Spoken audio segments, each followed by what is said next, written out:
Do you feel like you don't speak enough Vietnamese? That you need to know more words? Then stick around. With these lessons, you'll pick up some of the most common words in just a few minutes. Now, this video is a small portion of our learning program. To get the full lessons, translations, and Fluency Fast study tools, click the link in the description and sign up for your free lifetime account. Hey there, it's Ling again. Welcome back to VietnamesePod101.com, the fastest, easiest, and most fun way to learn Vietnamese. As you can see, usually I will share with you guys some differences and common things between English and Vietnamese, so you guys can have some effective ways to remember. And today we're going to talk about something similar to that. If in English we have some articles like a and the to classify some different nouns, different kinds of noun. And in Vietnamese, we also have that. But it's a little bit more complicated because you have to remember more vocabulary. So today you will learn not only Vietnamese classifiers, but also some vocabulary that go with them. Okay, now let's get started.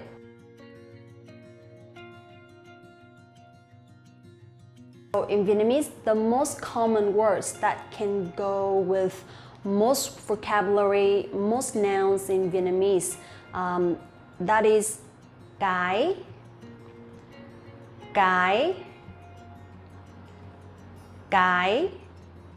usually we'll use with most nouns, most objects, most things that cannot move. For example, cái bàn, the table, cái ghế, the chair, cái quạt, the fan, or cái điều hòa, the air conditioner. Basically, we can use cái for so many words, so many things that are everywhere around you. Cái điện thoại, cái bút, cái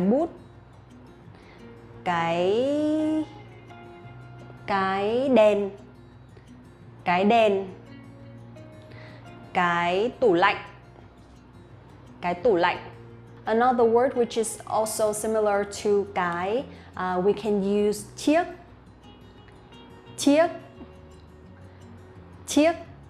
Okay, for example, chiếc bút,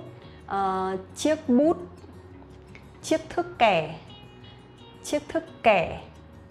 chiếc bàn, chiếc ghế. But actually, chiếc is not as common as cái, so sometimes it will sound a little bit unnatural when you go with a not suitable noun. So to be safe, maybe you can use cái for most of the things. It'll be better and more natural, and it will be highly likely that you are correct. How about for animals? We will use con.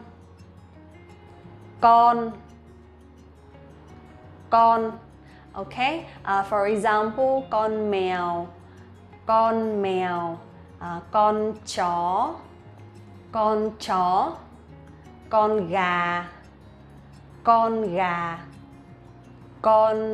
cá, con chim, con vịt, etc. All kinds of animals, you can use con, or all of them. There is no exception. But there are some special cases. For example, con người is a human being or people. Okay, so this is a word. This is a combined word, con người. But also we have con trai and con gái. Con trai, con gái for boys and girls. Con trai, con gái. Also, there are one more special case, which is con dao. Con dao. Con dao is a knife. There is no rule, no explanation for this situation. It's just con dao. Con dao. We don't say cái dao or chiếc dao, okay? No, con dao. Alright, now let's talk about people. If you want to introduce a person who is a husband or a wife or a blah blah blah anything, you can use người. Người. Người is also person. Người means person or people or human. Người, for example, người đàn ông. Người đàn ông, a man. Or người phụ nữ. Người phụ nữ, a woman. Or người con. Người con. Người con means the kid or the child. Người cha. Người cha. Người cha means the father. Or người mẹ. Người mẹ. Người mẹ. Người mẹ means the mother or a mother. We don't have any difference between a or the, like in English we use the same word. Người cha, người mẹ. Or người ông, người bà means the grandparents, the grandfather and the grandmother. Người nông dân. Người nông dân, like the farmer. Or người công nhân. Người công nhân, the worker. So basically we can use người for most words or most nouns talking about people, like people in your family or people in your office, or we can use it for jobs as well. So those are some very common and popular classifiers that you can use with most nouns in Vietnamese. But also there are some special cases that we don't use, like the common words that I mentioned above. So we use, for example, for buildings and some special places, we will use like ngôi, ngôi, ngôi, ngôi, okay? Ngôi. For example, ngôi nhà, ngôi nhà, ngôi nhà. Ngôi nhà is a house. Or ngôi đền, ngôi đền, ngôi đền. Ngôi đền is the temple. Or ngôi chùa, ngôi chùa, ngôi chùa. Ngôi chùa is a pagoda. Okay, so those are three special places that we use ngôi instead of using chiếc or cái. Okay, ngôi. One more word that sounds more formal, we can actually use for some maybe office environment, or you can use it at work, or we can use it when you want to show respect for some important people. So in this case we use vị, vị, vị, vị. That means like something like Mr. and Mrs., something like that. In example, we can say vị giám đốc, vị giám đốc, vị giám đốc, like the director. Or vị chủ tịch, vị chủ tịch, vị chủ tịch. Vị chủ tịch is the president. Or vị phụ huynh, vị phụ huynh, vị phụ huynh. Vị phụ huynh means the parents. So basically we use vị with some important people in a formal way and you want to be polite. So instead of saying người chủ tịch, we can say vị chủ tịch. Or người giám đốc, we don't say that. It sounds a little bit unnatural. We can say vị giám đốc. The last one I want to mention is some things that are always in pairs. For example, socks, shoes, ears, eyes, hands or feet or legs. Then in these situations we will use đôi, đôi, đôi. Đôi means two, but it's like Vietnamese traditional language. Đôi, okay? For example, đôi tất, đôi tất. Đôi tất means a pair of socks. Đôi giày, đôi giày, đôi giày for shoes. Đôi tai, đôi tai. Đôi tai means the ears. or đôi khuyên tai. Đôi khuyên tai. Đôi khuyên tai is the earrings. Or đôi tay. Đôi tay. Đôi tay means the arms. Also we have like đôi mắt. Đôi mắt. Đôi mắt. Đôi mắt means the eyes. Okay, so that's all for today. I hope it helps. I really enjoy some grammar topics like that. So because of you, I have some ideas and recommendations. So please leave a comment below if you have any new ideas for the next videos, okay? Don't forget to like this video, subscribe the channel, and visit the website VietnamesePod101.com to learn more Vietnamese with Linh and other hosts. Thank you so much again for watching. See you in the next one. Bye bye. Xin chào và hẹn gặp lại. Hi guys, it's Linh again. Welcome back to VietnamesePod101.com, the fastest, easiest, and most fun way to learn Vietnamese. In this video today, I'm going to introduce to you the top 10 reality or TV shows in Vietnam. They're all loved and receive a lot of support from Vietnamese people. So let's see what they are. Thách thức danh hài.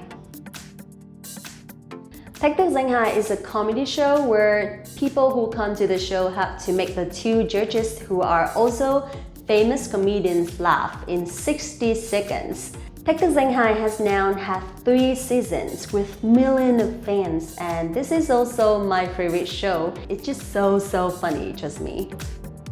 Ơn rồi cậu đây rồi. Ơn rồi cậu đây rồi is originally Thank God You Are Here. This is also a comedy show shown every Saturday and has become every Vietnamese family's friend. In Ơn rồi cậu đây rồi, some celebrities are invited to perform in an unpredictable situation that they will have to deal with and try to make it funny, which actually causes a lot of hilarious scenes. Người ấy là ai?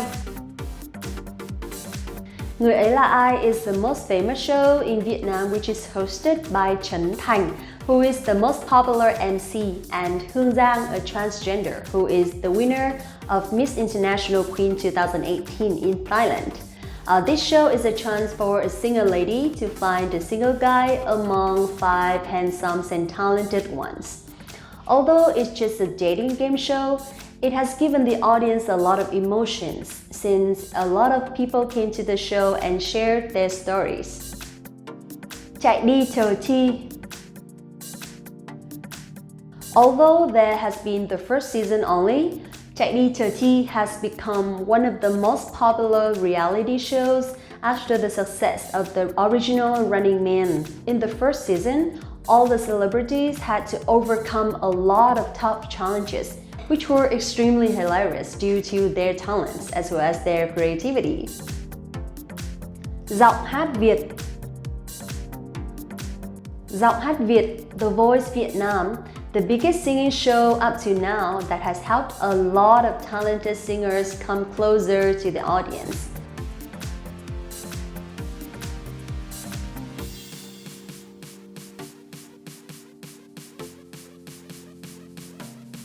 Also, the coaches who are also superstars in Vietnam is one of the reasons for this show's success. Siêu trí tuệ Việt Nam. Siêu trí tuệ is a Vietnamese show to find extraordinary Vietnamese talents. In order to have such a show, the organizers had to prepare for 3 years, from brainstorming ideas, searching and introducing talents. The success of the show has proved that Vietnam has a lot of talents that need to be found and trained so that they can help Vietnam become a more developed country. Tôi là Hoa hậu Hoàn vũ Việt Nam.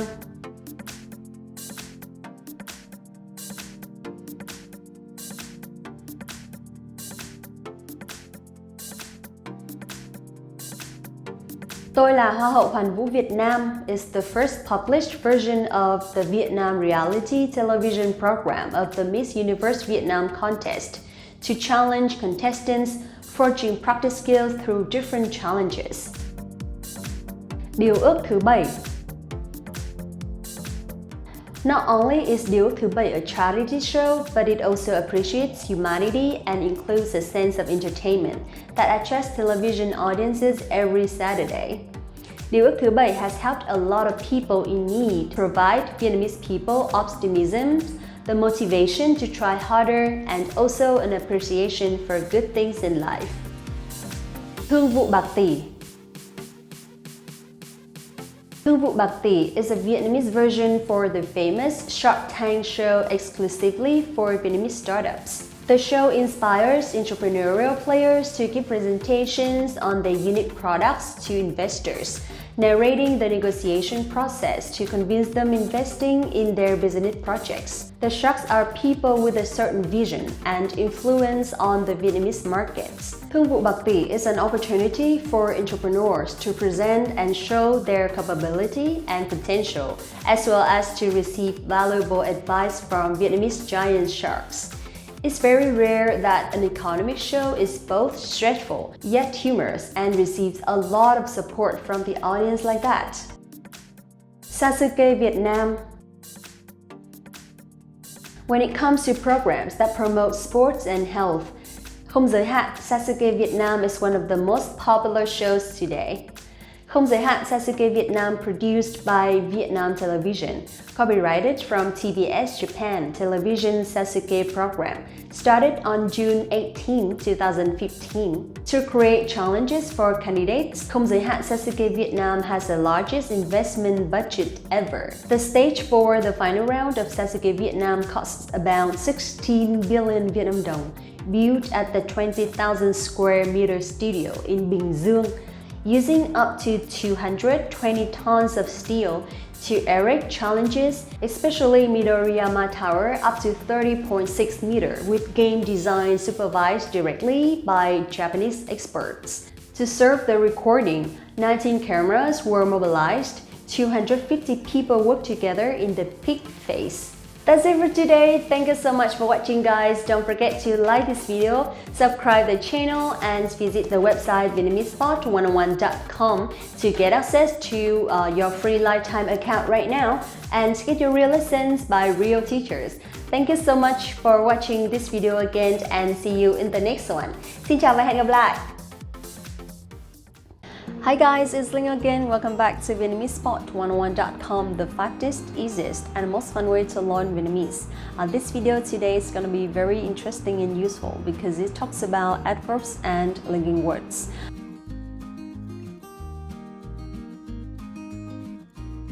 Even in Vietnamese, we also have linking words because it helps your speaking sounds more natural, more Vietnamese, and more convincing, of course. I find it pretty similar to English, and it's not very hard to use because basically they are almost the same. I'm not wasting your time anymore. Let's get started.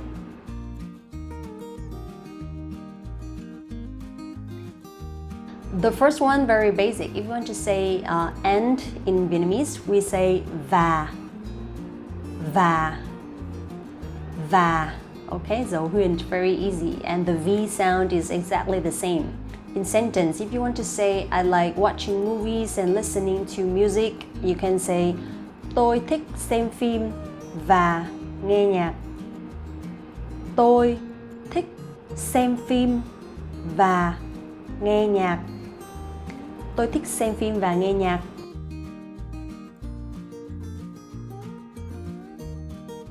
The next one, the opposite. You want to connect two different ideas. We say nhưng. Nhưng. Nhưng means but. In sentence, if you want to say I like coffee but I don't like tea, we say tôi thích uống cà phê nhưng tôi không thích uống trà. Tôi thích uống cà phê nhưng tôi không thích uống trà. That means I like coffee or I like drinking coffee, but I don't like drinking tea.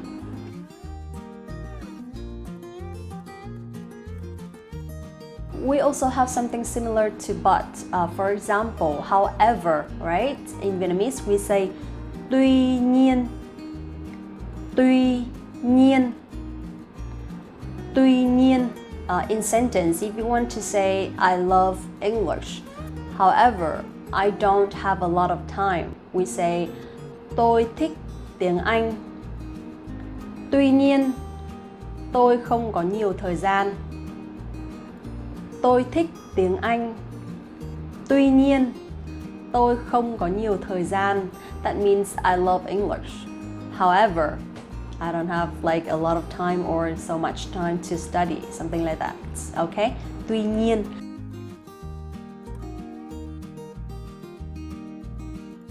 Also, we have, if you want to say like on one hand and on the other hand, we say một mặt. Một mặt. Một mặt means on one hand. Mặt khác. Mặt khác. Mặt khác means on the other hand. Một mặt. Tôi muốn học tiếng Việt. Nhưng mặt khác, tiếng Việt rất khó. Một mặt. Tôi muốn học tiếng Việt. Nhưng mặt khác, tiếng Việt rất khó. Một mặt tôi thích học tiếng Việt, nhưng mặt khác, tiếng Việt rất khó. That means on one hand, I really love learning Vietnamese. On the other hand, Vietnamese is so difficult.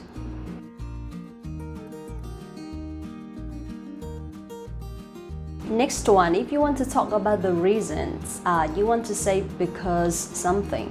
We say bởi vì. Bởi vì. Bởi vì, okay? Tôi thích học tiếng Việt bởi vì tôi yêu văn hóa Việt Nam. Tôi thích học tiếng Việt bởi vì tôi yêu văn hóa Việt Nam. Tôi thích học tiếng Việt bởi vì tôi yêu văn hóa Việt Nam. That means I love learning Vietnamese because I love Vietnamese culture.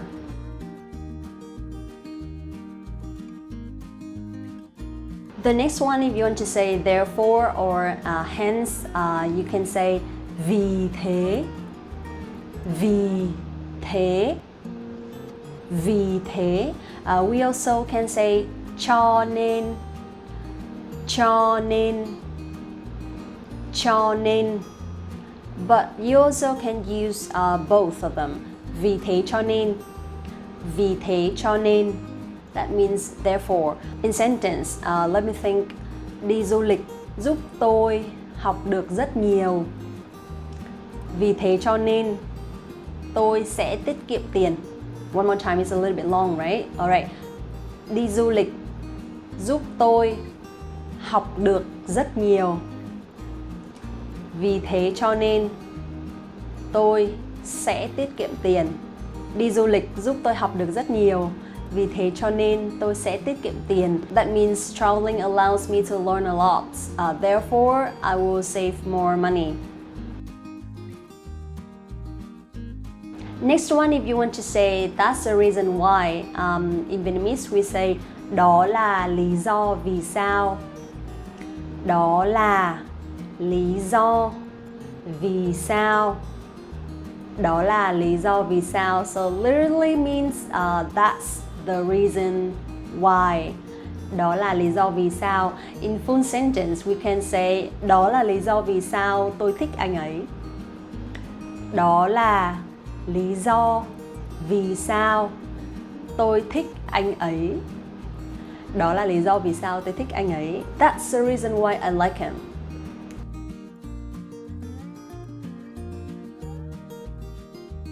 The next one also very common, which is cũng. Cũng. Dấu ngã, okay? Cũng. Cũng means also or too. In sentence, if you want to say I'm single too, you can say tôi cũng độc thân. Tôi cũng độc thân. Độc thân means single. Tôi cũng độc thân. Or I'm single too, or I'm also single.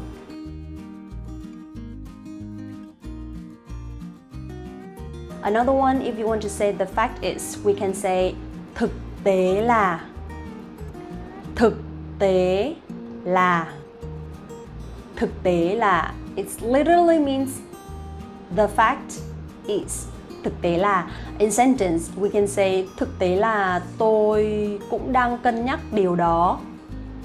Thực tế là tôi cũng đang cân nhắc điều đó. Thực tế là tôi cũng đang cân nhắc điều đó. That means the fact is I'm considering that too.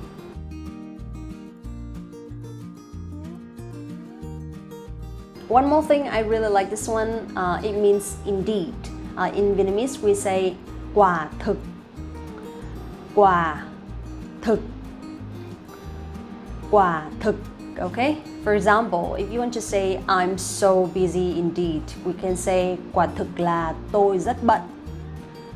Quả thực là tôi rất bận. Quả thực là tôi rất bận.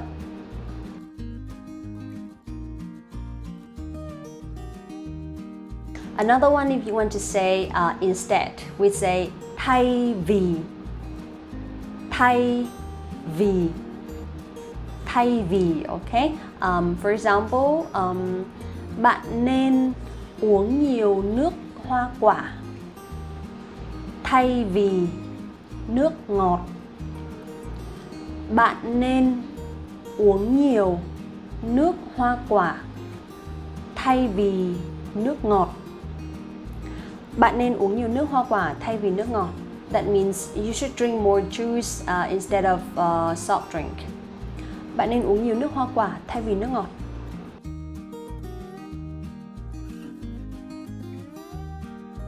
One more thing, I use it a lot.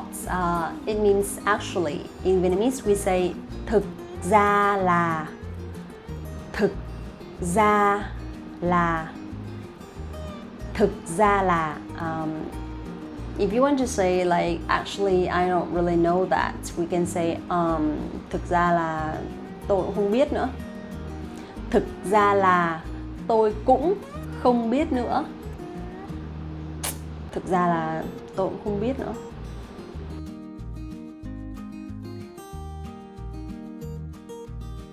Alright, if you want to say after that or next or and then, we say sau đó.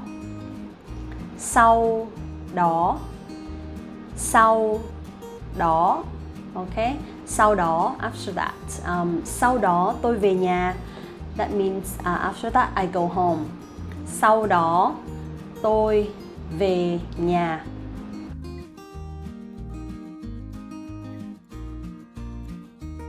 Alright, the last one, finally. Yes, finally. If you want to say finally, you say cuối cùng. Cuối cùng. Cuối cùng means finally or eventually or at the end. Cuối cùng. So if you want to say like, alright, finally, thank you so much for watching. We can say cuối cùng, cảm ơn các bạn vì đã theo dõi. Cuối cùng, cảm ơn các bạn vì đã theo dõi. Cuối cùng, cảm ơn các bạn vì đã theo dõi. Alright, finally, thank you so much for watching this video again, and that was the last one. If you have any recommendations or suggestions for any other topics that you'd like to learn, let me know at the comment below. Don't forget to like this video right here and subscribe the channel right here, and visit the website VietnamesePod101.com to learn more and more Vietnamese. Thank you so much again. See you in the next video. Xin chào và hẹn gặp lại.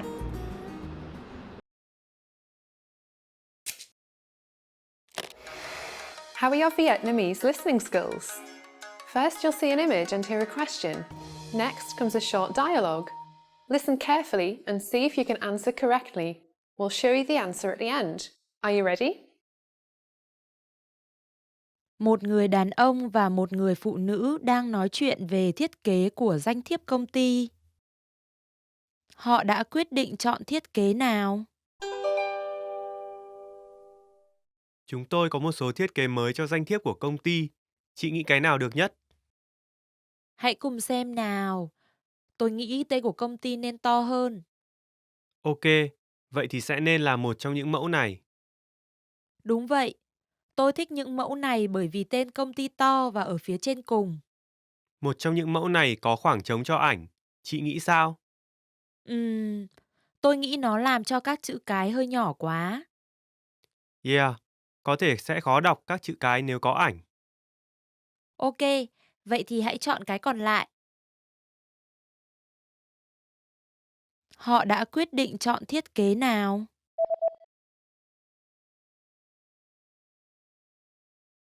Một người đàn ông và một người phụ nữ đang nói chuyện về thiết kế của danh thiếp công ty.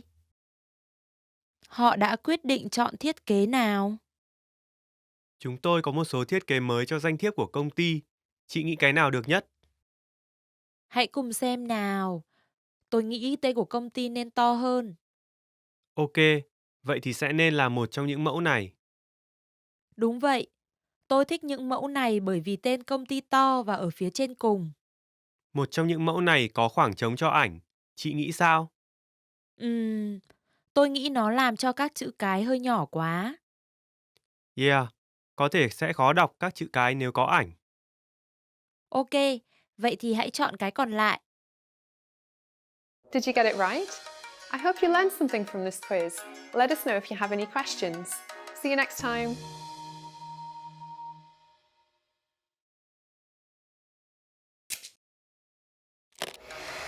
How are your Vietnamese listening skills? First, you'll see an image and hear a question. Next comes a short dialogue. Listen carefully and see if you can answer correctly. We'll show you the answer at the end. Are you ready? Một người phụ nữ đang nói chuyện với sếp của cô ấy. Họ sẽ uống gì trong buổi họp? Chúng ta sẽ có một cuộc họp với chị Trang đến từ chi nhánh thành phố Hồ Chí Minh vào buổi chiều nay. Liệu văn phòng có còn đồ uống nào không? Dạ, vẫn còn có cà phê ạ. Ừm, chị Trang không uống cà phê đâu. Mình có nước đóng chai không? Có ạ. Em nghĩ vẫn còn vài chai. Tuyệt vời, tốt lắm. Sếp có muốn uống gì không ạ? Anh cũng sẽ uống cùng một thứ.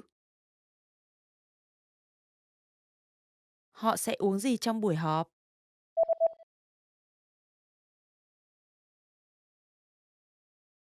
Một người phụ nữ đang nói chuyện với sếp của cô ấy.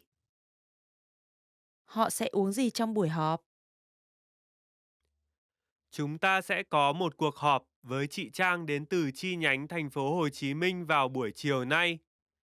Liệu văn phòng có còn đồ uống nào không? Dạ, vẫn còn có cà phê ạ. Ừm, chị Trang không uống cà phê đâu. Mình có nước đóng chai không? Có ạ. Em nghĩ vẫn còn vài chai.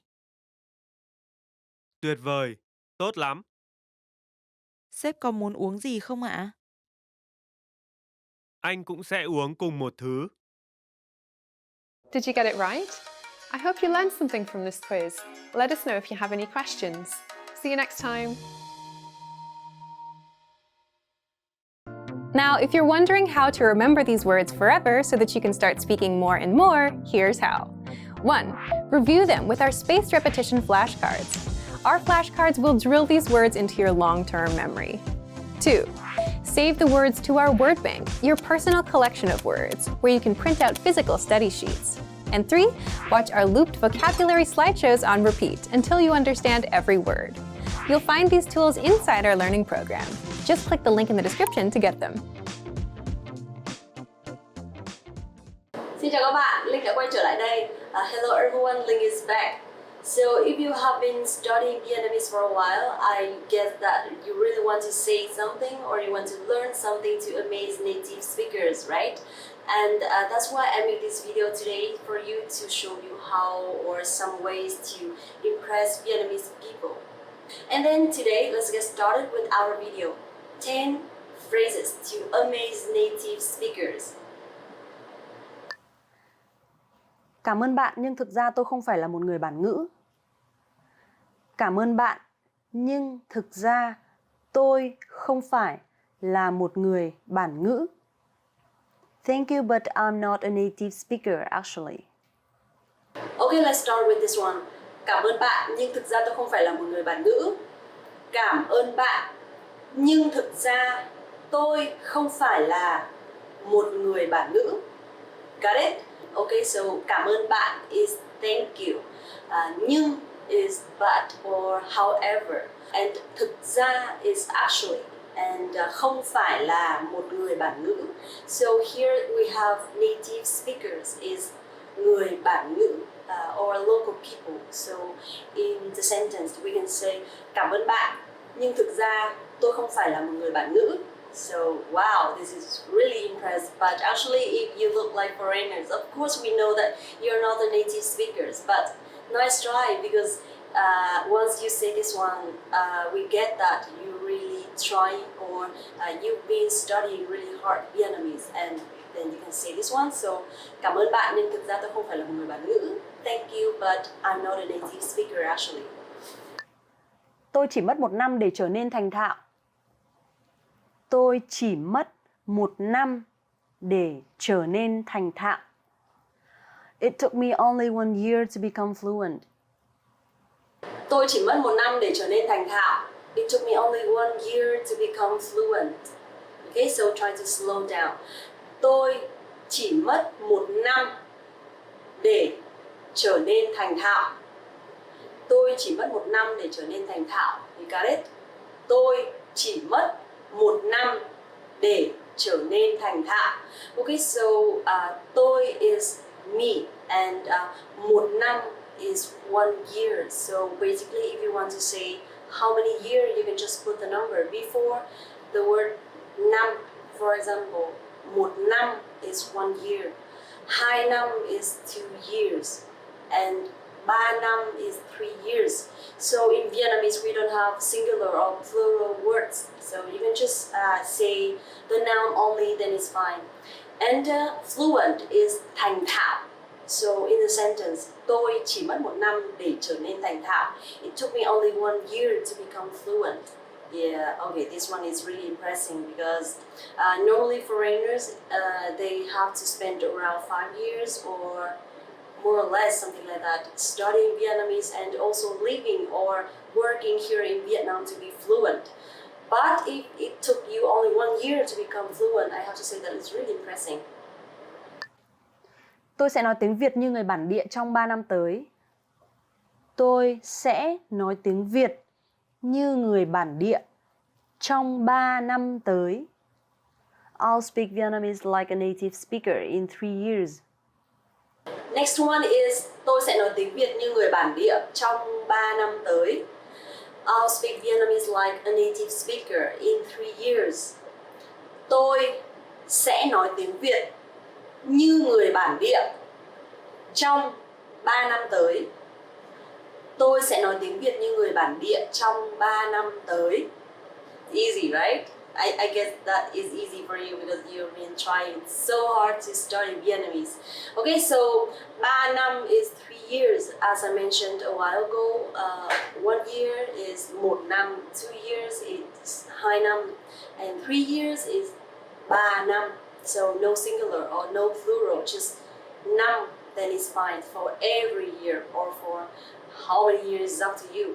So tôi sẽ nói tiếng Việt như người bản địa trong 3 năm tới. Yeah, I guess that normally it takes around 5 years more or less to become a native speaker. But especially you have to live there and experience the local life as local people. But only 3 years, yeah, it's really fast, and you will amaze native speaker for sure. Tôi đã học tiếng Việt 10 năm rồi. Tôi đã học tiếng Việt 10 năm rồi. I've been learning Vietnamese for 10 years. Tôi đã học tiếng Việt 10 năm rồi. I've been learning Vietnamese for 10 years. Tôi đã học tiếng Việt 10 năm rồi. Tôi đã học tiếng Việt 10 năm rồi. Okay, so if you want to speak as a native speaker, then you're supposed to say quickly. Tôi đã học tiếng Việt 10 năm rồi. Okay, so here we have tôi is I, and đã is something happened in the past. So in Vietnamese, we don't have so many past tenses as English, but only one word đã you put before the verb, then is going to represent for every past tenses. For example, đã học is I have learned, or I have been learning, or I learned. Or đã ăn is I ate, or I have eaten. So remember, just only one word đã before the verb, then is going to be the past. So here we have tôi đã học tiếng Việt 10 năm rồi. Of course, tiếng Việt is Vietnamese language. Vietnamese, tiếng Việt. So tôi đã học tiếng Việt 10 năm rồi. That means you've been studying Vietnamese. And also you've been living in Vietnam for quite long, and I have to say that if you study Vietnamese for that long, then you're supposed to be a really Vietnamese linguistic. Tôi có thể xem phim Việt Nam mà không cần phụ đề. Tôi có thể xem phim Việt Nam mà không cần phụ đề. I can watch Vietnamese movies without subtitles. Tôi có thể xem phim Việt Nam mà không cần phụ đề. I can watch Vietnamese movie without subtitles. Tôi có thể xem phim Việt Nam mà không cần phụ đề. Tôi có thể xem phim Việt Nam mà không cần phụ đề. Okay, so here we have phim Việt Nam is Vietnamese movie. In Vietnamese, we don't use Vietnamese for the adjective when talking about something belongs to Vietnam, but phim Việt Nam is different. You have to use phim as movie, and Vietnam is Vietnamese. So phim Việt Nam, Vietnamese movie, okay? And without is không. So basically không is no, but it also can use for without. Phụ đề is subtitles, of course. So tôi có thể xem phim Việt Nam mà không cần phụ đề. It's like I can watch Vietnamese movie without or no need subtitles, because cần is need. So mà không cần is without. Okay, so seriously, if you watch movie, Vietnamese movie with Vietnamese subtitles, and you understand, it's really impressive, of course. But if you watch Vietnamese movie without subtitles, I have to say that you really speak Vietnamese like a native speaker, then it's really amazing. Tôi có thể nhắn tin bằng tiếng Việt có dấu. Tôi có thể nhắn tin bằng tiếng Việt có dấu. I can send text message in Vietnamese with the tone marks. Tôi có thể nhắn tin bằng tiếng Việt có dấu. I can send text message in Vietnamese with the tone marks. Tôi có thể nhắn tin bằng tiếng Việt có dấu. Tôi có thể nhắn tin bằng tiếng Việt có dấu. Okay, so here nhắn tin is texting. Nhắn tin. Tiếng Việt is of course Vietnamese, and có dấu. Dấu here is the tone mark, the one that we have in Vietnamese. That also decides the accent of Vietnamese is really strong sometimes. And I have questioned my foreigner friend that how does Vietnamese sound like when we speak Vietnamese to each other? We Vietnamese speaking Vietnamese to each other, and he said that it sounds like you guys are fighting, or it's up down like this, and it's really funny because I have no idea how Vietnamese sounds like when we speak Vietnamese, because we get used to it. But if you say that tôi có thể nhắn tin bằng tiếng Việt có dấu, so that means you can not only speak Vietnamese but also you can write really well, because the tone mark, I have to say that it's not easy to see the difference. Of course it's really different, but for foreigner it's not easy at all. So tôi có thể nhắn tin bằng tiếng Việt có dấu. Impressing. Tiếng Việt rất thú vị và dễ học. Tiếng Việt rất thú vị và dễ học. Vietnamese is fun and easy to learn. Tiếng Việt rất thú vị và dễ học. Vietnamese is fun and easy to learn. Tiếng Việt rất thú vị và dễ học. You got it? So tiếng Việt is Vietnamese, and actually here sometimes in Vietnamese we don't use to be verb like something Vietnamese is or Vietnamese is something, but we can just use the word rất. Rất is very or really. So this one is going to represent for the to be verb, then you can just use the verb, use the word rất, then it's fine. So tiếng Việt rất thú vị và dễ học. Thú vị is fun or exciting, and dễ học is easy to learn. Dễ is easy, học is learn. So here we don't have to use preposition as to, but only dễ học, then it's fine.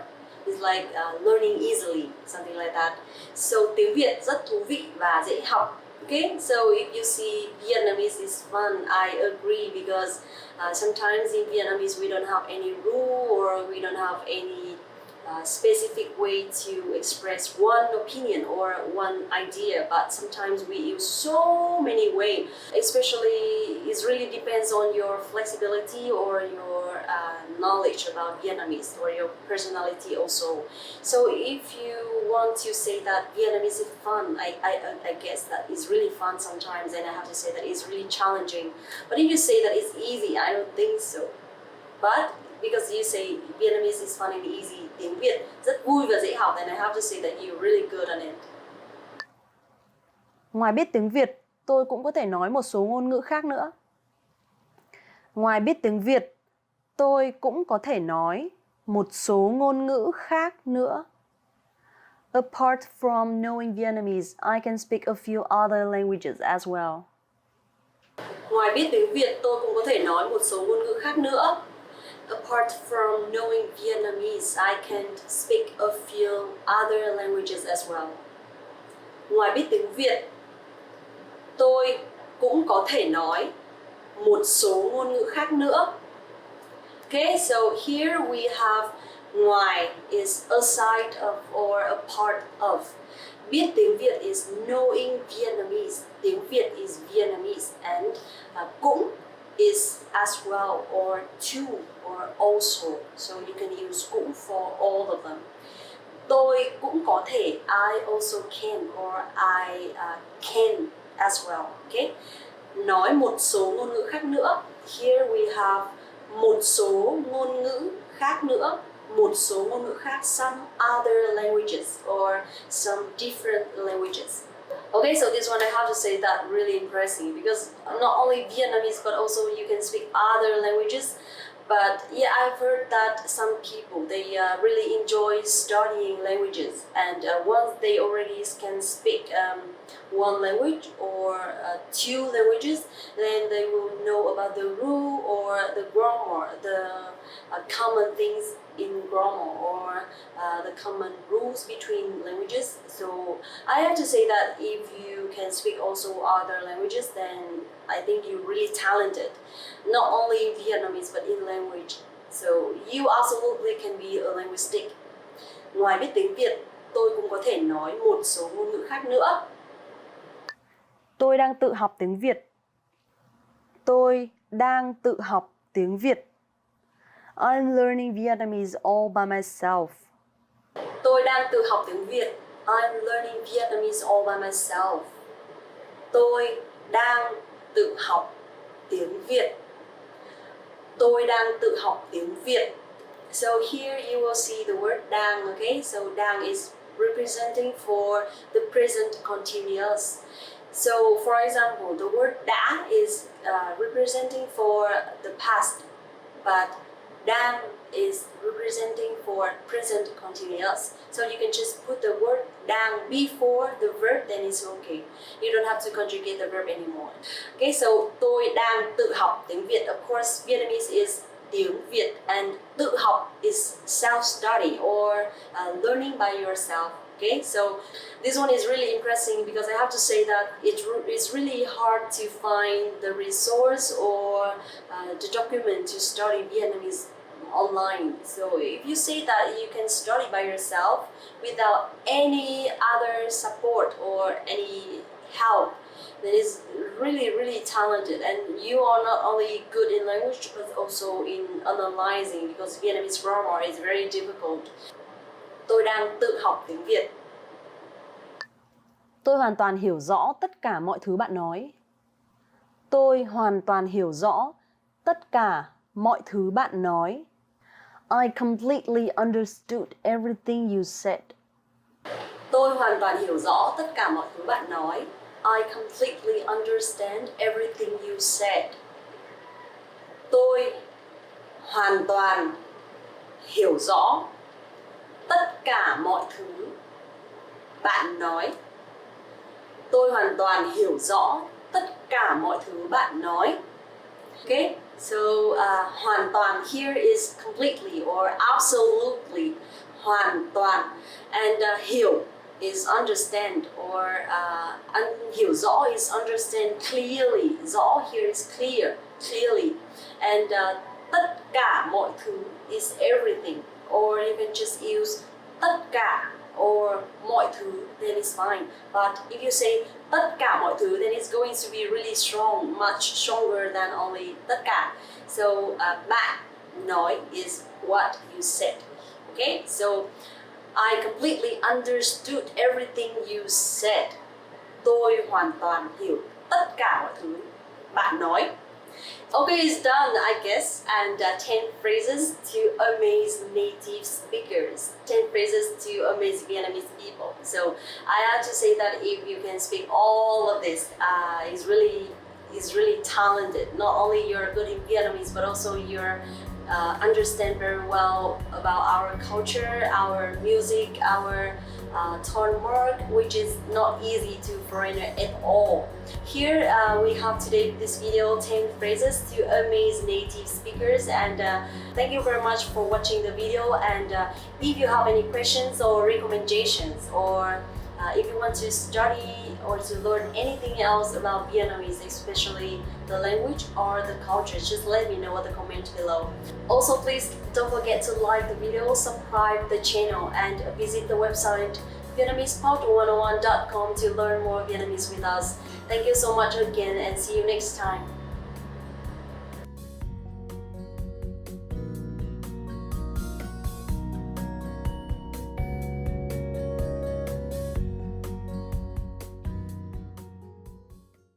In this video, you'll learn 20 of the most common words and phrases in Vietnamese.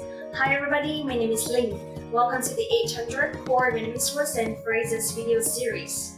This series will teach you the 800 most common words and phrases in Vietnamese. But there's a twist. With each new lesson in this series, we'll include the previous lessons at the end. So after you learn the new words and phrases, stick around and review what you learned in previous lessons. Reviewing is one of the most important parts of learning a language.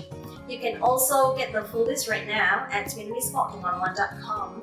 Click the link in the description to access more example sentences, create your own flashcard deck, and finally master Vietnamese. Okay, let's get started. First is bàn tay, hand. Bàn tay, bàn tay, hand. Đứa bé đang giơ bàn tay lên. The child is raising his hand. Đứa bé đang giơ bàn tay lên. Cánh tay, arm. Cánh tay, cánh tay, arm. Con robot cử động hai cánh tay. The robot moves its arms. Con robot cử động hai cánh tay. Bàn chân, foot. Bàn chân. Bàn chân. Foot. Một bàn chân có 5 ngón chân. A foot has 5 toes. Một bàn chân có 5 ngón chân. Chân. Leg. Chân. Chân. Leg. Chân dài. Long legs. Chân dài.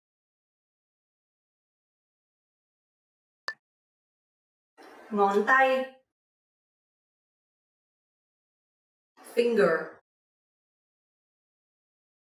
Ngón tay.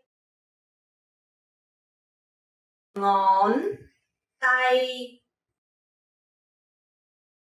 Finger. Ngón tay bị ép vào mặt kính.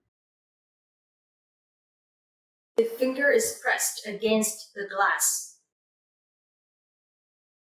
Ngón tay bị ép vào mặt kính.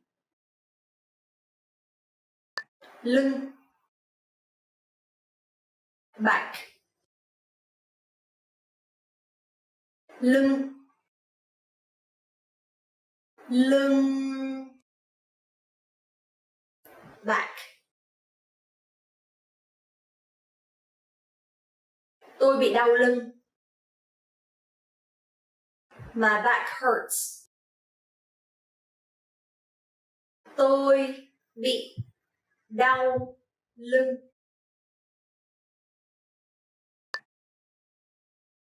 Bao tử.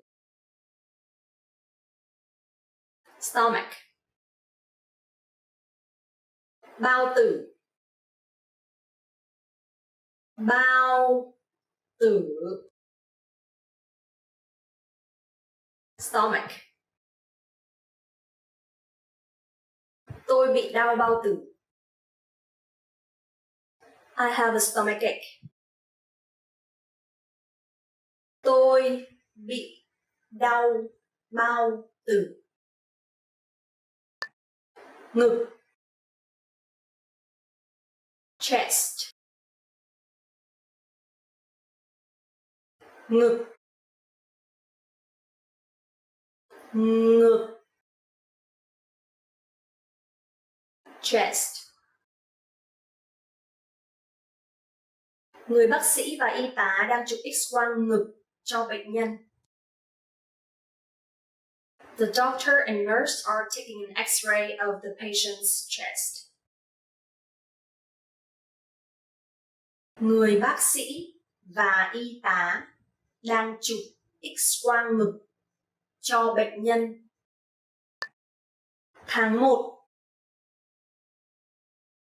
January. Tháng 1. Tháng 1. January. Tháng 1 ở đây rất lạnh. It's very cold here in January. Tháng 1 ở đây rất lạnh. Tháng 2. February. Tháng 2. Tháng 2. February. Ngày năm nhuận là ngày 29 tháng 2. Leap year day is February 29th. Ngày năm nhuận là ngày 29 tháng 2. Tháng 3. March. Tháng 3. Tháng 3. March. Bây giờ là tháng 4, do đó tháng trước là tháng 3. It is now April, so last month was March. Bây giờ là tháng 4, do đó tháng trước là tháng 3. Tháng 4. April. Tháng 4. Tháng 4. April. Những cơn mưa rào tháng 4 sẽ mang hoa lá tháng 5 đến. April showers bring May flowers. Những cơn mưa rào tháng 4 sẽ mang hoa lá tháng 5 đến. Tháng 5. May. Tháng 5. Tháng 5. May. Ngày 31 tháng 5 là ngày thế giới không hút thuốc lá. May 31st is World No Smoking Day. Ngày 31 tháng 5 là ngày thế giới không hút thuốc lá. Tháng 6. June. Tháng 6. Tháng 6. June. Chúng tôi sẽ kết hôn vào tháng 6. We're getting married in June. Chúng tôi sẽ kết hôn vào tháng 6. Tháng 7. July. Tháng 7. Tháng 7. July. Tháng 7 là một trong 7 tháng có 31 ngày. July is one of 7 months with 31 days. Tháng 7 là một trong 7 tháng có 31 ngày. Tháng 8. August. Tháng 8. Tháng 8. August. Trường học đóng cửa vào tháng 8. The school is closed in August. Trường học đóng cửa vào tháng 8. Tháng 9. September. Tháng 9. Tháng 9. September. Hôm nay là thứ Bảy, ngày 10 tháng 9. Today is Saturday, September 10th. Hôm nay là thứ Bảy, ngày 10 tháng 9. Tháng 10. October. Tháng 10. Tháng 10. October. Halloween rơi vào ngày 31 tháng 10. Halloween falls on October 31st. Halloween rơi vào ngày 31 tháng 10. Tháng 11. November. Tháng 11. Tháng 11. November. Tháng 11 là một trong 4 tháng có 30 ngày.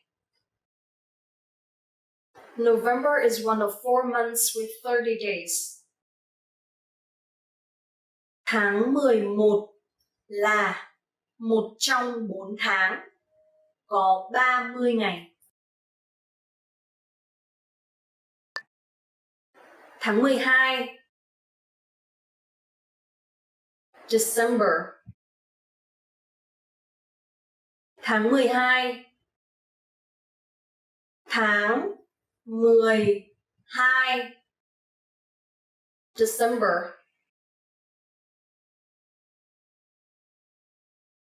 Thứ Sáu ngày mùng 8 tháng 12. Friday, December 8th. Thứ Sáu ngày mùng 8 tháng 12. Well done! In this lesson, you expanded your vocabulary and learned 20 new useful words. Click the link in the description and sign up for free at VietnamesePod101.com to get access to the full list of vocabulary you need for daily life conversations. You'll also get example sentences, custom flashcard dates, and more learning resources. See you next time! Tạm biệt!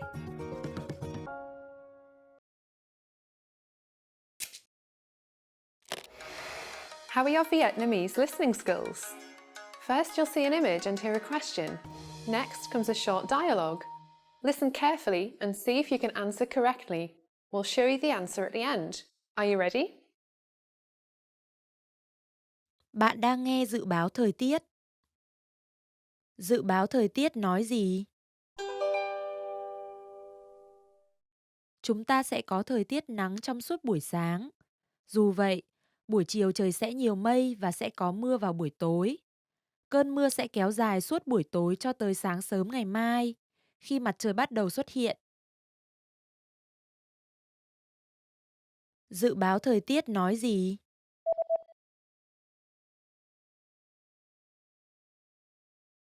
Bạn đang nghe dự báo thời tiết. Dự báo thời tiết nói gì? Chúng ta sẽ có thời tiết nắng trong suốt buổi sáng. Dù vậy, buổi chiều trời sẽ nhiều mây và sẽ có mưa vào buổi tối.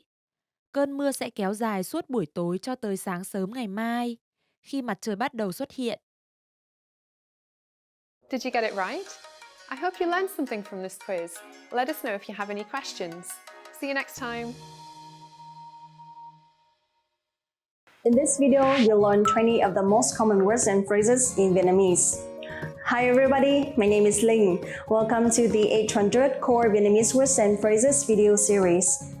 This series will teach you the 800 most common words and phrases in Vietnamese.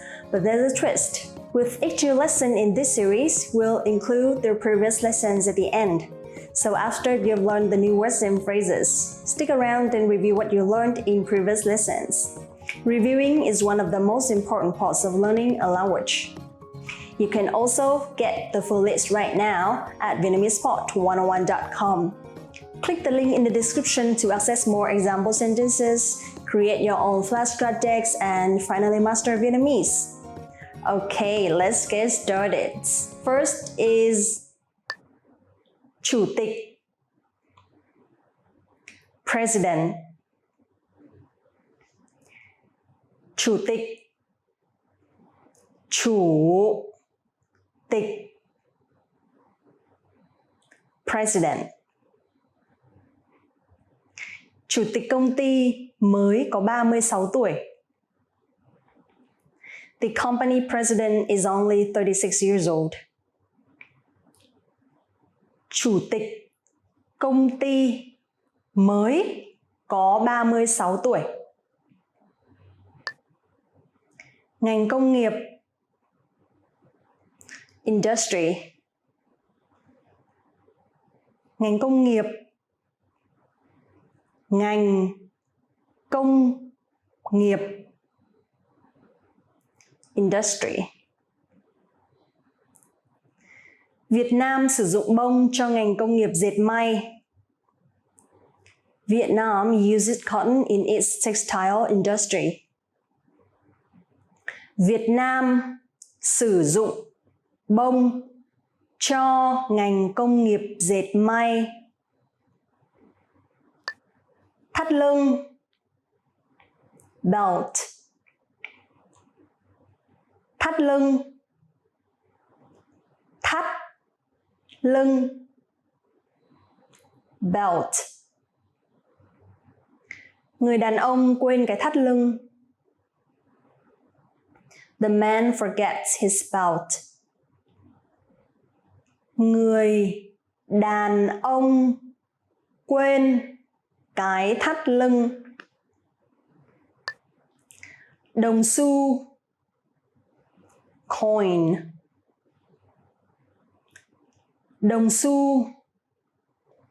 Đồng xu. Coin.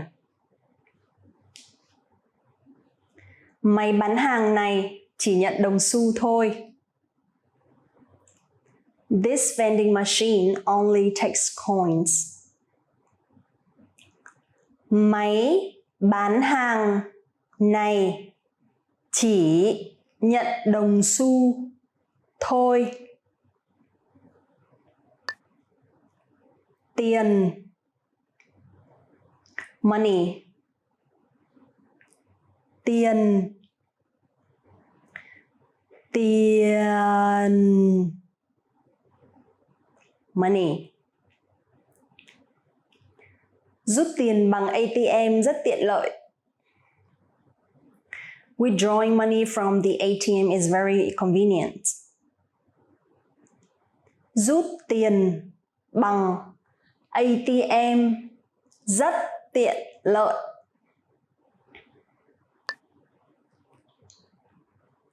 Thẻ ghi nợ. Debit card. Thẻ ghi nợ. Thẻ ghi nợ. Debit card. Thẻ ghi nợ sẽ trực tiếp rút tiền từ tài khoản của chủ thẻ. Debit cards directly withdraw funds from the holder's accounts. Thẻ ghi nợ sẽ trực tiếp rút tiền từ tài khoản của chủ thẻ. Hóa đơn. Bill. Hóa đơn. Hóa đơn. Bill. Anh phục vụ bàn ơi, cho tôi hóa đơn. Waiter, the bill. Anh phục vụ bàn ơi, cho tôi hóa đơn. Nhiếp ảnh. Photography. Nhiếp ảnh. Nhiếp ảnh. Photography. Bạn đang học nhiếp ảnh à? Are you studying photography? Bạn đang học nhiếp ảnh à? Cởi. Take off. Cởi. Cởi. Take off. Hãy cởi giày trước khi đi ngủ. Take off your shoes before you go to bed. Hãy cởi giày trước khi đi ngủ. Phòng ngủ. bedroom. Phòng ngủ. Phòng ngủ. Bedroom. Phong cảnh nhìn từ phòng ngủ rất đẹp. The view from the bedroom is beautiful. Phong cảnh nhìn từ phòng ngủ rất đẹp. Bếp. Kitchen. Bếp. Bếp. Kitchen. Tôi đã lau chùi nhà bếp. I cleaned up the kitchen. Tôi đã lau chùi nhà bếp. Phòng tắm. Bathroom, not the toilet or restroom. Phòng tắm. Phòng tắm. Bathroom, not the toilet or restroom. Phòng tắm chỉ có một cửa sổ nhỏ xíu. The bathroom has a tiny window. Phòng tắm chỉ có một cửa sổ nhỏ xíu.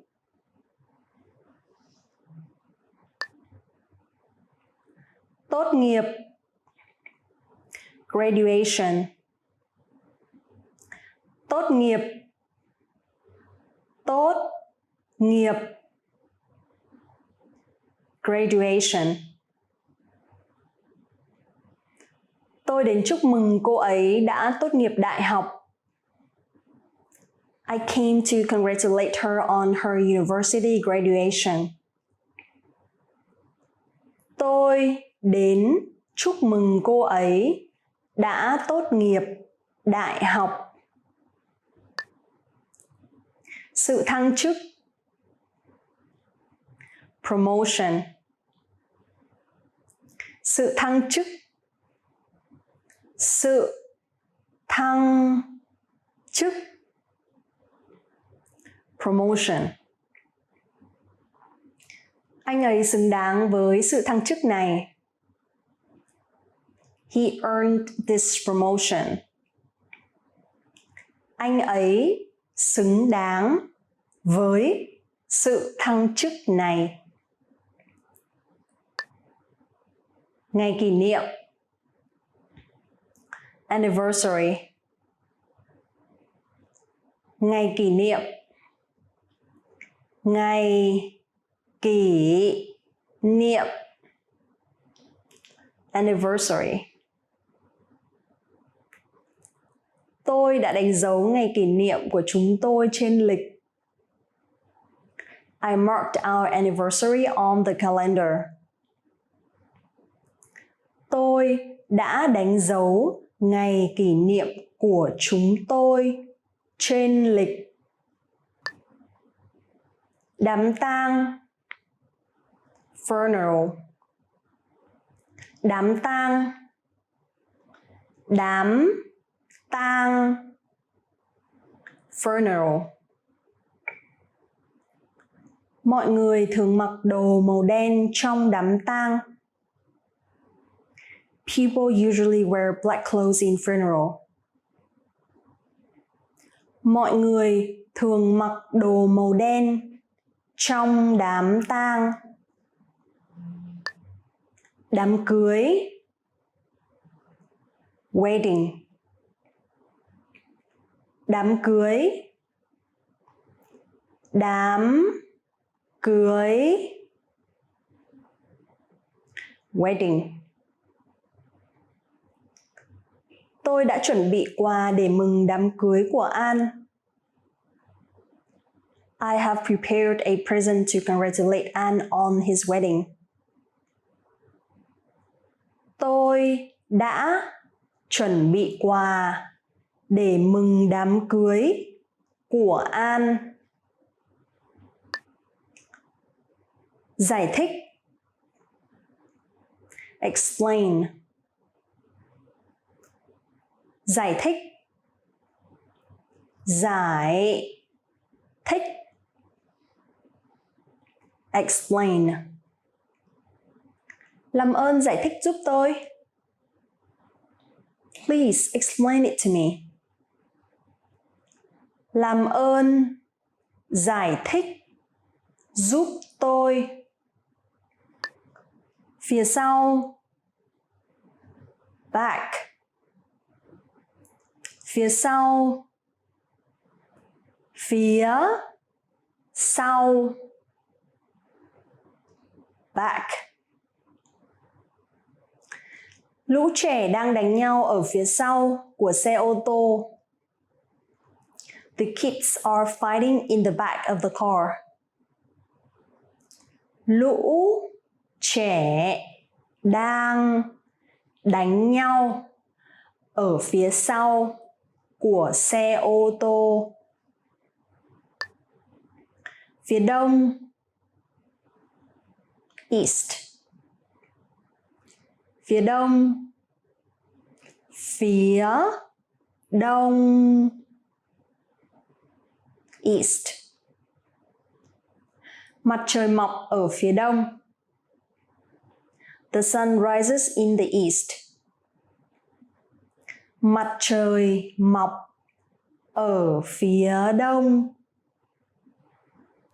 Well done! In this lesson, you expanded your vocabulary and learned 20 new useful words. Click the link in the description and sign up for free at VietnamesePod101.com to get access to the full list of vocabulary you need for daily life conversations. You'll also get example sentences, custom flashcard text, and more learning resources. See you next time! Tạm biệt!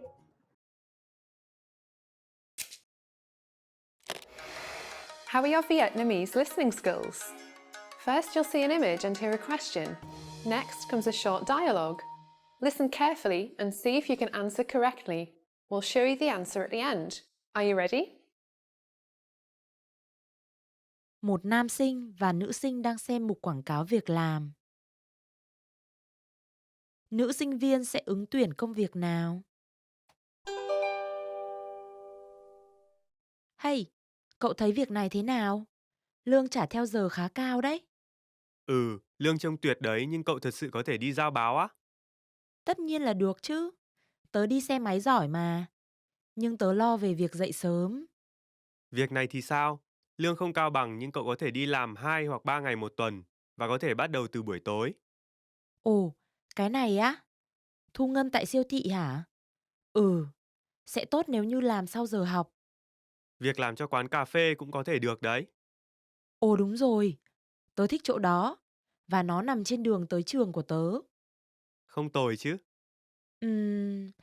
Thế tớ nên ứng tuyển vào chỗ nào? Giữa hai cái nào ấy hả? Giữa quán cà phê và đi giao báo? Yeah, lương cho việc đi giao báo thực sự rất tốt. Ok, tớ quyết định rồi. Chắc là tớ chỉ cần dậy sớm thôi. Nữ sinh viên sẽ ứng tuyển công việc nào?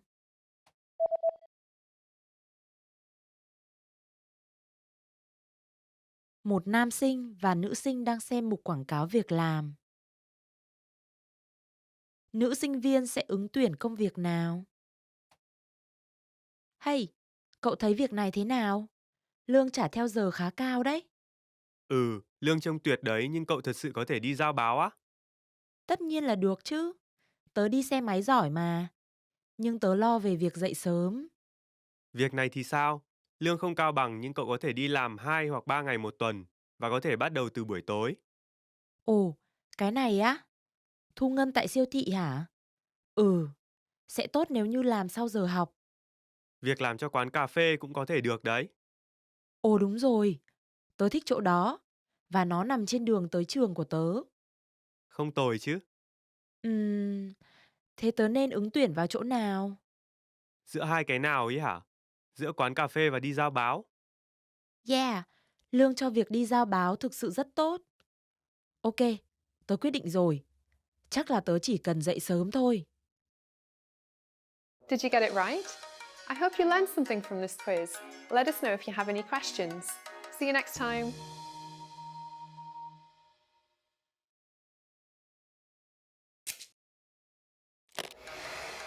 Hi everyone, I'm Gabriella. How are your Vietnamese listening skills? In this video, you'll have a chance to test them out with a quiz. First, you'll see an image and hear a question. Next comes a short dialogue. Listen carefully and see if you can answer correctly. We'll show you the answer at the end. Are you ready? Cặp vợ chồng đang xem vài sơ đồ mặt bằng. Họ sẽ xem nhà nào? Căn này thì thế nào hả anh? Nó có phòng khách rộng và đẹp. Anh thích phòng khách to nhưng anh muốn có chỗ để xe. Để em xem nào. Căn này thì sao anh? Yeah, đẹp đấy. Mình sẽ đến xem căn này chứ. Khoan đã. Tủ quần áo hơi nhỏ anh nhỉ? Đúng rồi. Đó có vẻ là cái chưa hoàn hảo. Chờ đã, căn này thì sao em? Nó có tất cả mọi thứ mình cần phải không anh? Và tủ quần áo cũng khá lớn nữa. Mình đi xem căn này đi. Được. Họ sẽ xem nhà nào?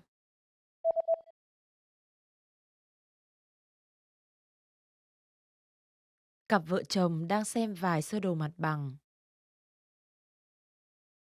Họ sẽ xem nhà nào? Căn này thì thế nào hả anh? Nó có phòng khách rộng và đẹp. Anh thích phòng khách to nhưng anh muốn có chỗ để xe. Để em xem nào. Căn này thì sao anh? Yeah, đẹp đấy. Mình sẽ đến xem căn này chứ. Khoan đã. Tủ quần áo hơi nhỏ anh nhỉ? Đúng rồi. Đó có vẻ là cái chưa hoàn hảo. Chờ đã, căn này thì sao em? Nó có tất cả mọi thứ mình cần phải không anh? Và tủ quần áo cũng khá lớn nữa. Mình đi xem căn này đi. Được. Did you get it right? I hope you learned something from this quiz. Let us know if you have any questions. See you next time. Xin chào các bạn, tôi là Linh, rất vui được gặp lại. Hello everyone, my name is Linh and I'm back with a very interesting topic which is living cost in Vietnam. So recently there are a lot of foreigners coming to work and to live in Vietnam. But before moving in, probably they will have a same question, which is maybe how much to spend a month in general for living in Vietnam.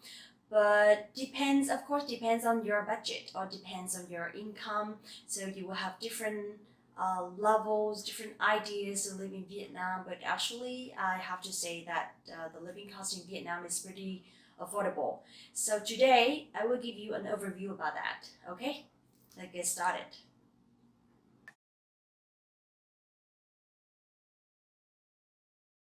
Okay, so first let's talk about the currency. In Vietnam, we use Vietnam đồng, which is VND, and $1 is 22,500 Vietnam đồng.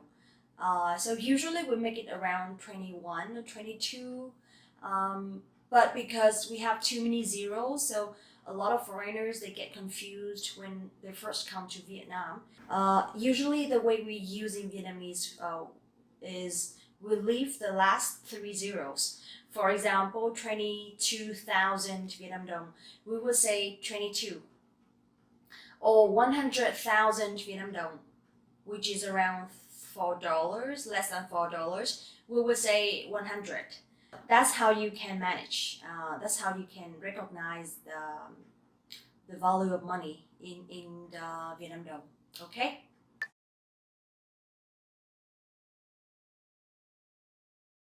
Alright, so first coming to Vietnam, then of course you have to care about the accommodation. So let's say you don't have a place to live in Vietnam, so the best way to stay is to rent a house or an apartment. Depends on your budget, right?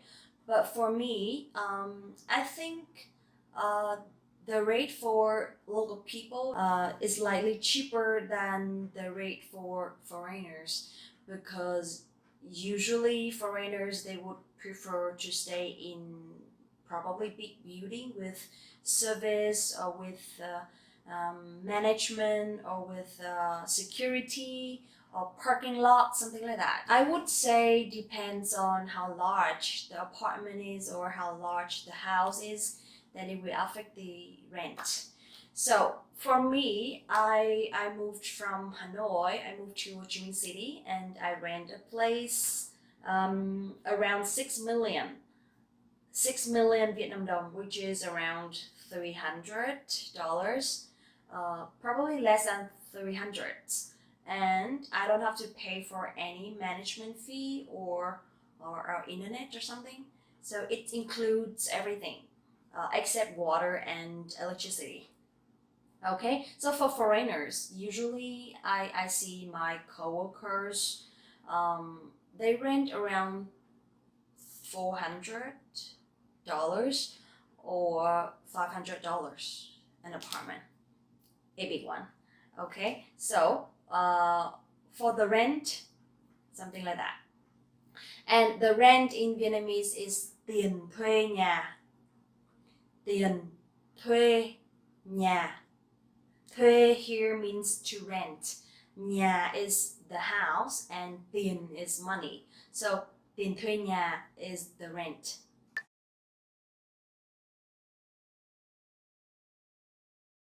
So there are many kinds of bill, right? For example, water bill.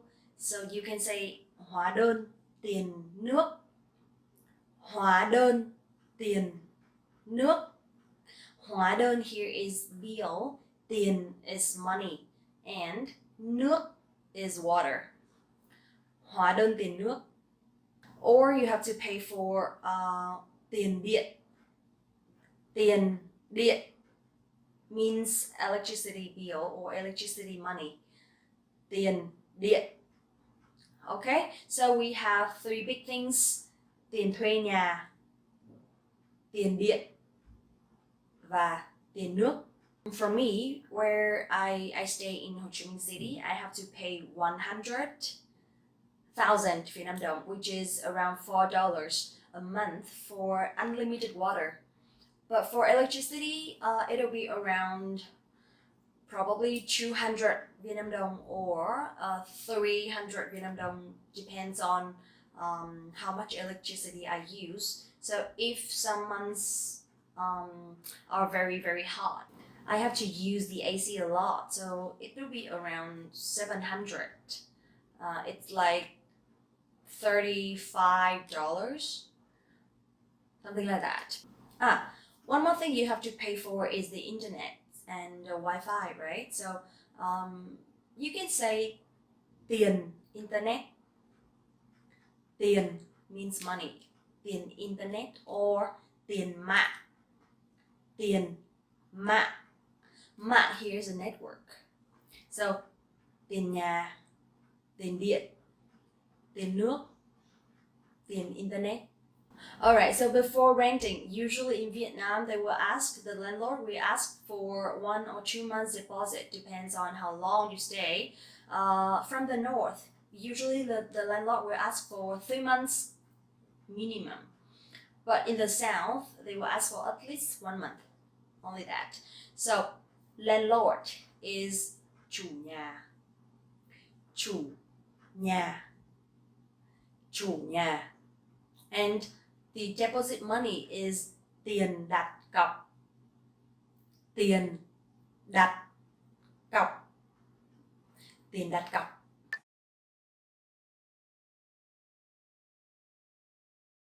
Now let's talk about food. In Vietnamese, đồ ăn. Đồ ăn. Đồ ăn. And also for drinks, you can say đồ uống. Đồ uống. Đồ uống. So ăn is eat and uống is drink. For local food, it's very, very affordable. I have to say that. So usually you can easily find a bowl of rice or a bowl of noodles or any kinds of noodles in Vietnam with around 30,000 or 40,000. That is cheap, okay? 30 or 40,000. So, local food, đồ ăn địa phương. Đồ ăn địa phương. We have many kinds of local food, which I will introduce in another video, so keep in touch. In Vietnamese, restaurant is nhà hàng. Nhà hàng. Nhà hàng. Or we have another common word, which is quán ăn. Quán ăn. And when you come to this kind of restaurant, it will cost around 100 to 150 each person. But of course, depends on how much you order, right? If you want to have a dating environment, or if you want to go to a fancy restaurant, there will be unlimited price, okay? For example, for buffets, it probably costs around 350,000 Vietnam dong, or even more, 500,000. And for seafood buffets or something like that, it will cost around 600 or 700, which is $35 each person. But also there are a lot of Western restaurants in Vietnam, especially in Hanoi and Ho Chi Minh City. And if there are real authentic restaurants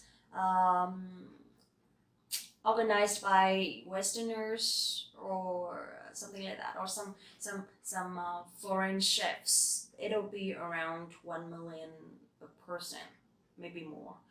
But you will have like authentic steak or wine or alcohol, and everything is imported. So I think it's a good price. It's a good deal compared to going to other cities or other countries, because I've been to quite a few. But I have to say that living in Vietnam, especially, food is much more affordable. Okay, how about you are not familiar with local food, or you also want to have budget meal? So I suggest you to cook at home. You can go to the markets, chợ, or you can go to the supermarket, siêu thị, to buy food. And usually if you cook at home, it'll cost around 100 a day for probably 2 meals. But if you buy like Western food or Western ingredients, it'll be around 200, 300, depends on the budget. But if I cook, usually I cook for myself only, and it costs around only 100, and I can cook like for 2 meals, something like that. Alright, now it's an interesting part, which is drinks. I have to say beer in Vietnam is super cheap. You can easily find in siêu thị tiện ích. Siêu thị tiện ích. It's convenience store. Or supermarket. Siêu thị. Or anywhere. Any kinds of restaurants would have many kinds of beer. So usually if you buy it at siêu thị tiện ích, it will cost around 15,000 or 20,000. It's like less than $1. You can have a bottle of beer or a can of beer.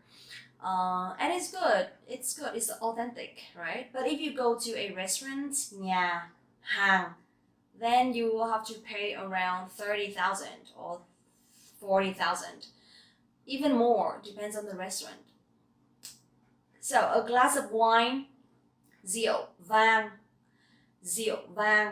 For a local restaurant, it'll cost around 70,000 or 80,000, which is $3. But if in a bar or in fancy restaurant, it might cost around 250. Yeah, that's all for today. I think that's enough for you to have an overview about the living cost in Vietnam, and I hope it's helpful when you are planning to travel or to visit or to live in Vietnam.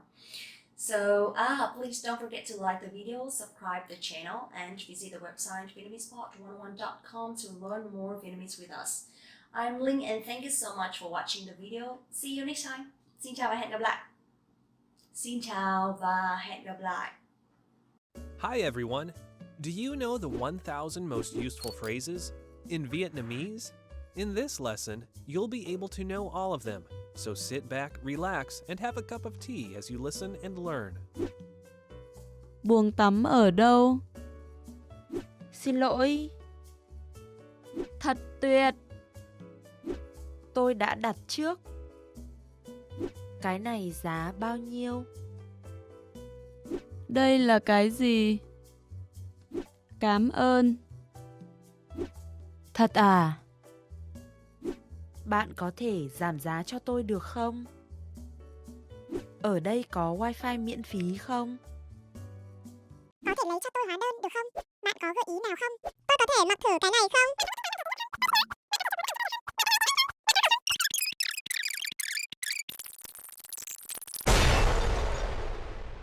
You just learned the 1,000 most useful phrases in Vietnamese.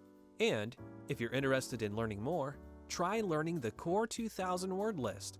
With this, you'll understand 95% of the language, and best of all, this is not a joke. Check out the description below and go to VietnamesePod101.com now. See you next time!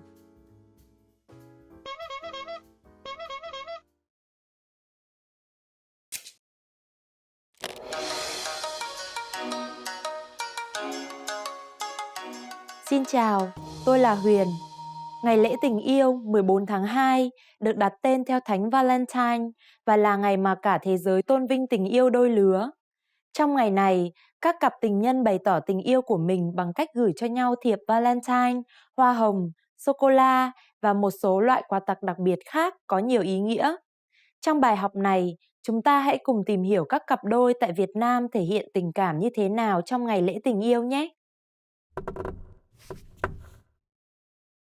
Bạn có biết, theo quan niệm cũ, khi yêu nhau, người Việt Nam tránh tặng đồ vật gì không?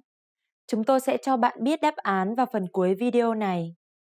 Không biết chính xác từ năm nào, người Việt Nam bắt đầu kỷ niệm ngày lễ này nhưng có một điều không thể phủ nhận, đó là các cặp đôi đang yêu hay các cặp vợ chồng Việt Nam rất yêu thích ngày 14 tháng 2. Chính vì vậy, đây cũng trở thành một trong những dịp lễ được yêu thích đối với các nhà cung cấp, vì nhu cầu tiêu dùng và sử dụng dịch vụ của khách hàng sẽ tăng đột biến trong ngày này. Các chàng trai, cô gái trẻ sẽ đi sắm sửa quần áo mới, đến các spa, salon tóc để làm đẹp cho buổi hẹn hò. Các nhà hàng, quán cà phê cũng bày biện hết sức lãng mạn để thu hút các cặp đôi tới dùng bữa và trò chuyện kỷ niệm ngày lễ.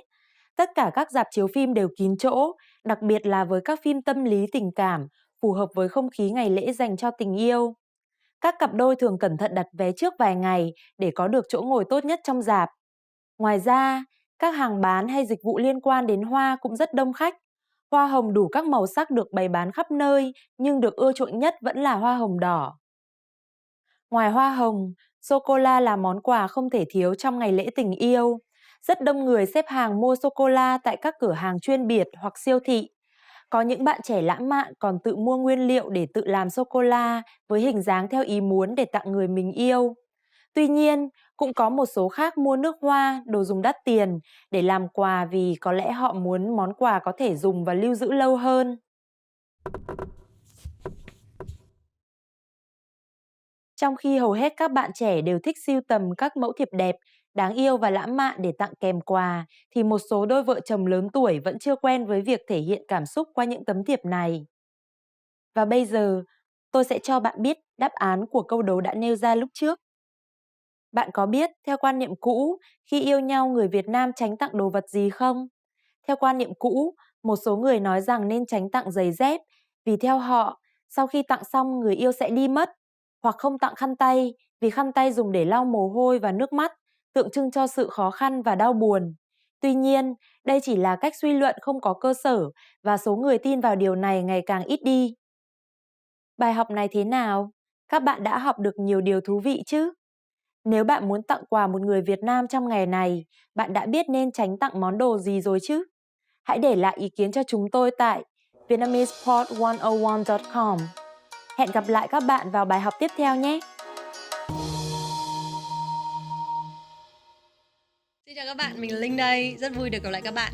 Hi guys, it's Ling. Welcome back to VietnamesePod101.com, the fastest, easiest, and most fun way to learn Vietnamese. So if you come to Vietnam for the first time and you need some basic phrases or you don't know how to answer some phrases in Vietnamese, trust me, this video is for you. And not only some basic phrases, but I'm gonna tell you how to answer some questions and how to survive restaurants in Vietnam. So let's see what we got.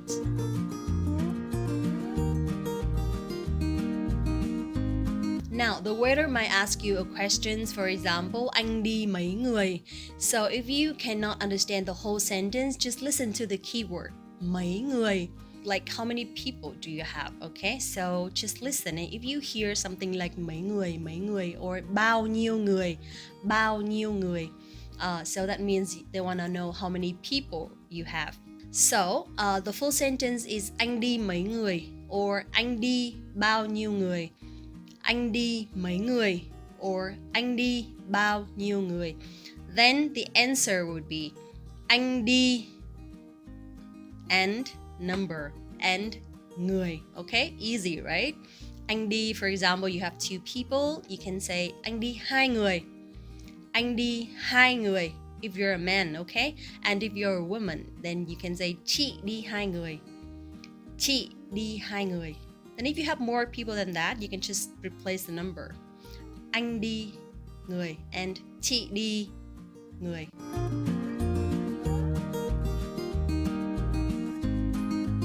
Now, they might ask you another question, which is anh đã đặt bàn chưa? Anh đã đặt bàn chưa? Anh đã đặt bàn chưa? So if you don't understand the whole sentence, but if you hear something like đặt bàn, so reservation.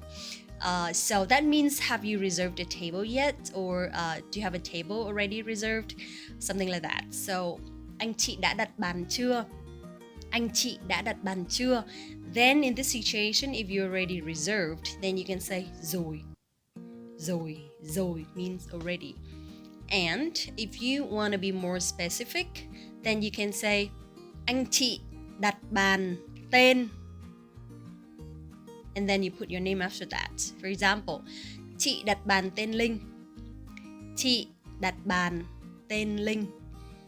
Chị đặt bàn tên Linh means I reserved a table under Linh.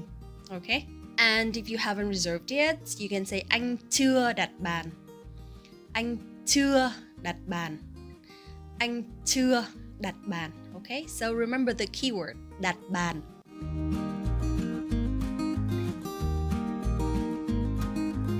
Alright, next one, if you already settled at some tables, so you want to ask whether this restaurant has something.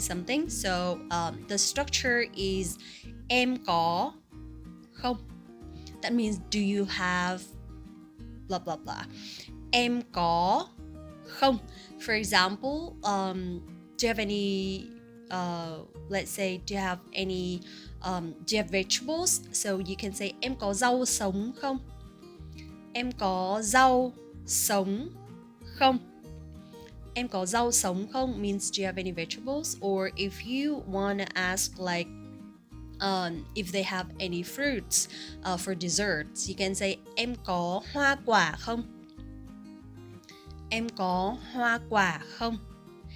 Em có hoa quả không? Okay, so basically this question literally means do you have anything, but it means can I have something? Okay, another example would be em có bia Hà Nội không? Em có bia Hà Nội không? Em có bia Hà Nội không? Bia Hà Nội is very famous in Vietnam, so you want to say do you have Hà Nội beer? Em có bia Hà Nội không? Okay, so remember the structure. Em có, and then the thing that you want, and then không, do you have anything? Or I would like something.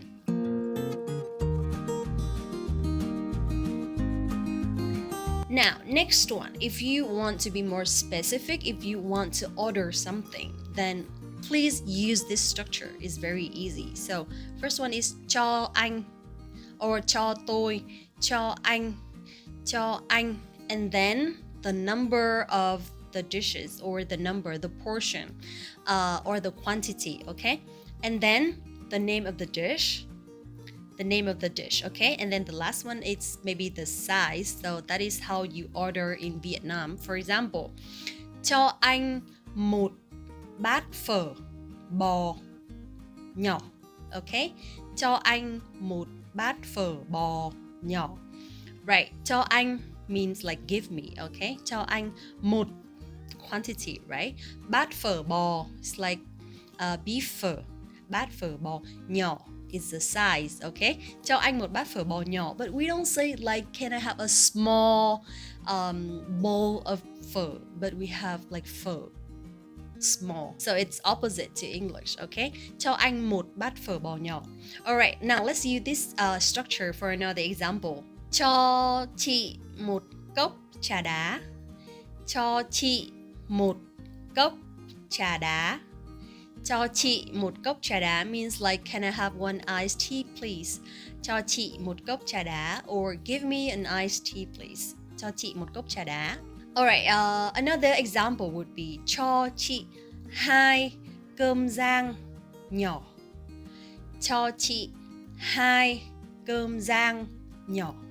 Cho chị 2 cơm rang nhỏ means like, give me 2 fried rice, 2 small fried rice, okay? Cho chị 2 cơm rang nhỏ. Alright, so one more time, cho tôi, or cho anh, or cho chị, and then the number, the quantity, and then the dish, and then the size, okay?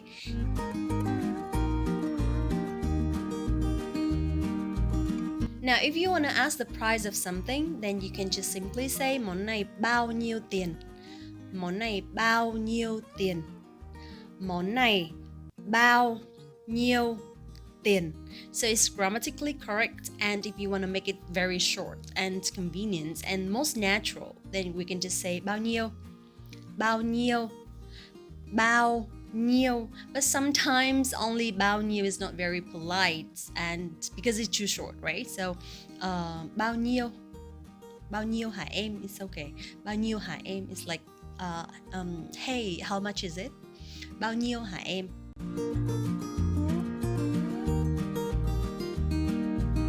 Now, if you want to ask if this dish is good for 2 people, or you don't know whether this dish is good for like how many people, then you can simply ask a question. Món này cho mấy người ăn? Món này cho mấy người ăn? Món này cho mấy người ăn means like, how many people is this dish good for? Món này cho mấy người ăn, okay? And they will say like 2 people, 3 people, or just a single dish.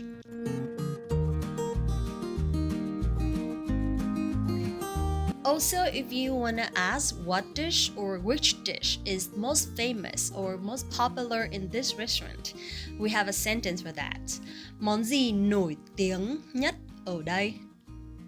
Món gì nổi tiếng nhất ở đây? Món gì means which dish. Nổi tiếng means famous. Nhất, most famous. Ở đây means here. So it's like, what is the most famous dish here?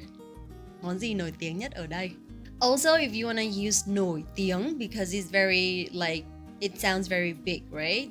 Nổi tiếng means famous. And another word, another more natural word that you can use is đắt hàng.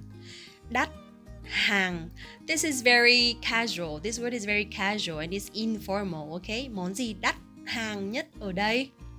Món gì đắt hàng nhất ở đây? That means like, what is the best seller here? Or what is the most favorite dish here? Món gì đắt hàng nhất ở đây?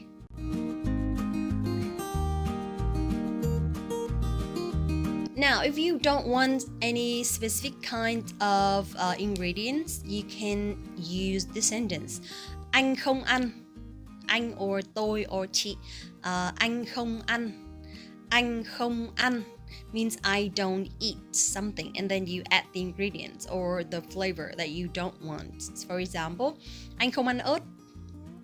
Anh không ăn ớt. Anh không ăn ớt. Anh không ăn ớt. Anh không ăn ớt means I don't eat chili or no spicy please. Anh không ăn ớt. Or if you don't eat mắm tôm. Mắm tôm. Mắm tôm is like the number one famous ingredients in Vietnam. Mắm tôm is the shrimp paste. If you don't eat that, if you can't stand the smell and you're not familiar with the flavor, you can say anh không ăn mắm tôm. Anh không ăn mắm tôm. Anh không ăn mắm tôm means I don't eat shrimp paste. I don't eat mắm tôm. But please try. Also, a lot of people cannot eat spring onion. For example, in phở. Phở, you know, right? So some people can't eat that. So you can say anh không ăn hành. Anh không ăn hành. Anh không ăn hành. Okay?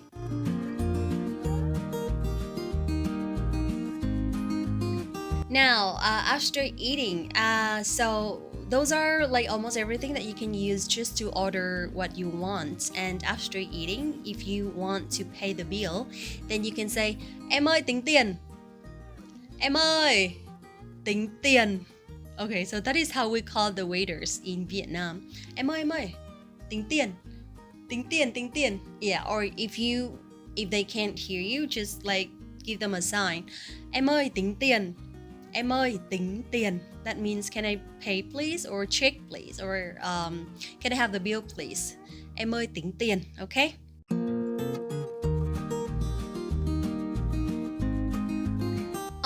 For example, most of the restaurants in Vietnam are like some very casual restaurants that you will have to pay by cash.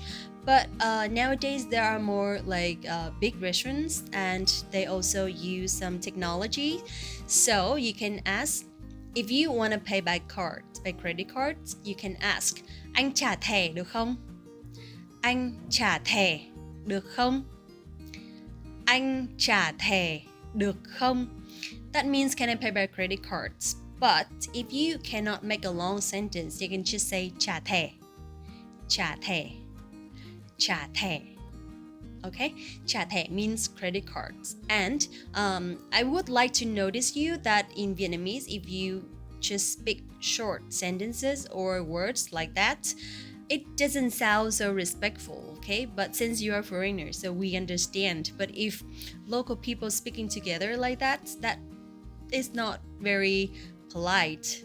So, if you can't make the full sentence, like anh trả thẻ được không? Then you can say trả thẻ with a very like respectful gesture, so they would understand you. Okay, anh trả thẻ được không?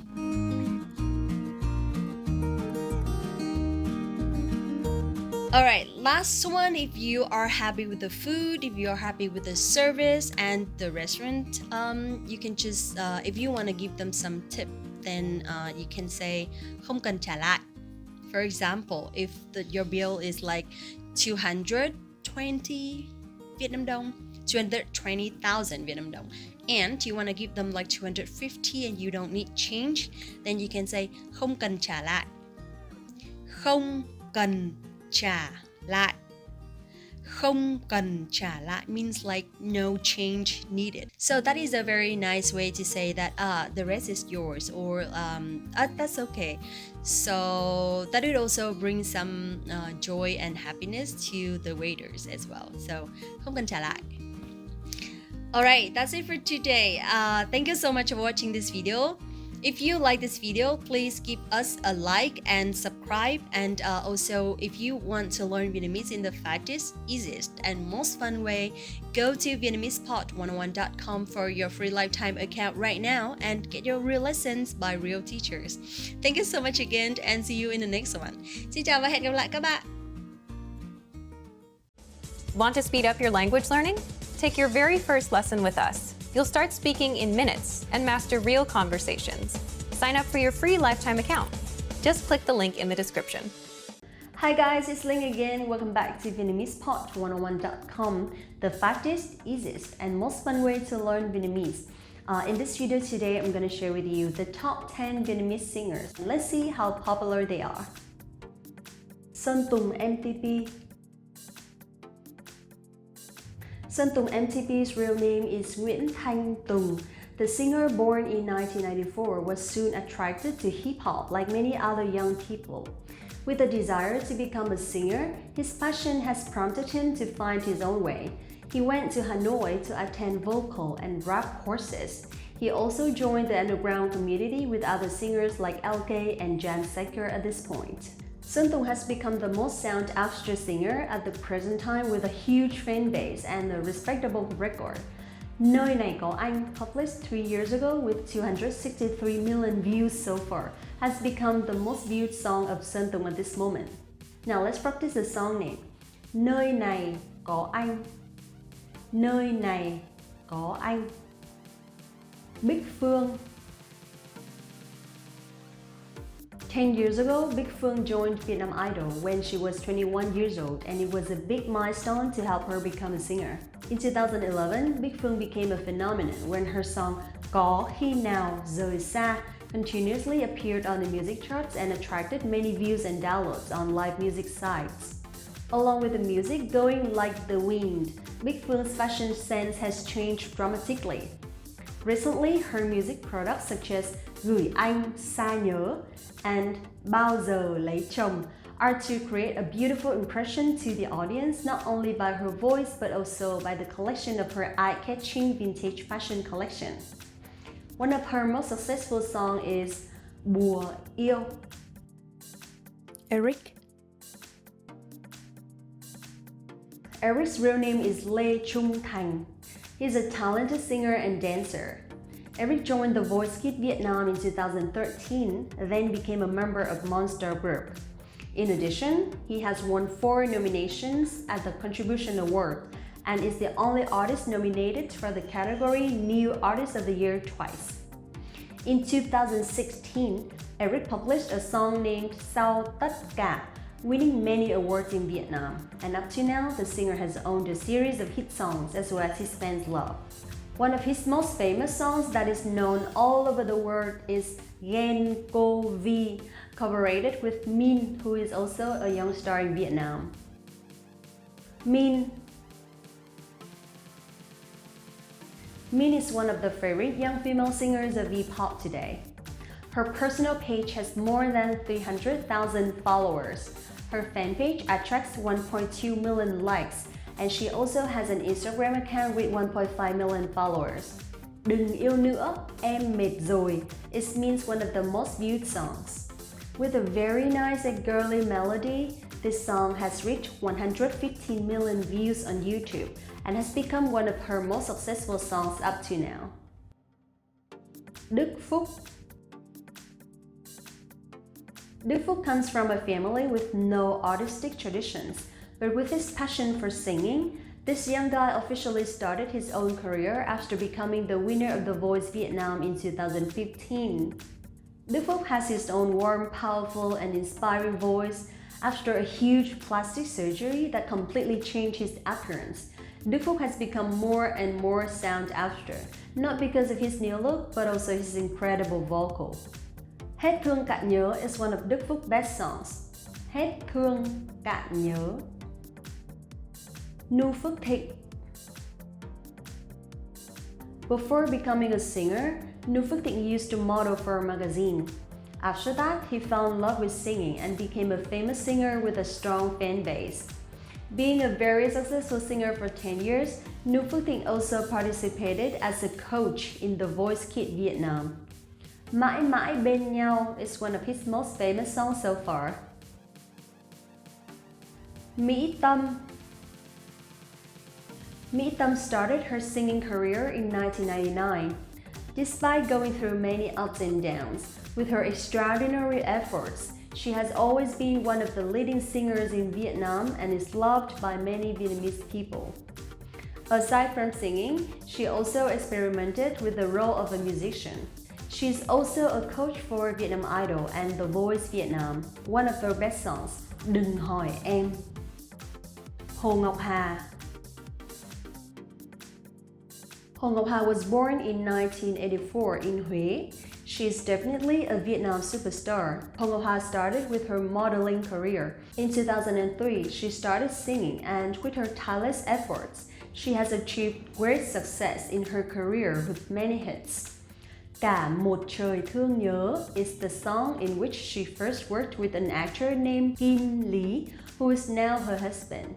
She gave birth to twins not long ago, and maybe this is like one of her best songs so far. Hiền Hồ. Hiền Hồ is a young singer who won the runner-up in The Voice Vietnam when she was 20 years old. The talented singer pursues ballad music with a lyrical melody that makes millions of people emotional. Hiền Ho's strong and emotional voice has helped her have many hits. Not only having a passion for music, this talented young singer is also a fashionista. With a slender style and a diverse mix, every time the female singer appears, it attracts everyone's eyes. Trúc Nhân. Trúc Nhân has a very special strong voice. He has a kind of freakish performing style with a very different musical personality. Although not regularly having new songs, each song of Trúc Nhân has continued to become a hit when first released. Trúc Nhân songs have mostly bright melodies with extremely interesting and funny mixes. He sometimes even uses his music to reflect some social phenomena. One of Trúc Nhân best songs is Sáng Mắt Chưa. Okay guys, that's it for today. I hope you enjoyed it, and thank you so much for watching. Please don't forget to like this video, subscribe the channel, and visit the website VietnamesePod101.com for your free lifetime account right now. Get your real lessons by real teachers. Thank you so much for watching again, and see you in the next one. Xin chào và hẹn gặp lại.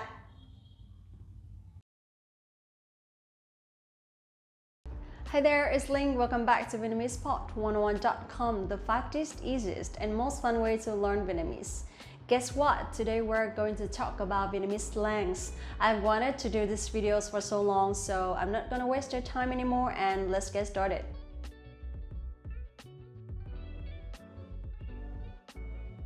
I can't be serious today because it's about slangs. Come on, it's about the words that we are not usually using, but it's so cool, and I think most young people would like it. And let's start with a very common thing that nowadays we have to wear every time we go out, not go out, but every time we ride a motorbike, which is the helmets. And in Vietnamese, a fun way to say this is nồi cơm điện.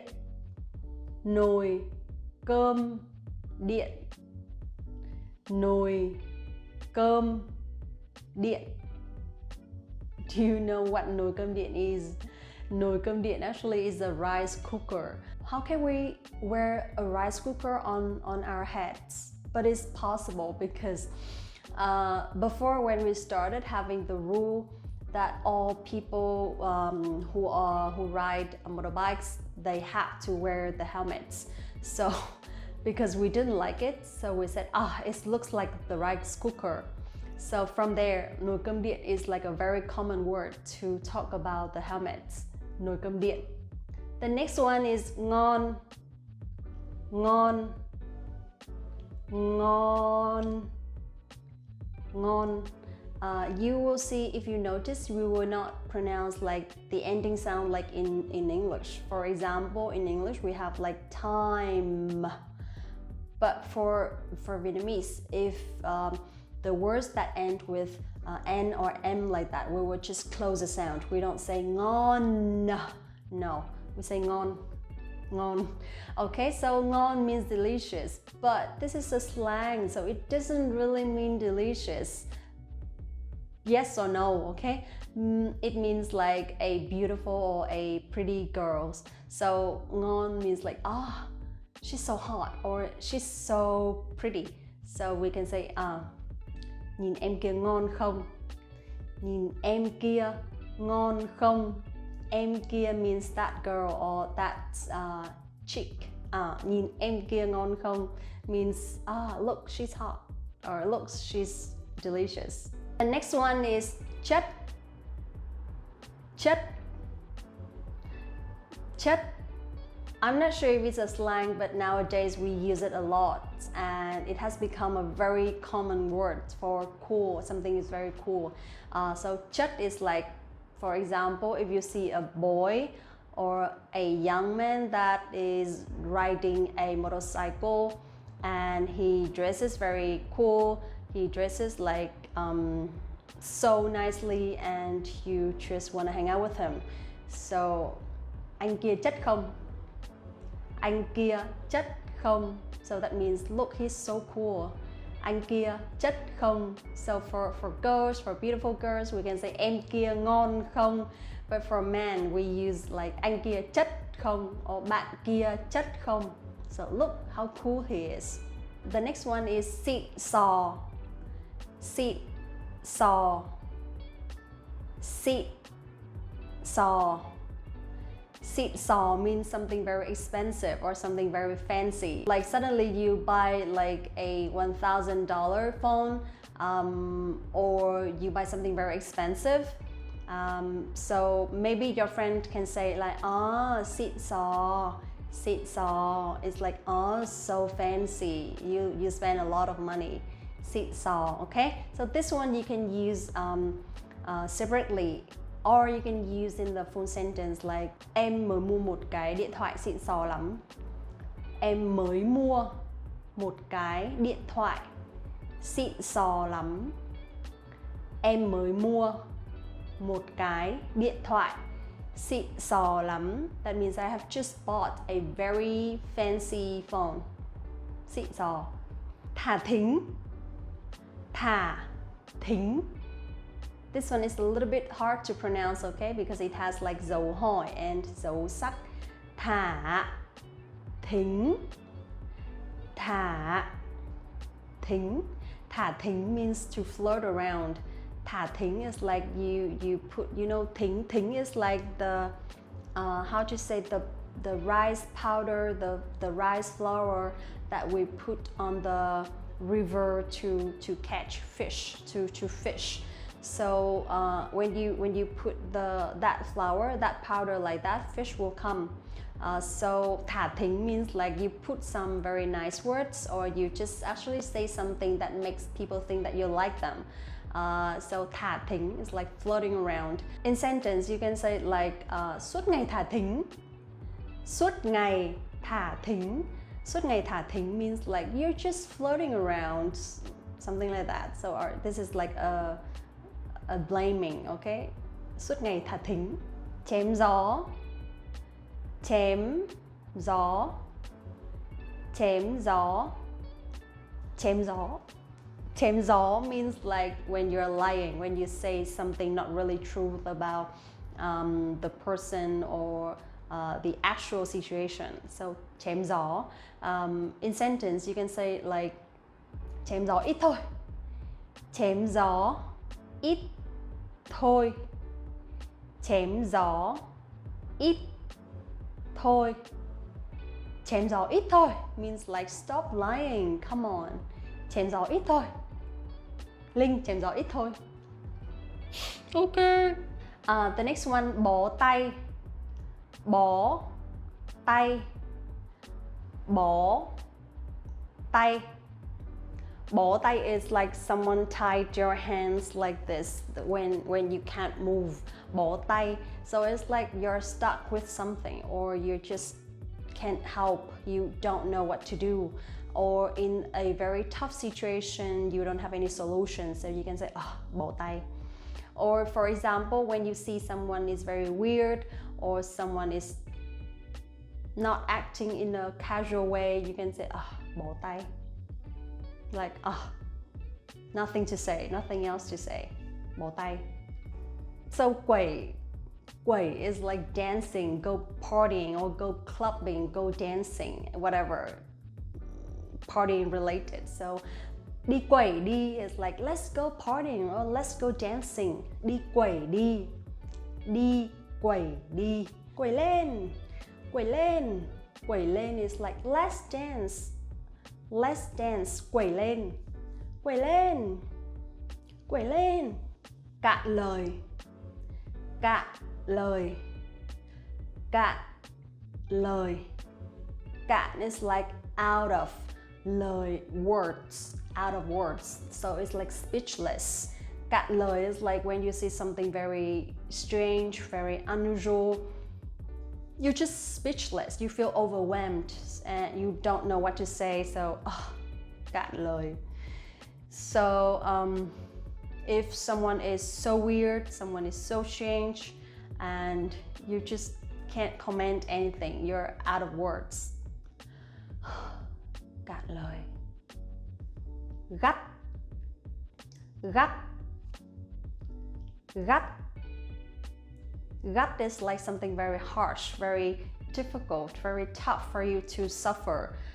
Or usually we use gắt for verbal situations, or something like when you say something very harsh to someone. So you can say, gắt thế.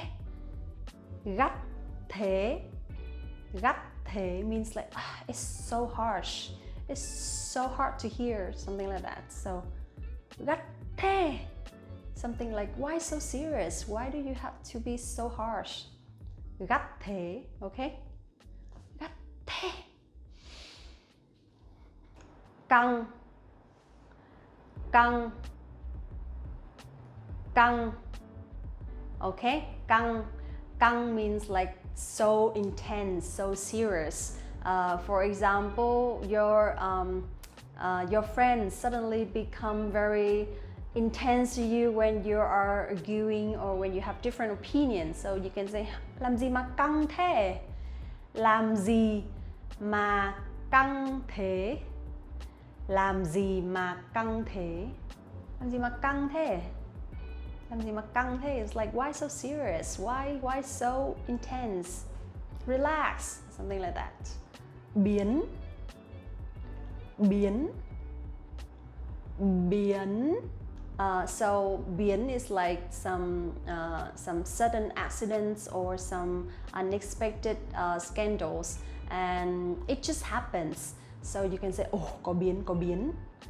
Có biến is like, there is a scandal or there is an accident, something like that.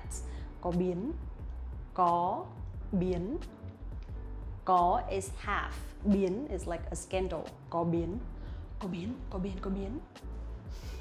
Phốt. Phốt. Phốt. Phốt. Dấu sắc, okay? And very strong. Phốt. Phốt is like fault or mistakes, or also scandal. So if you want to gossip about someone's mistakes or someone's faults or someone's scandal, then you can say, lại dính phốt nữa à? Lại dính phốt nữa à? Lại dính phốt nữa à? So it's like again or scandal again, something like that. Lại dính phốt nữa à? Lại dính phốt nữa à? Có biến. Ngất. Ngất. Ngất, dấu sắc, okay? Ngất is like to go to sleep or to go to bed, to fall asleep. So when you are chatting with your friends and you want to stop the conversation and you say, I'm going to bed now, or I'm going to sleep now, you can say, thôi, ngất đây. Ngất đây. Ngất đây. It's like, I'm sleeping now. I'm off to bed now, something like that. But actually, ngất means to pass out, okay? To pass out. Ngất, I'm passing out, something like that. Ngất, ngất đây. Yeah, that's it for today. I really enjoyed it. I don't know how about you, but I like this kind of topics because it's more common, it's more natural, and it's more Vietnamese. Slangs in Vietnamese, we say từ lóng. Từ lóng or tiếng lóng. Tiếng lóng, okay? Từ lóng, tiếng lóng. And that's it for today. Thank you so much for watching again. See you in the next video, and don't forget to like this video, subscribe the channel, and visit the website VietnamesePod101.com to learn more Vietnamese. Thank you. See you in the next one. Xin chào và hẹn gặp lại. In this video, you'll learn 20 of the most common words and phrases in Vietnamese. Hi everybody, my name is Ling. Welcome to the 800 Core Vietnamese Words and Phrases video series. This series will teach you the 800 most common words and phrases in Vietnamese. But there's a twist. With each new lesson in this series, we'll include the previous lessons at the end, so after you learn the new words and phrases, stick around and review what you've learned in previous lessons. Reviewing is one of the most important parts of learning a language. You can also get the full list right now at VietnamesePod101.com.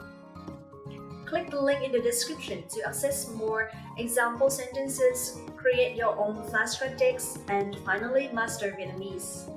Okay, let's get started. First is chuối, banana. Chuối, chuối, banana.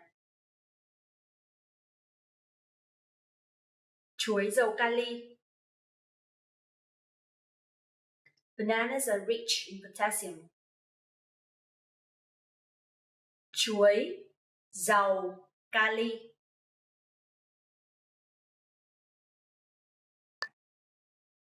Táo, apple. Táo, táo, apple.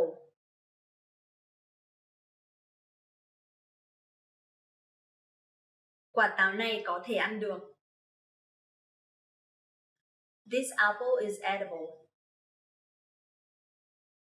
Quả táo này có thể ăn được. Quả nho, grape. Quả nho, quả nho, grape. Con chuột đang ăn một quả nho. The mouse is eating a grape. Con chuột đang ăn một quả nho. Dưa hấu, watermelon. Dưa hấu, dưa hấu, watermelon. Những đứa trẻ đang ăn dưa hấu. The children are eating watermelon. Những đứa trẻ đang ăn dưa hấu.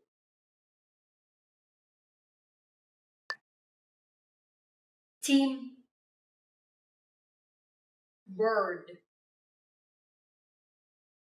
Team, team, bird.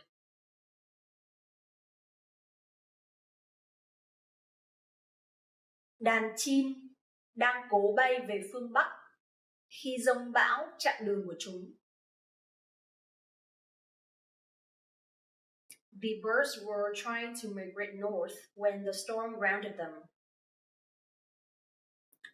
Đàn chim đang cố bay về phương Bắc khi giông bão chặn đường của chúng. Chuột, mouse. Chuột, chuột,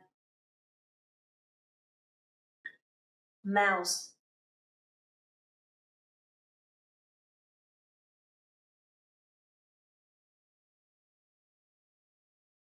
Con chuột đang ăn quả nho. The mouse is eating a grape.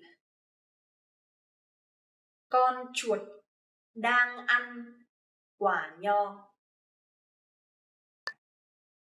Mặt trời, sun. Mặt trời, mặt trời, sun. Mặt trời mọc ở phía đông. The sun rises from the east. Mặt trời mọc ở phía đông. Thời tiết, weather. Thời tiết,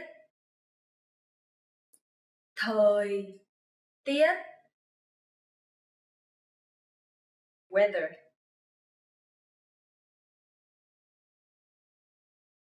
Chuyến bay đã bị hoãn lại vì thời tiết xấu.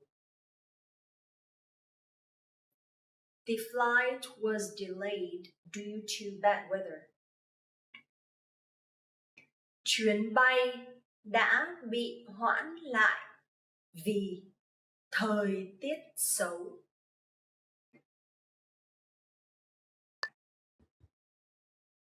Độ,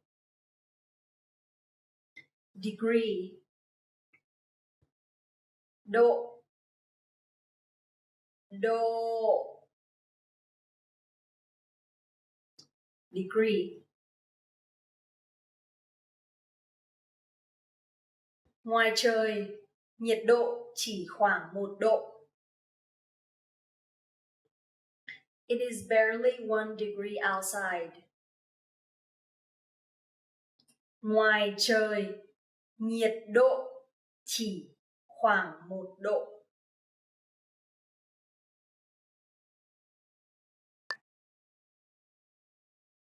Phụ nữ, woman. Phụ nữ, phụ nữ, woman.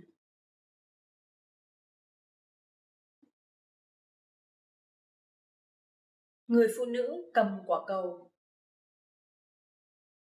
The woman holds the globe. Người phụ nữ cầm quả cầu. Đàn ông, man. Đàn ông, đàn ông, man. Người đàn ông có cái bụng to. The man has a big belly. Người đàn ông có cái bụng to. Bạn gái, girlfriend. Bạn gái, bạn gái, girlfriend. Cô ấy là bạn gái của Nam. She is Nam's girlfriend. Cô ấy là bạn gái của Nam. Bạn trai, boyfriend. Bạn trai, bạn trai, boyfriend.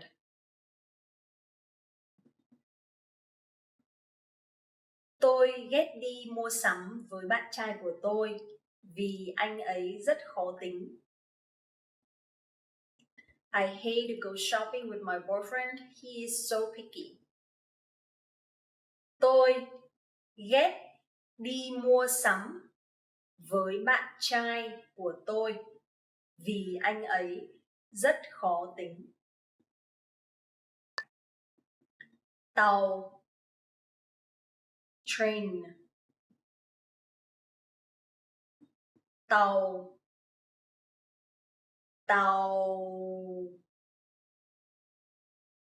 train.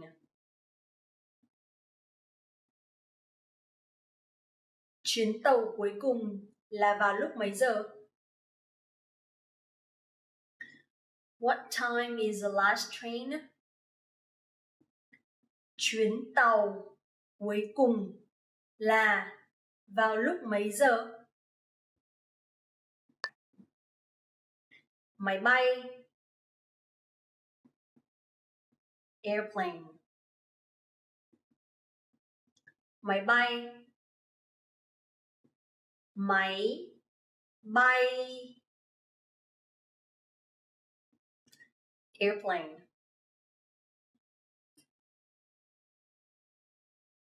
Máy bay đang bay trên bầu trời. The airplane is flying in the sky. Máy bay đang bay trên bầu trời. Xe buýt, bus. Xe buýt, xe buýt, bus. Có chuyến xe buýt nào từ sân bay vào thành phố không? Is there a bus from the airport to the city? Có chuyến xe buýt nào từ sân bay vào thành phố không? Taxi, taxi. Taxi, taxi, taxi.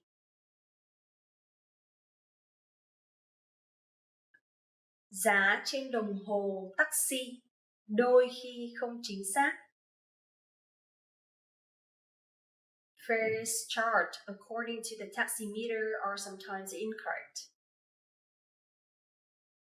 Giá trên đồng hồ taxi đôi khi không chính xác.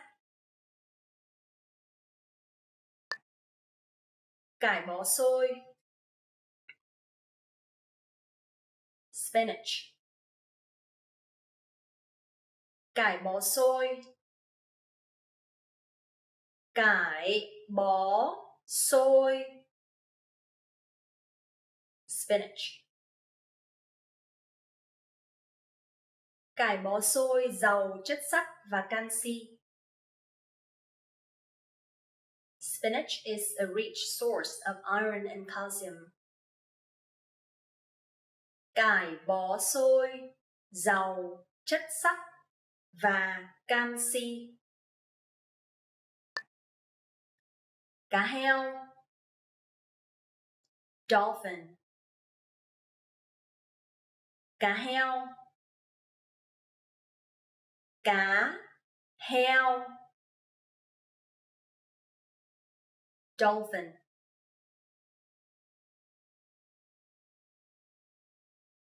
Con cá heo đang bơi trên biển. The dolphin is swimming in the ocean. Con cá heo đang bơi trên biển.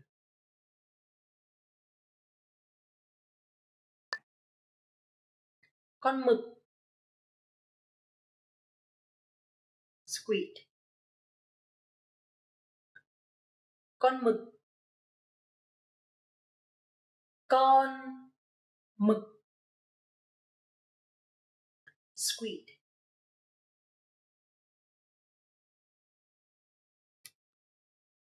Con mực đang bơi gần rặng san hô. The squid is swimming near the coral reef.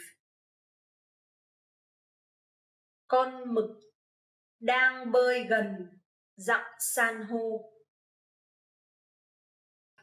Well done! In this lesson, you expanded your vocabulary and learned 20 new useful words.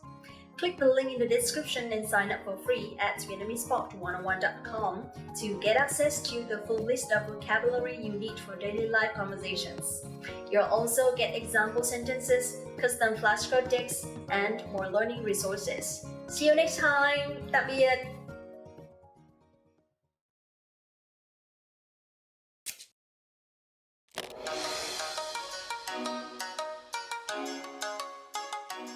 Xin chào, tôi là Huyền, một trong những người anh hùng vĩ đại đóng vai trò quan trọng nhất trong lịch sử đấu tranh giữ nước Việt Nam chính là Hồ Chí Minh.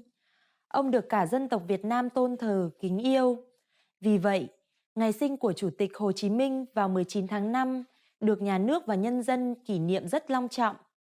Trong bài học này, chúng ta hãy cùng tìm hiểu về hoạt động kỷ niệm ngày sinh của Hồ Chủ tịch cũng như những thông tin liên quan về ông nhé. Bạn có biết các tên gọi gần gũi hơn mà người Việt Nam thường dùng khi nhắc tới Chủ tịch Hồ Chí Minh? Chúng tôi sẽ cho bạn biết đáp án vào phần cuối video này. Hồ Chí Minh tên thật là Nguyễn Sinh Cung, sinh năm 1890 trong một gia đình nhà nho tại một ngôi làng nhỏ ở Nghệ An, miền Trung Việt Nam. Ông là người đóng vai trò quyết định trong các cuộc đấu tranh của người Việt với các cường quốc như Pháp, Mỹ thời đó. Với sự hướng dẫn và chỉ đạo tài ba, Hồ Chủ tịch đã đưa dân tộc Việt Nam đến chiến thắng và giành lại độc lập tự do, thống nhất đất nước. Vào ngày 19 tháng 5 hàng năm, rất nhiều các hoạt động tưởng nhớ về Hồ Chủ tịch được tổ chức trên toàn quốc. Các cuộc thi ảnh, triển lãm tư liệu về ông được hưởng ứng nhiệt liệt. Đồng thời vào dịp này, rất nhiều người dân từ khắp mọi miền đất nước về thăm Nam Đàn, Nghệ An để thể hiện tấm lòng biết ơn với vị lãnh tụ vĩ đại. Ngoài ra, Lăng Chủ tịch tại thủ đô Hà Nội cũng là nơi nhiều người đến viếng thăm và tưởng niệm ông trong ngày này. Nhân dịp kỷ niệm ngày sinh Hồ Chủ tịch, các kênh truyền hình Việt Nam như VTV1, VTV3 cũng thường xuyên đăng tải phim tài liệu về con người, sự nghiệp và cuộc đời ông trong những năm tháng đấu tranh vì hòa bình dân tộc. Có những thước phim đã được chiếu lại nhiều lần, tuy nhiên, rất nhiều người Việt Nam vẫn luôn xúc động và cảm thấy tự hào khi xem lại những hình ảnh đó. Bạn sẽ có thể dễ dàng tìm thấy những bức ảnh, biểu ngữ, câu nói nổi tiếng của Hồ Chủ tịch được treo khắp nơi trên đường phố và các quảng trường lớn. Câu nói nổi tiếng nhất của Hồ Chí Minh mà mọi người dân Việt Nam vẫn luôn ghi nhớ đó là "Không gì quý hơn độc lập, tự do", được trích từ lời kêu gọi chống Mỹ cứu nước của ông vào ngày 17 tháng 7 năm 1966. Và bây giờ, tôi sẽ cho bạn biết đáp án của câu đố đã nêu ra lúc trước.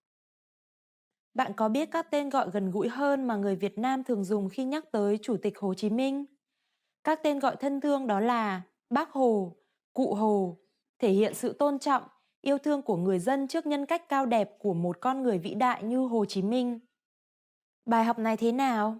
Các bạn đã học được nhiều điều thú vị chứ? Ở đất nước bạn, ai được coi là vị anh hùng dân tộc giống như Hồ Chí Minh ở Việt Nam? Hãy để lại ý kiến cho chúng tôi tại VietnamesPod101.com. Hẹn gặp lại các bạn vào bài học tiếp theo nhé!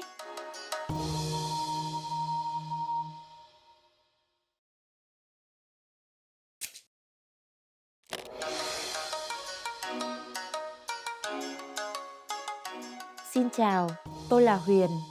Ngày 30 tháng 4 hay còn gọi là Ngày Giải phóng miền Nam là một cột mốc quan trọng trong lịch sử Việt Nam. Ngày này đã đánh dấu thời điểm đất nước Việt Nam hoàn toàn độc lập và thống nhất trên toàn lãnh thổ. Vì vậy, nó đã trở thành một ngày nghỉ lễ chính thức tại Việt Nam. Trong bài học này, chúng ta sẽ cùng tìm hiểu ý nghĩa lịch sử và các hoạt động trong ngày lễ này tại Việt Nam. Tên gọi cũ của thành phố Hồ Chí Minh ngay trước năm 1975 là gì? Chúng tôi sẽ cho bạn biết đáp án vào phần cuối video này. Với tên gọi khác, Ngày thống nhất đất nước là ngày diễn ra sự kiện chấm dứt chiến tranh Việt Nam khi Tổng thống Việt Nam Cộng Hòa cùng nội các bị bắt tại chỗ và phải tuyên bố đầu hàng vô điều kiện các lực lượng Việt Nam Dân Chủ Cộng Hòa và Mặt trận Dân tộc Giải phóng miền Nam Việt Nam vào sáng ngày 30 tháng 4 năm 1975. Sự kiện này đã chấm dứt chiến tranh Việt Nam và chiến tranh Đông Dương, đồng nghĩa với chấm dứt sự can thiệp trực tiếp bằng quân sự của các cường quốc thế giới vào Việt Nam. Và từ đó, nước Cộng hòa xã hội chủ nghĩa Việt Nam ra đời. Sự kiện này cũng là điểm khởi đầu cho hiện tượng thuyền nhân Việt Nam bỏ nước ra đi vì các lý do chính trị hoặc kinh tế. Với ý nghĩa quan trọng như vậy, hàng năm, nhà nước và nhân dân Việt Nam thường xuyên tổ chức kỷ niệm ngày lễ này với các hoạt động đoàn thể trong các cơ quan, công ty nhà nước. Các hoạt động ca múa nhạc có nội dung liên quan đến ngày này sẽ tổ chức tại các địa điểm công cộng như các quảng trường, khu trung tâm thành phố để các người dân luôn nhớ đến ngày lịch sử và duy trì tinh thần chiến đấu bất diệt của các thế hệ trước. Liền sau ngày 30 tháng 4 là ngày nghỉ lễ quốc tế lao động. Do đó, nhiều người Việt có xu hướng tận dụng thời gian này để đi du lịch trong và ngoài nước. Vé máy bay du lịch trong dịp này thường cao hơn bình thường.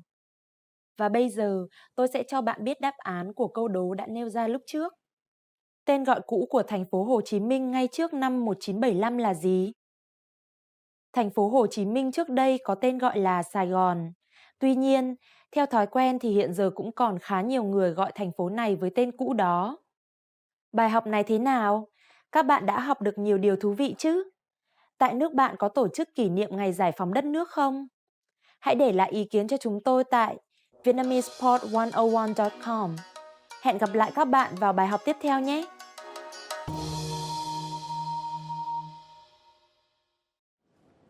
You are at a train station where you're attempting to buy an express ticket from a ticket machine. Which option should you choose to buy an express ticket?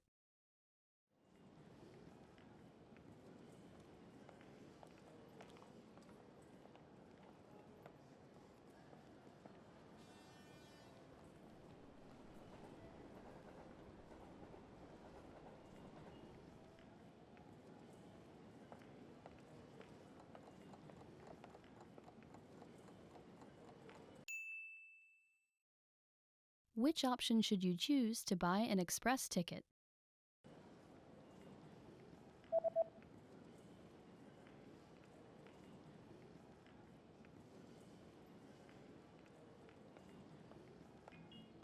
The option on the bottom left is for an express ticket. Vé tàu nhanh.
Hi everyone, I'm Gabriella.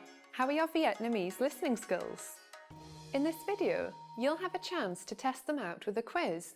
First, you'll see an image and hear a question. Next comes a short dialogue. Listen carefully and see if you can answer correctly. We'll show you the answer at the end. Are you ready? Một người đàn ông đang báo cáo về đánh giá doanh số công ty của ông ấy tại một buổi họp. Ông ấy đang sử dụng hai biểu đồ nào cho bài thuyết trình của mình? Xin quý vị nhìn vào tài liệu đã phát. Biểu đồ phía bên trái cho thấy doanh số của công ty chúng ta trong suốt 3 năm qua và doanh số dự tính cho năm nay. Còn biểu đồ phía bên phải biểu thị doanh số từng tháng cho tới tháng 10 năm nay. Bây giờ xin hãy nhìn vào biểu đồ bên trái. Nó cho thấy rằng doanh số đang dần dần tăng trong suốt 3 năm qua. Và nếu chúng ta có thể tiếp tục tăng doanh số thì tổng doanh số cho năm nay sẽ cho thấy sự tăng trưởng hơn cả năm ngoái. Tiếp theo, xin hãy nhìn vào biểu đồ bên phải. Biểu đồ bên phải cho thấy rằng những chiến dịch chúng ta đã làm vào tháng 4 và tháng 8 đã có hiệu quả rõ rệt. Tôi thấy rồi, nhưng doanh số đã giảm vào tháng 5 và tháng 9 ngay sau các chiến dịch. Vâng, những ảnh hưởng ngược lại này là không thể tránh khỏi. Tôi kỳ vọng là doanh số cho cả năm nay sẽ tăng vượt năm ngoái nếu chúng ta có thể tiếp tục tăng doanh số của chúng ta. Ông ấy đang sử dụng hai biểu đồ nào cho bài thuyết trình của mình?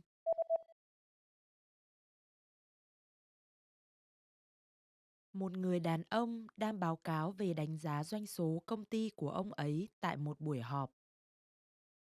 Ông ấy đang sử dụng hai biểu đồ nào cho bài thuyết trình của mình? Xin quý vị nhìn vào tài liệu đã phát. Biểu đồ phía bên trái cho thấy doanh số của công ty chúng ta trong suốt 3 năm qua và doanh số dự tính cho năm nay. Còn biểu đồ phía bên phải biểu thị doanh số từng tháng cho tới tháng 10 năm nay. Bây giờ xin hãy nhìn vào biểu đồ bên trái. Nó cho thấy rằng doanh số đang dần dần tăng trong suốt 3 năm qua. Và nếu chúng ta có thể tiếp tục tăng doanh số thì tổng doanh số cho năm nay sẽ cho thấy sự tăng trưởng hơn cả năm ngoái. Tiếp theo, xin hãy nhìn vào biểu đồ bên phải. Biểu đồ bên phải cho thấy rằng những chiến dịch chúng ta đã làm vào tháng 4 và tháng 8 đã có hiệu quả rõ rệt. Tôi thấy rồi, nhưng doanh số đã giảm vào tháng 5 và tháng 9 ngay sau các chiến dịch. Vâng, những ảnh hưởng ngược lại này là không thể tránh khỏi. Tôi kỳ vọng là doanh số cho cả năm nay sẽ tăng vượt năm ngoái nếu chúng ta có thể tiếp tục tăng doanh số của chúng ta. Did you get it right? I hope you learned something from this quiz. Let us know if you have any questions. See you next time. Xin chào các bạn, Linh đã quay trở lại đây. Hi guys, Lee is back and it's really nice to see you guys again today because I have a very interesting topic to talk to you guys. It's 10 favorite words chosen by fans and let's see what we got. And by the way, because I'm from Hanoi, the north of Vietnam, so sometimes you will see me and people from the south or people from the center of Vietnam, we have different accent. So if you are studying Vietnamese, then I recommend you just to stick with only one accent. For example, only north accent or only south accent. It's going to be easier for you because sometimes we use different words for the same meaning. It's going to be confused. So yeah, just remember this. And now let's get ready. Bạn. Friend. Okay, first one is bạn is a friend, and in Vietnamese there's only one word bạn to talk about a friend. So it's good to have a lot of friends, especially when you are the only child and you will have someone to hang out with or to share all the time together. So in Vietnamese you can say cô ấy là bạn của tôi. She is my friend. Cô ấy là bạn của tôi. Cô ấy là bạn của tôi. And remember, the word của tôi is mine, actually is behind the noun. Cô ấy là bạn của tôi. It's not của tôi bạn like in English. So bạn của tôi. And something else we can say, cô ấy có nhiều bạn vì cô ấy rất thân thiện. She has a lot of friends because she is very friendly. Cô ấy có rất nhiều bạn vì cô ấy rất thân thiện. Cô ấy có rất nhiều bạn vì cô ấy rất thân thiện. So, bạn is a friend. Cà phê. Cà phê. Coffee. Cà phê. Coffee. Cà phê. Okay, this one is my favorite thing because I love Vietnamese coffee. It's really, really tasty and the smell is so good.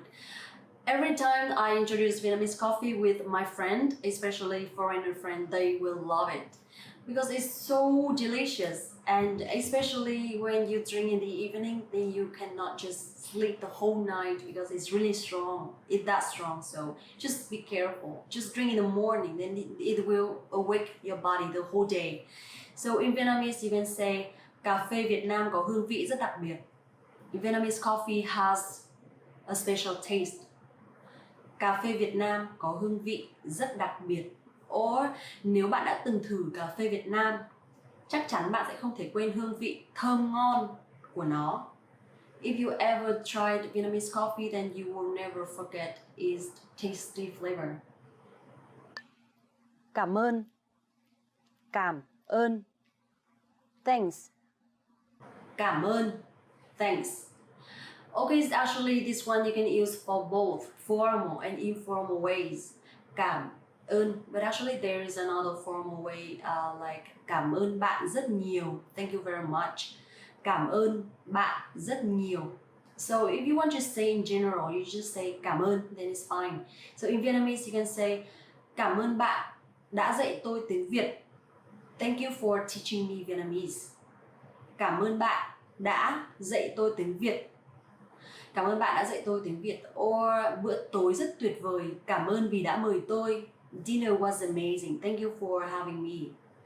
Bữa tối rất tuyệt vời. Cảm ơn bạn đã mời tôi. Bữa tối rất tuyệt vời. Cảm ơn bạn đã mời tôi. Chóng mặt. Chóng mặt. Dizzy. Chóng mặt. Dizzy. Chóng mặt. Okay, chóng mặt is dizzy. Actually, this is a compound word, so it doesn't mean anything if you split this one, so just use chóng mặt as dizzy. Especially when you come to Vietnam and suddenly you're not feeling well and you want to ask for people's help, so you can ask, xin lỗi tôi thấy chóng mặt quá, bạn có thể giúp tôi được không? Excuse me, I feel so dizzy, can you please help me? Xin lỗi, tôi thấy chóng mặt quá, bạn có thể giúp tôi được không? Đẹp. Beautiful. Đẹp. Beautiful. Okay, this one is my favorite thing too because it can be used for both people and thing. Like something is beautiful or someone is beautiful. For example, she is very beautiful. Cô ấy rất đẹp. Cô ấy rất đẹp. Or trời hôm nay đẹp quá. It's a beautiful day today. Trời hôm nay đẹp quá. Or in another sentence you can say bộ váy này rất đẹp và hợp với bạn. This dress is beautiful and looks good on you. Bộ váy này rất đẹp và hợp với bạn. Bộ váy này rất đẹp và hợp với bạn. So đẹp is beautiful. Hạnh phúc. Hạnh phúc. Happy. Hạnh phúc. Happy. In sentence, chị ấy trông thật hạnh phúc. She looks so happy. Chị ấy trông thật hạnh phúc. Chị ấy trông thật hạnh phúc. So happy is hạnh phúc. Another sentence, tôi hạnh phúc khi khiến bố mẹ tự hào về mình. I'm happy for making my parents proud of me. Tôi hạnh phúc khi khiến bố mẹ tự hào về mình. Tôi hạnh phúc khi khiến bố mẹ tự hào về mình. Khỏe mạnh. Khỏe mạnh. Healthy. Khỏe mạnh. Healthy. Okay, this one in Vietnamese, if you are talking about a person, then it's going to be khỏe mạnh. For example, trông ông của anh ấy rất khỏe mạnh. His grandfather looks so healthy. Trông ông của anh ấy rất khỏe mạnh. Trông ông của anh ấy rất khỏe mạnh. But if you are talking about food, then it's going to be lành mạnh. In sentence, đồ ăn Việt Nam rất lành mạnh. Vietnamese food is very healthy. Đồ ăn Việt Nam rất lành mạnh. Đồ ăn Việt Nam rất lành mạnh. Kỳ nghỉ. Kỳ nghỉ. Vacation. Kỳ nghỉ. Vacation. Okay, this one everybody loves it because no work, no school, just free time and traveling and so on. So in sentence you can say, bạn đã có kế hoạch gì cho kỳ nghỉ này chưa? Do you have any plan for this vacation? Bạn đã có kế hoạch gì cho kỳ nghỉ này chưa? Bạn đã có kế hoạch gì cho kỳ nghỉ này chưa? Or bạn sẽ đi đâu vào kỳ nghỉ này? Where are you going for this vacation? Bạn sẽ đi đâu vào kỳ nghỉ này? Bạn sẽ đi đâu vào kỳ nghỉ này? So, kỳ nghỉ. Vacation. Ngủ. Ngủ. To sleep. Ngủ. To sleep. Ngủ. Okay, this one is my favorite word too because I really enjoy sleeping. I don't know why, but it has to be more than 8 hours a day. Actually, I sleep a lot. So, but it's good because you feel stronger after sleeping enough. So, in sentence, em bé đang ngủ. The baby is sleeping. Em bé đang ngủ. Em bé đang ngủ. Actually, in Vietnamese, if you want to conjugate the verb in present continuous, you can just put the word đang before the verb, that is fine. Đang ngủ is sleeping, or đang ăn is eating, or đang học is studying. So it's easy, right? And as well, another sentence. Mình nên đi ngủ sớm hôm nay vì sáng mai mình phải dậy sớm. I should go to sleep early today as I have an early tomorrow. Mình nên đi ngủ sớm hôm nay vì sáng mai mình phải dậy sớm. Mình nên đi ngủ sớm hôm nay vì sáng mai mình phải dậy sớm. Thật tuyệt. Thật tuyệt. Awesome. Thật tuyệt. Awesome. Okay, actually in Vietnamese you can use thật tuyệt or tuyệt vời for awesome. So in sentence, thật tuyệt vời khi được nhận học bổng từ trường đại học mà mình yêu thích. It's awesome to receive a scholarship from your favorite college. Thật tuyệt vời khi được nhận học bổng từ trường đại học mà mình yêu thích. Thật tuyệt vời khi được nhận học bổng từ trường đại học mà mình yêu thích. It's awesome. Okay, done 10 favorite words chosen by fans, and I hope you enjoy it. So if you want to learn anything else in Vietnamese, then you can just request at the comment below. And please don't forget to like the video, subscribe the channel, and visit the website VietnamesePod101.com to learn more Vietnamese with us. I am Linh, and thank you so much for watching the video, and see you soon.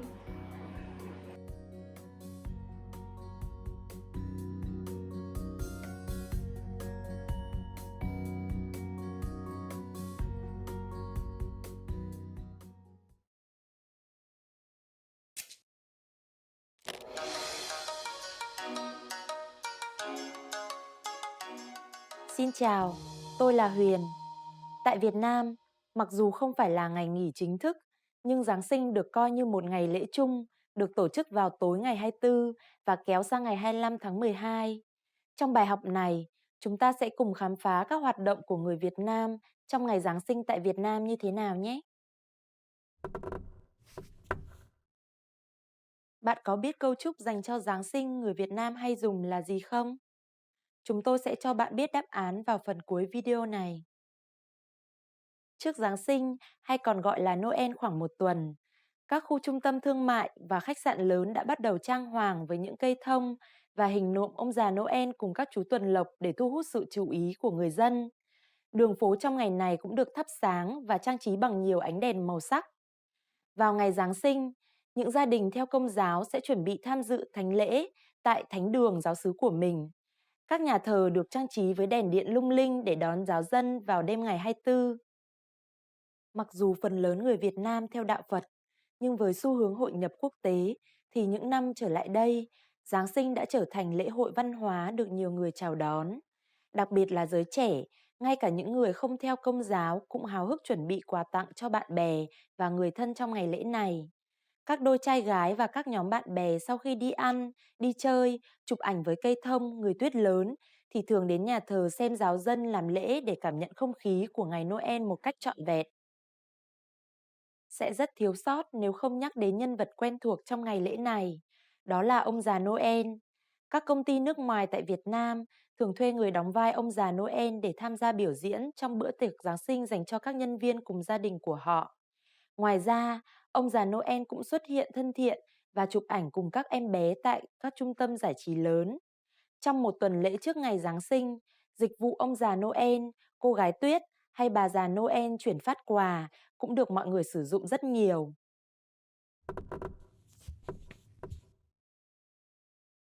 Bạn sẽ gặp rất nhiều ông già Noel mang quà đi phát, nhưng không ngồi trên xe kéo của các chú tuần lộc hay đi ô tô mà lại tự lái xe máy. Và bây giờ, tôi sẽ cho bạn biết đáp án của câu đố đã nêu ra lúc trước. Bạn có biết câu chúc dành cho Giáng sinh người Việt hay dùng là gì không? Câu chúc thường được in trên các tấm thiệp Giáng sinh bằng tiếng Việt là chúc Giáng sinh an lành, lời chúc bằng tiếng Anh Merry Christmas, hoặc câu chúc Giáng sinh vui vẻ và ấm áp, cũng thường được người Việt Nam dùng đến. Bài học này thế nào? Các bạn đã học được nhiều điều thú vị chứ? Ở nước bạn, mọi người có tổ chức Giáng sinh không? Hãy để lại ý kiến cho chúng tôi tại VietnamesePod101.com. Hẹn gặp lại các bạn vào bài học tiếp theo nhé!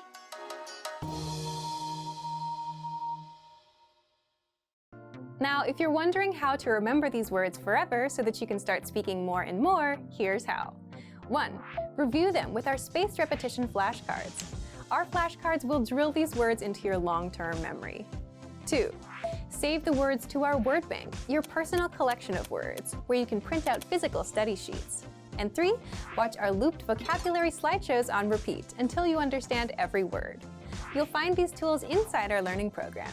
Just click the link in the description to get them.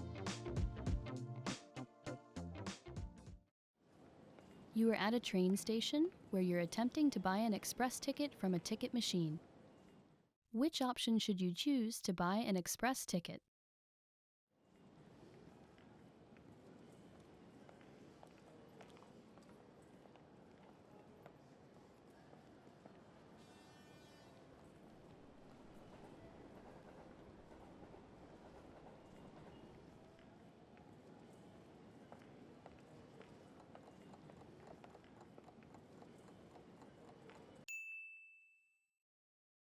Which option should you choose to buy an express ticket?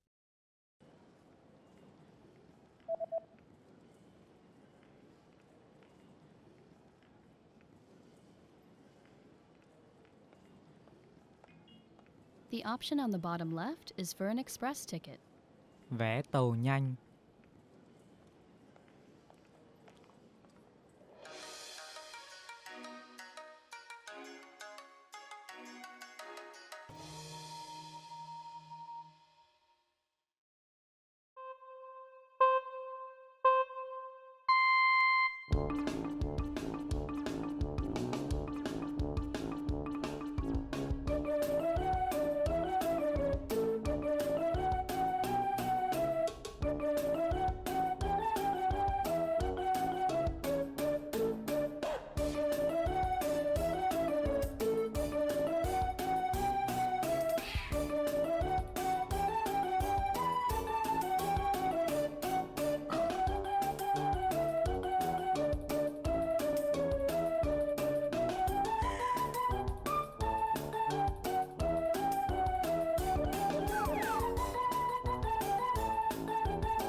Hi everyone, I'm Gabriella. How are your Vietnamese listening skills? In this video, you'll have a chance to test them out with a quiz. First, you'll see an image and hear a question. Next comes a short dialogue. Listen carefully and see if you can answer correctly. We'll show you the answer at the end. Are you ready? Một người đàn ông đang báo cáo về đánh giá doanh số công ty của ông ấy tại một buổi họp. Ông ấy đang sử dụng hai biểu đồ nào cho bài thuyết trình của mình? Xin quý vị nhìn vào tài liệu đã phát. Biểu đồ phía bên trái cho thấy doanh số của công ty chúng ta trong suốt 3 năm qua và doanh số dự tính cho năm nay. Còn biểu đồ phía bên phải biểu thị doanh số từng tháng cho tới tháng 10 năm nay.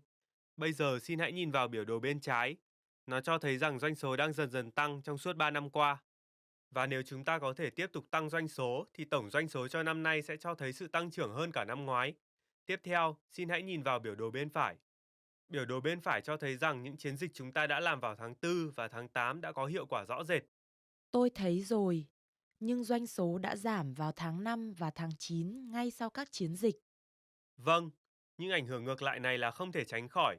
Tôi kỳ vọng là doanh số cho cả năm nay sẽ tăng vượt năm ngoái nếu chúng ta có thể tiếp tục tăng doanh số của chúng ta. Ông ấy đang sử dụng hai biểu đồ nào cho bài thuyết trình của mình?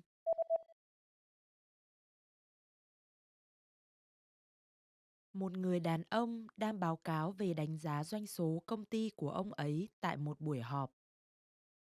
Ông ấy đang sử dụng hai biểu đồ nào cho bài thuyết trình của mình? Xin quý vị nhìn vào tài liệu đã phát. Biểu đồ phía bên trái cho thấy doanh số của công ty chúng ta trong suốt 3 năm qua và doanh số dự tính cho năm nay.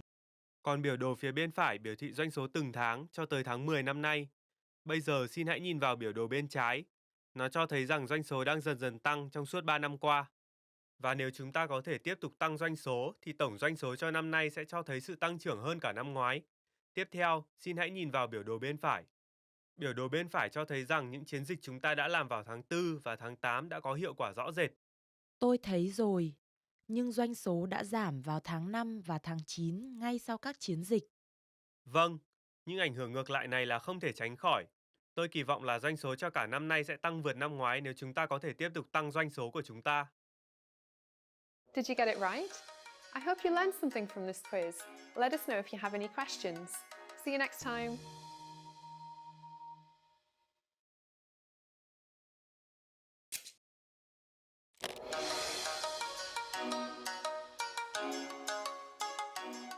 Xin chào, tôi là Huyền. Tại Việt Nam, mặc dù không phải là ngày nghỉ chính thức, nhưng Giáng sinh được coi như một ngày lễ chung, được tổ chức vào tối ngày 24 và kéo sang ngày 25 tháng 12. Trong bài học này, chúng ta sẽ cùng khám phá các hoạt động của người Việt Nam trong ngày Giáng sinh tại Việt Nam như thế nào nhé. Bạn có biết câu chúc dành cho Giáng sinh người Việt Nam hay dùng là gì không? Chúng tôi sẽ cho bạn biết đáp án vào phần cuối video này.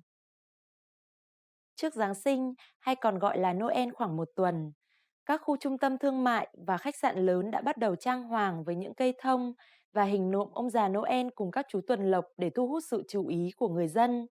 Đường phố trong ngày này cũng được thắp sáng và trang trí bằng nhiều ánh đèn màu sắc. Vào ngày Giáng sinh, những gia đình theo Công giáo sẽ chuẩn bị tham dự thánh lễ tại thánh đường giáo xứ của mình. Các nhà thờ được trang trí với đèn điện lung linh để đón giáo dân vào đêm ngày 24. Mặc dù phần lớn người Việt Nam theo đạo Phật, nhưng với xu hướng hội nhập quốc tế thì những năm trở lại đây, Giáng sinh đã trở thành lễ hội văn hóa được nhiều người chào đón. Đặc biệt là giới trẻ, ngay cả những người không theo Công giáo cũng háo hức chuẩn bị quà tặng cho bạn bè và người thân trong ngày lễ này. Các đôi trai gái và các nhóm bạn bè sau khi đi ăn, đi chơi, chụp ảnh với cây thông, người tuyết lớn thì thường đến nhà thờ xem giáo dân làm lễ để cảm nhận không khí của ngày Noel một cách trọn vẹn. Sẽ rất thiếu sót nếu không nhắc đến nhân vật quen thuộc trong ngày lễ này, đó là ông già Noel. Các công ty nước ngoài tại Việt Nam thường thuê người đóng vai ông già Noel để tham gia biểu diễn trong bữa tiệc Giáng sinh dành cho các nhân viên cùng gia đình của họ. Ngoài ra, ông già Noel cũng xuất hiện thân thiện và chụp ảnh cùng các em bé tại các trung tâm giải trí lớn. Trong một tuần lễ trước ngày Giáng sinh, dịch vụ ông già Noel, cô gái tuyết hay bà già Noel chuyển phát quà cũng được mọi người sử dụng rất nhiều.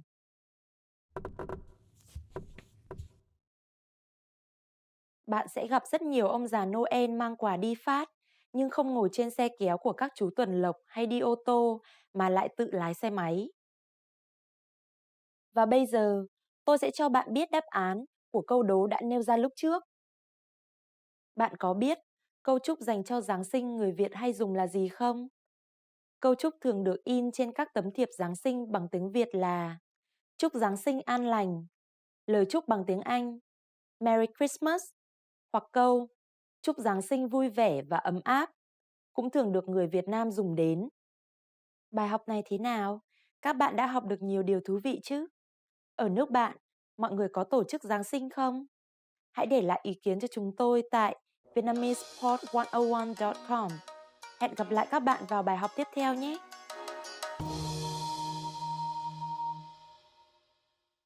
Xin chào các bạn, Linh đã quay trở lại đây. Hi guys, Lee's back and it's really nice to see you guys again today because I have a very interesting topic to talk to you guys. It's 10 favorite words chosen by fans, and let's see what we got. And by the way, because I'm from Hanoi, the north of Vietnam, so sometimes you will see me and people from the south or people from the center of Vietnam, we have different accent. So if you are studying Vietnamese, then I recommend you just to stick with only one accent. For example, only north accent or only south accent, it's going to be easier for you because sometimes we use different words for the same meaning. It's going to be confused.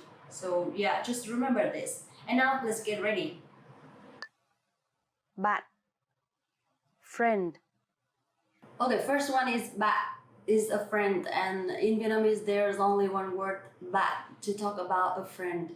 So it's good to have a lot of friends, especially when you are the only child and you will have someone to hang out with or to share all the time together.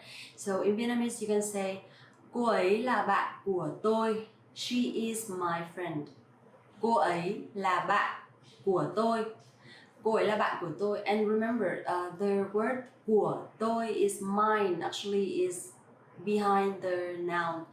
Cô ấy là bạn của tôi. It's not của tôi bạn like in English. So bạn của tôi. And something else we can say, cô ấy có nhiều bạn vì cô ấy rất thân thiện. She has a lot of friends because she is very friendly. Cô ấy có rất nhiều bạn vì cô ấy rất thân thiện. Cô ấy có rất nhiều bạn vì cô ấy rất thân thiện. So, bạn is a friend. Cà phê. Cà phê. Coffee. Cà phê. Coffee. Cà phê. Okay, this one is my favorite thing because I love Vietnamese coffee. It's really, really tasty and the smell is so good. Every time I introduce Vietnamese coffee with my friend, especially foreigner friend, they will love it because it's so delicious. And especially when you drink in the evening, then you cannot just sleep the whole night because it's really strong. It's that strong, so just be careful. Just drink in the morning, then it will awake your body the whole day. So in Vietnamese, you can say cà phê Việt Nam có hương vị rất đặc biệt. Vietnamese coffee has a special taste. Cà phê Việt Nam có hương vị rất đặc biệt. Or nếu bạn đã từng thử cà phê Việt Nam, chắc chắn bạn sẽ không thể quên hương vị thơm ngon của nó. If you ever tried Vietnamese coffee, then you will never forget its tasty flavor. Cảm ơn. Cảm ơn. Thanks. Cảm ơn. Thanks. Okay, actually this one you can use for both formal and informal ways. Cảm ơn, but actually there is another formal way like cảm ơn bạn rất nhiều. Thank you very much. Cảm ơn bạn rất nhiều. So if you want to say in general, you just say cảm ơn, then it's fine. So in Vietnamese you can say cảm ơn bạn đã dạy tôi tiếng Việt. Thank you for teaching me Vietnamese. Cảm ơn bạn đã dạy tôi tiếng Việt. Cảm ơn bạn đã dạy tôi tiếng Việt. Or bữa tối rất tuyệt vời. Cảm ơn vì đã mời tôi. Dinner was amazing. Thank you for having me. Bữa tối rất tuyệt vời. Cảm ơn bạn đã mời tôi. Bữa tối rất tuyệt vời. Cảm ơn bạn đã mời tôi. Chóng mặt. Chóng mặt. Dizzy. Chóng mặt. Dizzy. Chóng mặt. Okay, chóng mặt is dizzy. Actually, this is a compound word, so it doesn't mean anything if you split this one, so just use chóng mặt as dizzy. Especially when you come to Vietnam and suddenly you're not feeling well and you want to ask for people's help, so you can ask, xin lỗi tôi thấy chóng mặt quá, bạn có thể giúp tôi được không? Excuse me, I feel so dizzy, can you please help me? Xin lỗi, tôi thấy chóng mặt quá, bạn có thể giúp tôi được không? Đẹp. Beautiful. Đẹp. Beautiful. Okay, this one is my favorite thing too because it can be used for both people and thing. Like something is beautiful or someone is beautiful. For example, she is very beautiful. Cô ấy rất đẹp. Cô ấy rất đẹp. Or trời hôm nay đẹp quá. It's a beautiful day today. Trời hôm nay đẹp quá. Or in another sentence you can say bộ váy này rất đẹp và hợp với bạn. This dress is beautiful and looks good on you. Bộ váy này rất đẹp và hợp với bạn. Bộ váy này rất đẹp và hợp với bạn.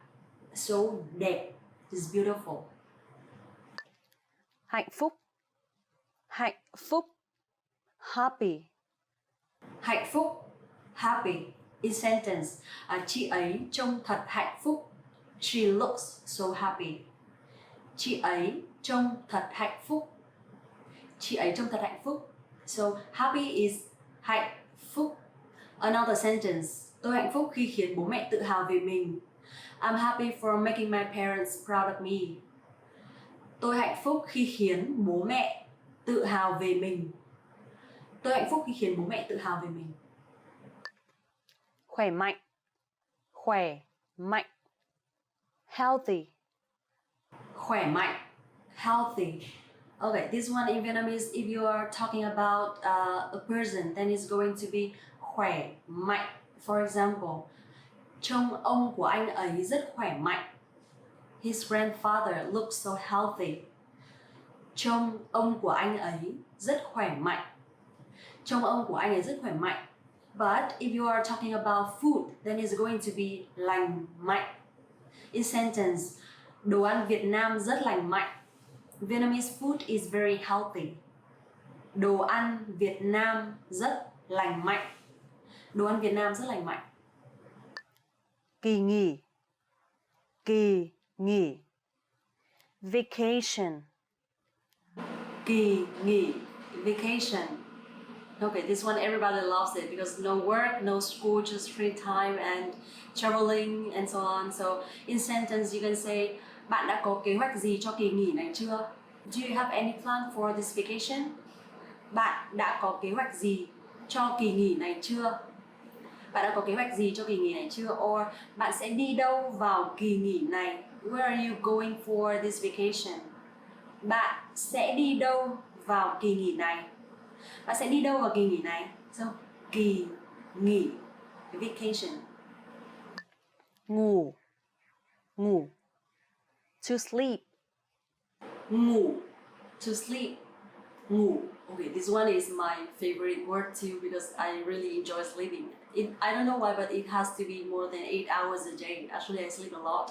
So, but it's good because you feel stronger after sleeping enough. So, in sentence, em bé đang ngủ. The baby is sleeping. Em bé đang ngủ. Em bé đang ngủ. Actually, in Vietnamese, if you want to conjugate a verb in present continuous, you can just put the word đang before the verb, then is fine. Đang ngủ is sleeping, or đang ăn is eating, or đang học is studying. So it's easy, right? And as well, another sentence. Mình nên đi ngủ sớm hôm nay vì sáng mai mình phải dậy sớm. I should go to sleep early today as I have an early tomorrow. Mình nên đi ngủ sớm hôm nay vì sáng mai mình phải dậy sớm. Mình nên đi ngủ sớm hôm nay vì sáng mai mình phải dậy sớm. Thật tuyệt, thật tuyệt. Awesome. Thật tuyệt, awesome. Okay, actually in Vietnamese you can use thật tuyệt or tuyệt vời for awesome. So in sentence, thật tuyệt vời khi được nhận học bổng từ trường đại học mà mình yêu thích. It's awesome to receive a scholarship from your favorite college. Thật tuyệt vời khi được nhận học bổng từ trường đại học mà mình yêu thích. Thật tuyệt vời khi được nhận học bổng từ trường đại học mà mình yêu thích. It's awesome. Okay, done 10 favorite words chosen by fans, and I hope you enjoy it. So if you want to learn anything else in Vietnamese, then you can just request at the comment below. And please don't forget to like the video, subscribe the channel, and visit the website VietnamesePod101.com to learn more Vietnamese with us. I am Linh, and thank you so much for watching the video, and see you soon.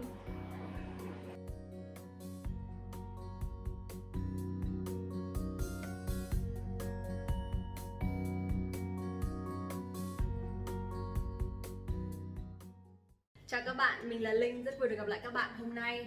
Hi everyone, my name is Linh. Welcome back to VietnamesePod101.com, the fastest, easiest, and most fun way to learn Vietnamese.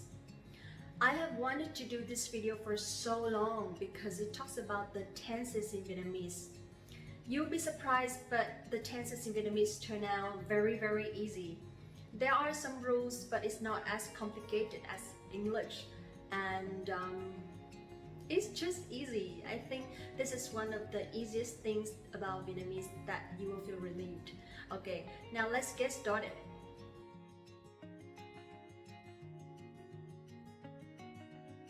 For the past, we have quá khứ, quá khứ, quá khứ. For the present, we have hiện tại, hiện tại, hiện tại. And for the future, we have tương lai, tương lai, tương lai.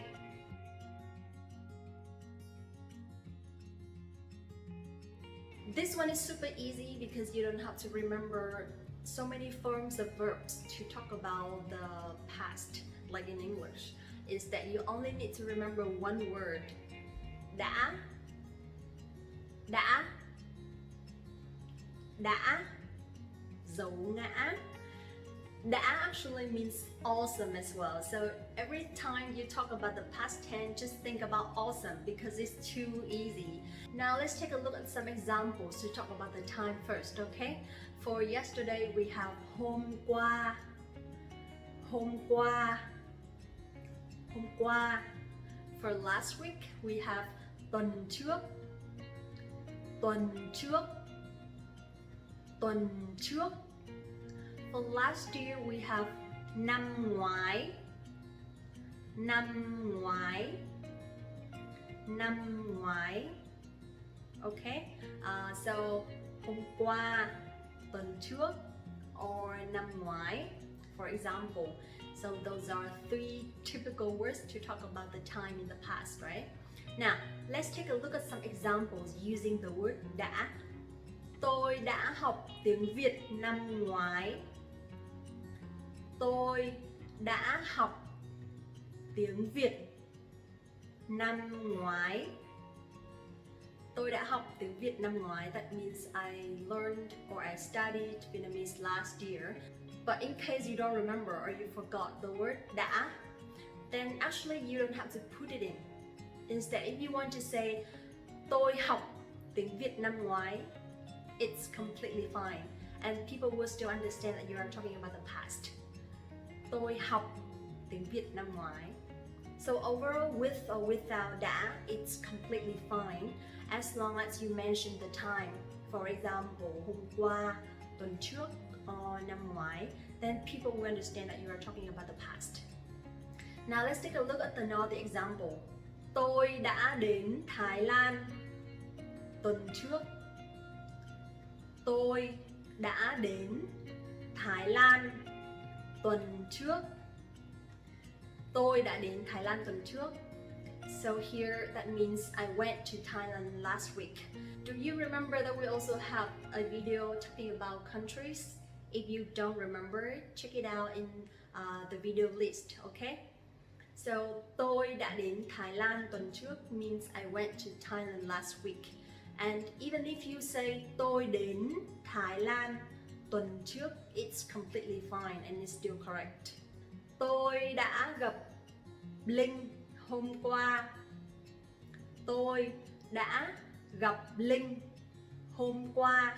Tôi đã gặp Linh hôm qua means I met Linh yesterday. And even if you don't use đã, tôi gặp Linh hôm qua, it's still completely fine.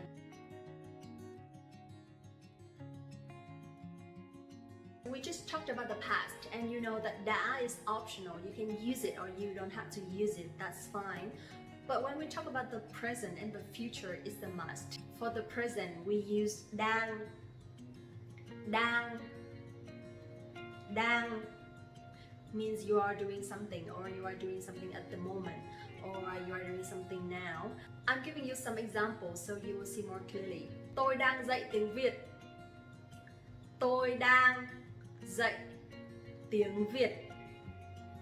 Tôi đang dạy tiếng Việt means I'm teaching Vietnamese. And here you also see đang before the verb dạy. Tôi đang dạy tiếng Việt.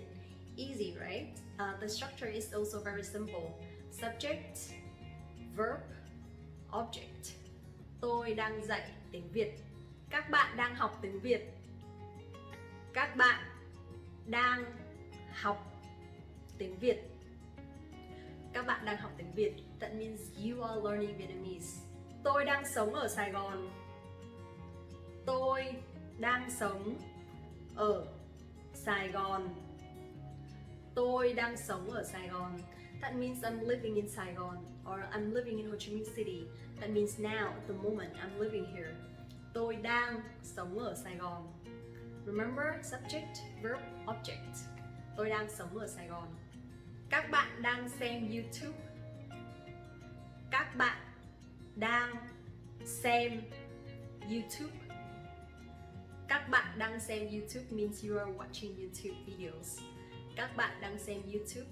Okay, so the structure is very easy. Just down and then the verbs. After that is fine. You don't have to conjugate the verb. You don't have to remember any forms of the verb. Just remember that verb.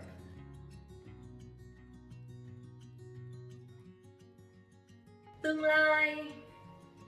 Tương lai. Tương lai means the future. And for tương lai, for the time, we have a few words like ngày mai. Ngày mai. Ngày mai means tomorrow. Tuần sau. Tuần sau. Tuần sau. Tuần sau means next week. Tháng sau. Tháng sau. Tháng sau means next month. And sang năm. Sang năm. Sang năm means next year. Actually, you can use năm sau, but it'll be more natural if you say sang năm. For the future, we will have to remember one word, which is sẽ. Sẽ. Dấu ngã. Sẽ. Sẽ means like will or I'm going to, okay? Sẽ. And the structure is also the same. Subject, verb, object. Các bạn sẽ nói tiếng Việt lưu loát sang năm. Các bạn sẽ nói tiếng Việt lưu loát sang năm. Các bạn sẽ nói tiếng Việt lưu loát sang năm.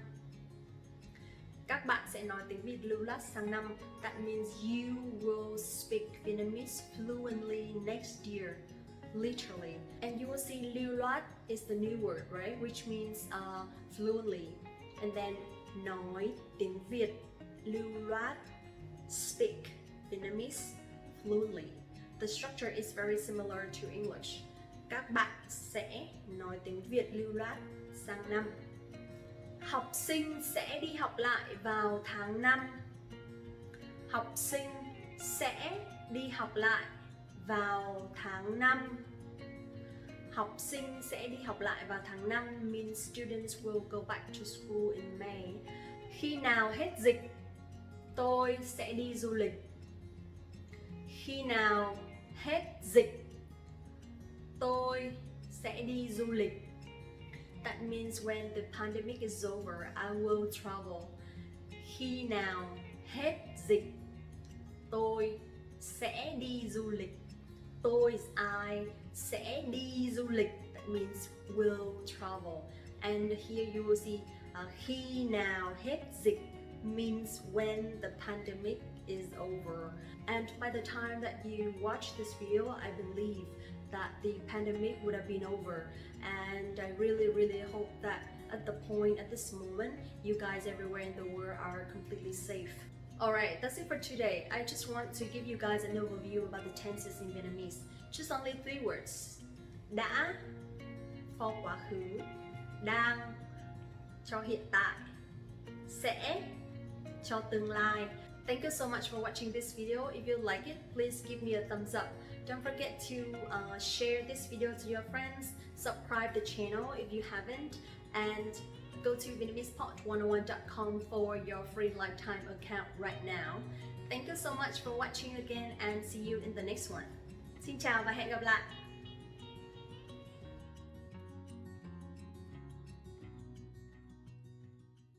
In this video, you'll learn 20 of the most common words and phrases in Vietnamese. Hi everybody, my name is Linh. Welcome to the 800 for Vietnamese words and phrases video series. This series will teach you the 800 most common words and phrases in Vietnamese. But there's a twist. With each new lesson in this series, we'll include the previous lessons at the end. So after you've learned the new words and phrases, stick around and review what you learned in previous lesson. Reviewing is one of the most important parts of learning a language. You can also get the full list right now at VietnamesPod101.com. Click the link in the description to access more example sentences, create your own flashcard deck, and finally master Vietnamese. Okay, let's get started. First is hôm nay,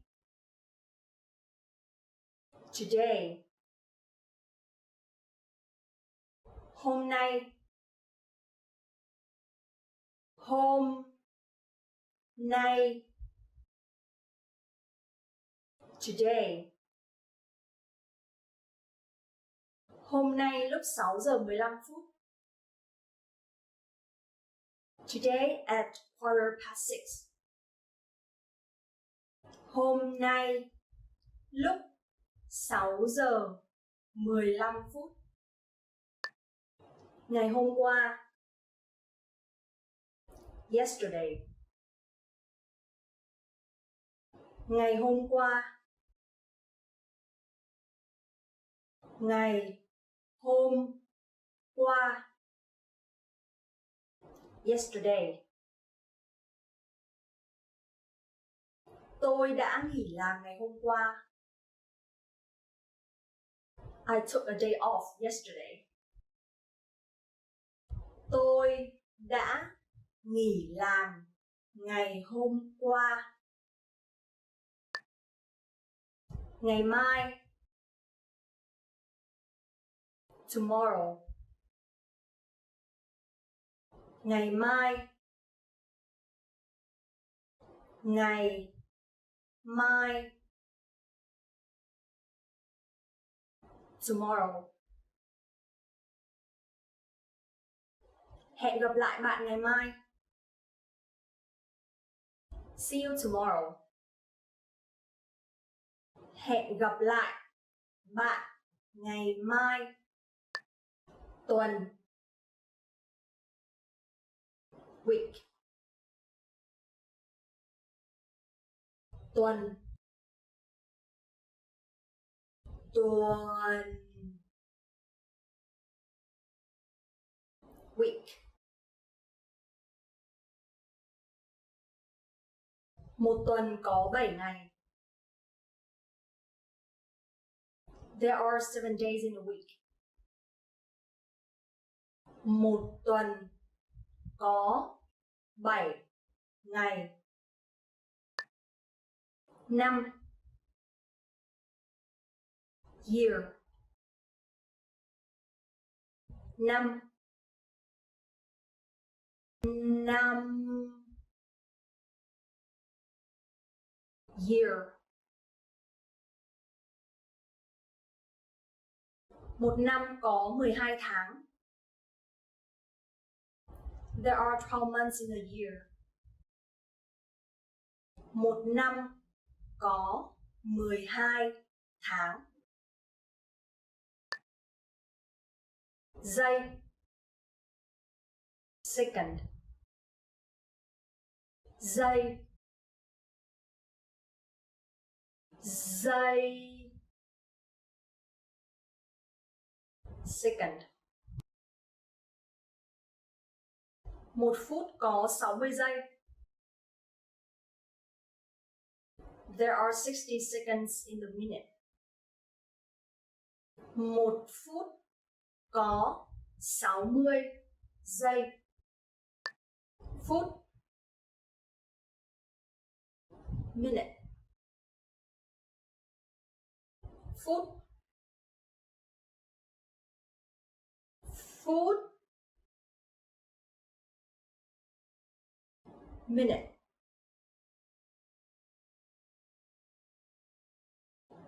Một phút có 60 giây. There are 60 seconds in a minute. Một phút có 60 giây. Giờ. Hour. giờ, giờ, hour. Tôi sẽ từ chỗ làm về nhà trong 1 giờ nữa. I'll be home from work in an hour. Tôi sẽ từ chỗ làm về nhà trong 1 giờ nữa. Đồng hồ, clock. Đồng hồ, đồng hồ, clock. Cái đồng hồ treo tường đang được treo trên tường. The wall clock is hanging on the wall.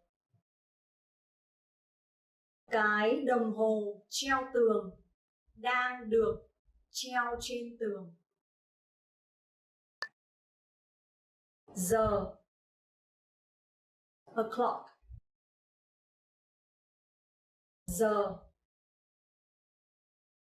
giờ, o'clock. Bây giờ là 10 giờ. It's 10 o'clock. Bây giờ là 10 giờ. Lịch, calendar. Lịch, lịch, calendar. Tôi đã đánh dấu ngày kỷ niệm của chúng tôi trên lịch. I marked our anniversary on the calendar. Tôi đã đánh dấu ngày kỷ niệm của chúng tôi trên lịch.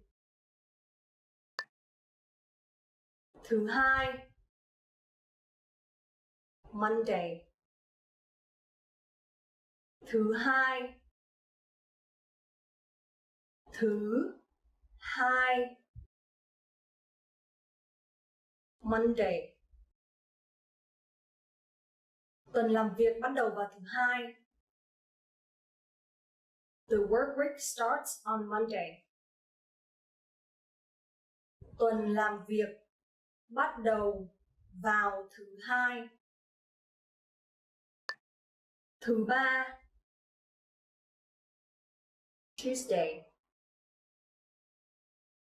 Thứ ba, thứ ba, Tuesday.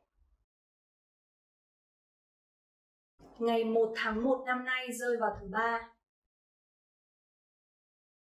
January 1st falls on a Tuesday this year. Ngày 1 tháng 1 năm nay rơi vào thứ ba.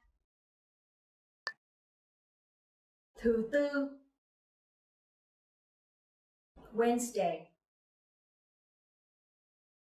Thứ tư, thứ tư, Wednesday. Chúng tôi chơi bài ở nhà tôi vào tối thứ tư hàng tuần. Wednesday nights we play poker at my house. Chúng tôi chơi bài ở nhà tôi vào tối thứ tư hàng tuần. Thứ năm, Thursday. Thứ năm, thứ năm, Thursday. Ngày mai là thứ tư và ngày kia là thứ năm.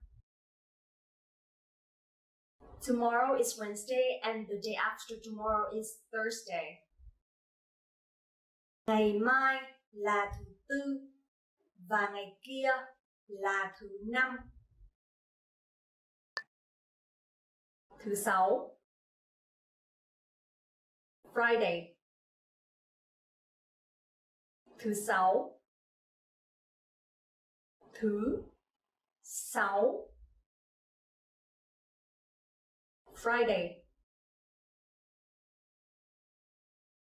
Hãy viết kế hoạch của ngày thứ sáu lên lịch. Write the plans for Friday on the calendar. Hãy viết kế hoạch của ngày thứ sáu lên lịch. Thứ bảy. Saturday. Thứ bảy.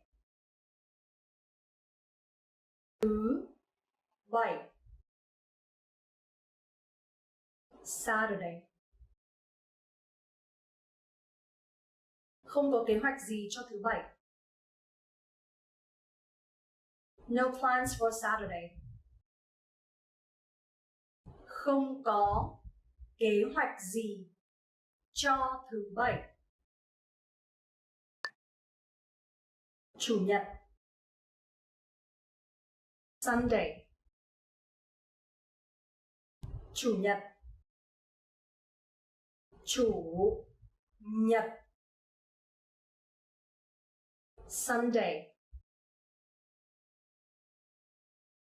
Chủ nhật là ngày của cha.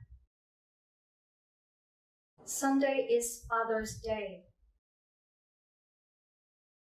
Chủ nhật là ngày của cha. Làm. Do. Làm. Làm. Do. Tôi có quá nhiều việc để làm. I have so much work to do. Tôi có quá nhiều việc để làm. Đi. Go. Đi. Đi. Go.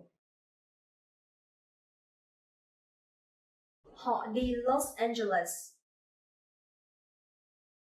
The people go to Los Angeles. Họ đi Los Angeles. Well done! In this lesson, you expanded your vocabulary and learned 20 new useful words. Click the link in the description and sign up for free at VietnamesPod101.com to get access to the full list of vocabulary you need for daily life conversations.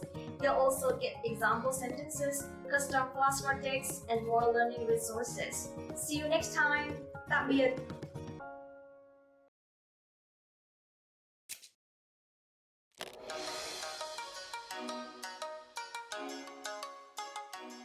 Xin chào, tôi là Huyền. Ngày Nhà giáo Việt Nam là ngày lễ hội của ngành giáo dục và nhằm mục đích tôn vinh những người hoạt động trong ngành. Ngày này là dịp để các thế hệ học trò bày tỏ lòng biết ơn với những người thầy. Trong bài học này, tôi sẽ giới thiệu với các bạn về tinh thần tôn sư trọng đạo và các hoạt động của ngày lễ này.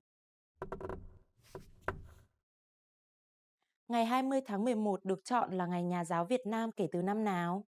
Chúng tôi sẽ cho bạn biết đáp án vào phần cuối video này. Ngày Nhà giáo Việt Nam được kỷ niệm vào 20 tháng 11 hàng năm để các học trò nhớ về các thầy cô, người đã dạy dỗ mình. Đây là ngày ca ngợi tinh thần tôn sư trọng đạo của người Việt Nam, thể hiện sự kính trọng, biết ơn đối với các nhà giáo. Các học sinh thường mua hoa để tặng thầy cô, vì vậy các gánh hàng hoa di động cũng xuất hiện nhiều trước mỗi cổng trường vào dịp lễ này. Trong ngày này, các học trò sẽ đến thăm, tặng hoa và gửi những lời chúc đến các thầy cô giáo đang và đã từng dạy mình. Có nhiều người tuy đã đi làm nhưng cũng vẫn sẽ về thăm trường cũ, thầy cô giáo cũ. Vì vậy, ngày này cũng trở thành như một ngày họp lớp để các học sinh sau khi tốt nghiệp tập hợp và ôn lại kỷ niệm cũ cũng như chia sẻ về cuộc sống hiện tại của mình. Ngoài ra, đây cũng là ngày các bộ, ngành đánh giá và khen thưởng các giáo viên có thành tích tốt trong một năm đã qua. Các hoạt động chào mừng ngày lễ này đều diễn ra tưng bừng trong các nhà trường. Từ nhiều tuần trước đó, các hoạt động thi đua trong học tập cũng như văn nghệ của các em học sinh cũng đã được chuẩn bị. Trong ngày lễ này, học sinh vẫn đến trường nhưng thường sẽ dành phần lớn thời gian để tham gia các hoạt động kỷ niệm. Một số phụ huynh học sinh cũng tranh thủ dịp này để đến gặp và cảm ơn thầy cô giáo của con mình. Tuy nhiên, hiện tượng này đã được Bộ Giáo dục hạn chế và không khuyến khích để tránh những hiện tượng tiêu cực có thể xảy ra. Và bây giờ tôi sẽ cho bạn biết đáp án của câu đố đã nêu ra lúc trước. Ngày 20 tháng 11 được chọn là Ngày Nhà giáo Việt Nam kể từ năm nào? Vào ngày 28 tháng 9 năm 1982, Hội đồng Bộ trưởng, nay là Chính phủ, đã ban hành quyết định chính thức thiết lập ngày 20 tháng 11 hàng năm là ngày lễ mang tên Ngày Nhà giáo Việt Nam. Bài học này thế nào? Các bạn đã học được nhiều điều thú vị chứ? Các bạn có tổ chức ngày lễ dành riêng cho thầy cô giáo ở đất nước của bạn không? Hãy để lại ý kiến cho chúng tôi tại vietnamesepod101.com. Hẹn gặp lại các bạn vào bài học tiếp theo nhé! Có, không, chưa, dạ. À vâng, rồi ạ. Why there are so many? How to say yes or no in Vietnamese properly?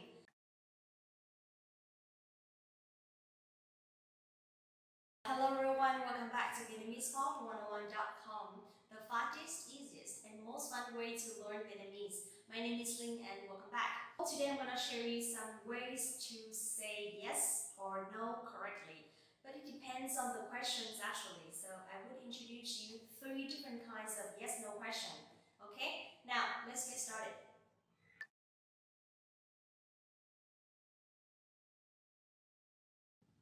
The first one that in English we call tap questions. So usually in this situation, you will ask the person to confirm whether the information is correct or not. And it's around 80-90% sure, okay? So in this situation, you will hear these 3 words in the end of the sentence or the question. Phải không, or đúng không. Okay, so when you hear these 3 words, you will know exactly that you should say yes or no in this way. For yes, you can say or vâng. That means yes or it's right. That's right. And for no, you can just say không. No, it's not like that. Now let's take a look at the sentences. Bạn là học sinh à? Bạn là học sinh à? Bạn là học sinh à? So that means you are a student, aren't you? And then you can just answer But for an older person asking you, em là học sinh à? Em là học sinh à? Em là học sinh à? So you can answer vâng. Bạn học tiếng Việt ở trên mạng đúng không? Bạn học tiếng Việt ở trên mạng đúng không? Bạn học tiếng Việt ở trên mạng đúng không? That means you learn Vietnamese on the internet, don't you? So you can just simply say for yes and không for no.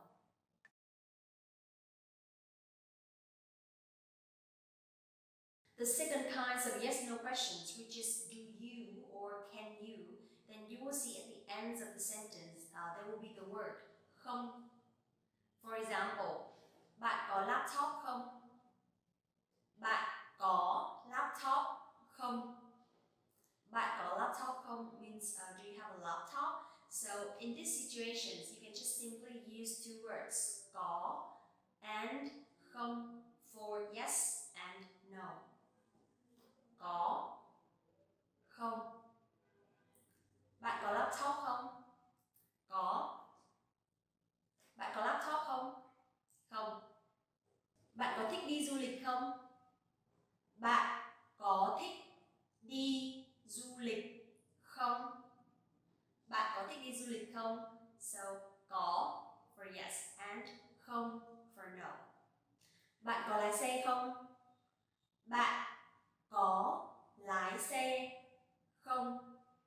Bạn có lái xe không means do you drive, and you can just simply say có for yes and không for no.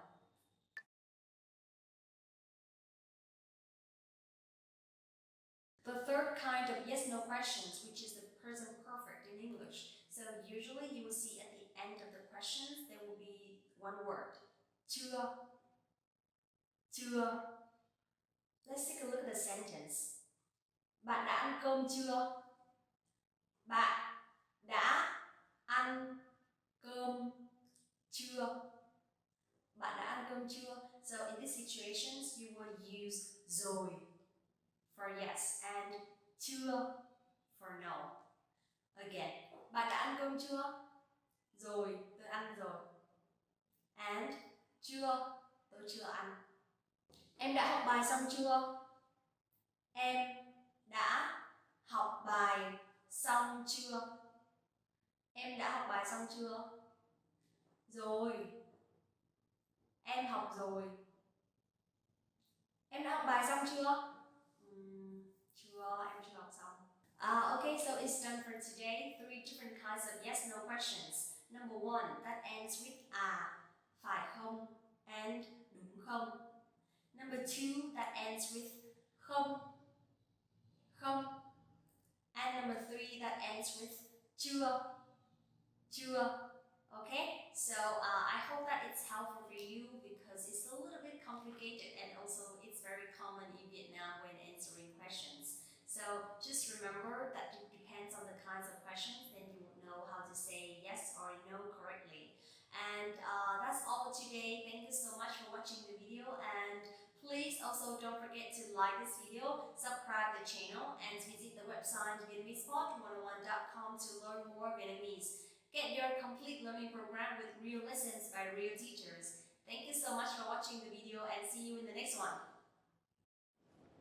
You are at a train station where you're attempting to buy an express ticket from a ticket machine. Which option should you choose to buy an express ticket?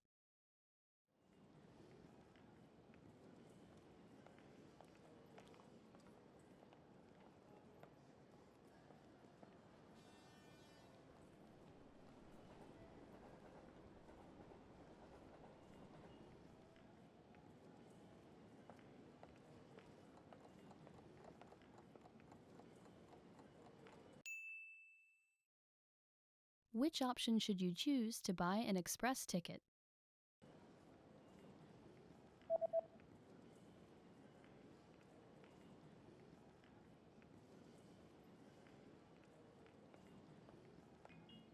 The option on the bottom left is for an express ticket.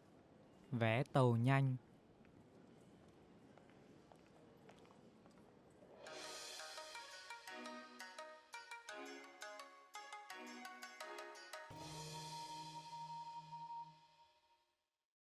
Now that you're finished with this lesson, want to know if your Vietnamese skills have improved? Take our free assessment test to assess your language, discover your true learning level, and get free access to a language course for your specific level. An easy-to-follow course where you learn the real language, the everyday conversations that you'll soon have, and absorb these practical conversations just by listening along, with quick audio and video lessons from real teachers. So click the link in the description and sign up for a free lifetime account to get assessed. Xin chào các bạn, tôi là Linh. Hello everyone, my name is Linh and welcome back to Vietnamese Top Words. Today we're talking about 10 phrases you always want to hear. Let's start! Hôm nay trông bạn thật tuyệt. You look great today. Hôm nay trông bạn thật tuyệt. Hôm nay trông bạn thật tuyệt. You look great today. Hôm nay trông bạn thật tuyệt. Hôm nay trông bạn thật tuyệt. So if you want to give compliments to someone that you just met, or someone you like, or someone you're into, or someone you just simply want to have a further conversation with them, you can say, hôm nay trông bạn thật tuyệt. Or, hôm nay trông bạn rất xinh. Hôm nay trông bạn rất đẹp. You look pretty today, or you look good today. Tôi nhớ bạn. I miss you. Tôi nhớ bạn. Tôi nhớ bạn. I miss you. Tôi nhớ bạn. Tôi nhớ bạn. Okay, this one is one of my favorite things because if someone tells you this one, that means you are away in their mind. And if you say this one in common, I mean between friends, you can simply say tôi nhớ bạn. Tôi nhớ bạn. But if you are a woman and you are talking with a man older than you, then you can say em nhớ anh. Em nhớ anh. And also if you are a man and you are talking with a woman younger than you, then you must say anh nhớ em. Anh nhớ em. I know it's confused, right? But you get used to it because you can say it quite often, or this one is very common. So don't forget to say tôi nhớ bạn. Em nhớ anh. Anh nhớ em. Bạn đã làm rất tốt. You did a great job. Bạn đã làm rất tốt. Bạn đã làm rất tốt. You did a great job. Bạn đã làm rất tốt. Okay, this one is when you want to give compliments to someone or something that someone have done very well before. You can say bạn đã làm rất tốt. Bạn đã làm rất tốt trong lớp học. You did a great job in the class. Or bạn đã làm rất tốt ngày hôm qua. You did a great job yesterday. Sẽ có một khoản tiền thưởng vào cuối tháng. There will be a bonus at the end of the month. Sẽ có một khoản tiền thưởng vào cuối tháng. Sẽ có một khoản tiền thưởng vào cuối tháng. Sẽ có một khoản tiền thưởng vào cuối tháng. There will be a bonus at the end of the month. I think everybody wants to hear this one all the time, not only at the end of the month. So if you want to inform your colleagues or your friends working in the same company, you can say sẽ có một khoản tiền thưởng vào cuối tháng. Actually, this phrase sounds a bit formal, and if you want to talk with a friend, close friend, you can just simply say cuối tháng này có thưởng. Cuối tháng này có thưởng đấy. Sẽ có một khoản tiền thưởng vào cuối tháng. Yay! Bạn là một đầu bếp tuyệt vời. You are an excellent cook. Bạn là một đầu bếp tuyệt vời. Bạn là một đầu bếp tuyệt vời. You are an excellent cook. Bạn là một đầu bếp tuyệt vời.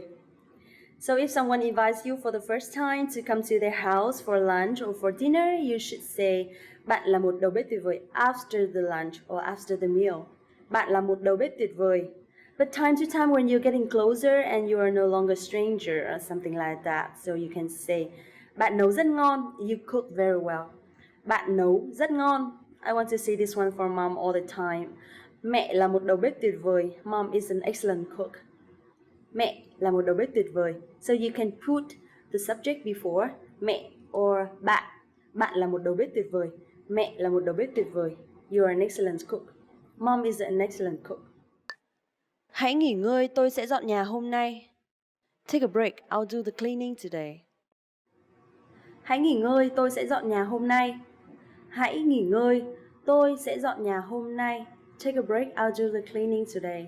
So if you want to say to your roommate or someone you share the house or someone you live with that please take a break, I will do the cleaning today. You can say hãy nghỉ ngơi, tôi sẽ dọn nhà hôm nay, or a different way, hãy nghỉ ngơi để tôi dọn nhà cho. Please take a break. Let me do the cleaning. Và bạn giành chiến thắng. And you win. Và bạn giành chiến thắng. Và bạn giành chiến thắng. And you win. Và bạn giành chiến thắng. Và bạn giành chiến thắng. If you want to celebrate someone just won something or someone is a winner of the competition, you can say và bạn giành chiến thắng and you win. Or you can say bạn là người chiến thắng, you are the winner. Bạn là người chiến thắng và bạn giành chiến thắng. Congratulations! Bạn đã đúng. You were right. Bạn đã đúng. Bạn đã đúng. You were right. I know this one is not easy to say all the time because somehow you find out that you are wrong and your friend is right and you want to protect the friendship or the relationship. So you better say bạn đã đúng. You were right. Or you can say bạn đã đúng, tôi sai rồi. You were right, I'm wrong. Bạn đã đúng, tôi sai rồi, tôi xin lỗi. You were right, I'm wrong, I'm sorry. Tôi đã mang một thứ đặc biệt đến cho bạn. I brought you something special. Tôi đã mang một thứ đặc biệt đến cho bạn.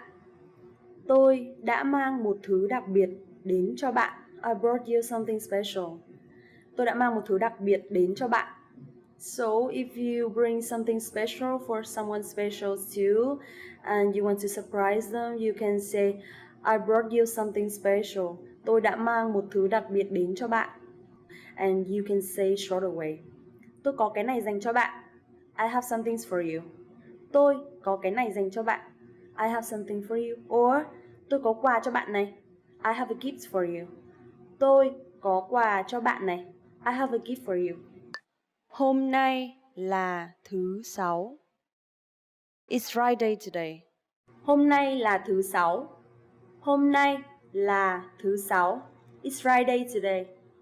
Hôm nay là thứ Sáu. Hôm nay là thứ Sáu. It's Friday today. Yay! It's Friday today and you don't have to work tomorrow and you have day off tomorrow, then you will say with your friend, hôm nay là thứ Sáu, đi chơi thôi. It's Friday today, let's hang out. Hôm nay là thứ Sáu, đi uống thôi. It's Friday today, let's party. Or it's Friday today, let's drink together. So you can say with your friends, hôm nay là thứ Sáu, hôm nay tôi mời. It's Friday today, is my treat for you today. Or hôm nay là thứ Sáu, để tôi trả tiền. It's Friday today, I will pay for you today. Okay, we just had 10 phrases you always want to hear and I hope you enjoy it. If you have any question, please feel free to leave the comment below. And please don't forget, like the video, subscribe the channel, and visit the website VietnamesePod101.com to learn more Vietnamese. Thank you so much and I am Linh. See you later. Tạm biệt.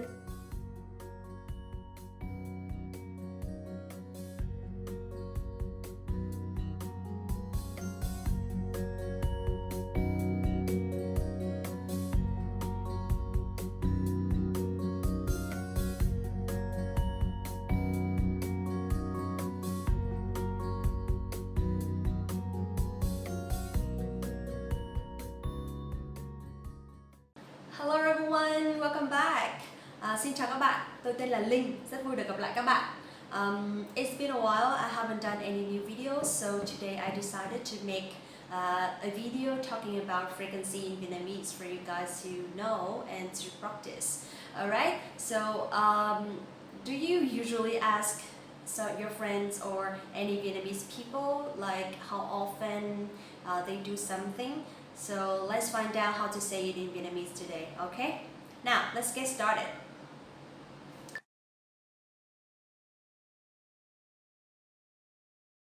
First, I'd like to talk about the question. So if you want to ask how often someone doing something, you can say in Vietnamese, bao lâu thì bạn một lần, okay? That means how often do you blank? Alright, so let's practice. Bao lâu thì bạn đi du lịch một lần? How often do you travel? Bao lâu thì bạn đi du lịch một lần? Bao lâu thì bạn đi du lịch một lần? Okay? Or bao lâu thì bạn đi xem phim một lần? How often do you go to the cinema theater? Bao lâu thì bạn đi xem phim một lần? Bao lâu thì bạn đi xem phim một lần? Okay, so do you want to try anything else? You can just put the verb or put the action in the middle of the sentence like that. Bao lâu thì and the action and then một lần. It's like how often do you do something once? It's like that in Vietnamese. Okay, so let's try to practice for a few more times and then we can go to the answers. Okay, so now let's start about the answers. For example, if you do something all the time, if you always do the same action every day, or it's very, very often, it's like 100%. So you can use luôn luôn or luôn. It means always in English. Okay, so again, luôn luôn. Or one word, luôn So these two words both mean always in English, but I will tell you in the sentence so you can have an overview about that, okay? Tôi luôn ăn tối vào 7 giờ mỗi ngày. That means I always have dinner at 7 p.m. every day. Tôi luôn ăn tối vào 7 giờ mỗi ngày. Tôi luôn ăn tối vào 7 giờ mỗi ngày. Okay? Or if you want to use the second word, luôn luôn, you can say cô ấy luôn luôn đi làm đúng giờ.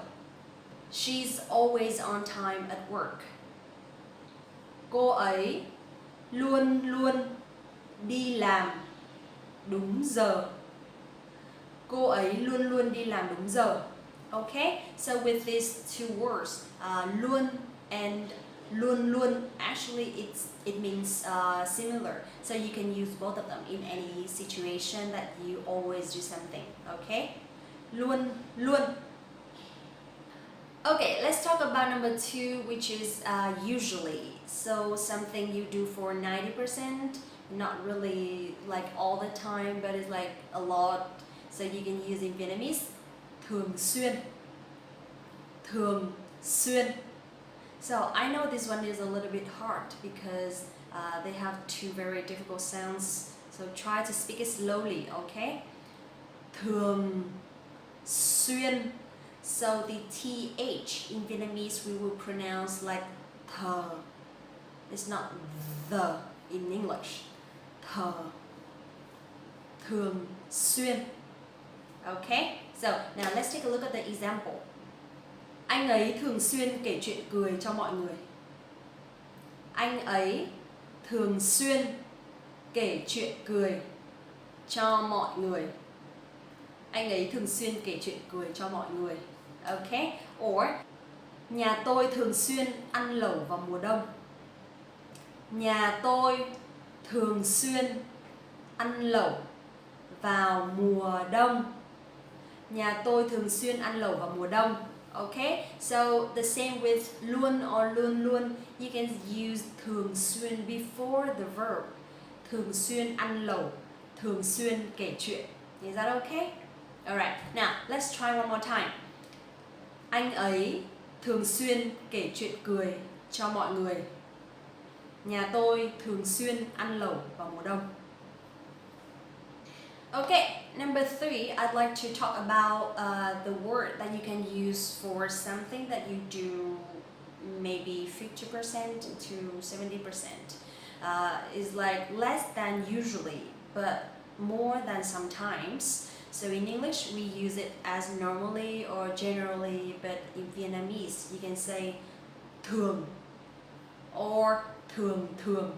Okay, so it's a little similar with luôn and luôn luôn, but here we say thường or thường thường. Okay, so now let's take a look at the example. Tôi thường tập thể dục một tuần 3 đến 4 lần. Tôi thường tập thể dục một tuần 3 đến 4 lần. Tôi thường tập thể dục một tuần 3 đến 4 lần. So that means normally you work out 3 or 4 times a week. It's not so often, but it's not really like rarely. It's not like that. So actually here you can use thường thường or thường. They both are okay. But if you want to use thường thường, so we use at the beginning of the sentence. For example, thường thường tôi tập thể dục 3 đến 4 lần mỗi tuần. Thường thường tôi tập thể dục 3 đến 4 lần mỗi tuần. Okay? But if you want to use the individual word, then you have to put it in front, in the middle of the sentence before the verb. Tôi thường tập thể dục một tuần 3 đến 4 lần. Okay? Alright, next I'd like to talk about the word that you can use for something you do only once in a while or for sometimes, occasionally. So in Vietnamese you can say đôi khi or thỉnh thoảng. Alright? Đôi khi đôi khi, thỉnh thoảng, thỉnh thoảng. Okay, so in the word thỉnh thoảng, the th sounds exactly the same with thường thường, thờ, thờ. Okay, đôi khi, thỉnh thoảng. Alright, now let's take a look at the example. Em có hay đi xem phim không? Cũng thỉnh thoảng. Em có hay đi xem phim không? Cũng thỉnh thoảng. Alright, so with the question that I mentioned at the beginning of the video, you can ask bao lâu thì em đi xem phim một lần? Cũng thỉnh thoảng. Bao lâu thì em đi xem phim một lần? Cũng thỉnh thoảng. Okay, next one. I'd like to talk about the word that you can use for hardly ever or rarely. That's something you don't really do, or you just hardly ever do it. So for example, if you travel once a year or only twice a year, you can use hiếm khi or ít khi. Hiếm khi, ít khi.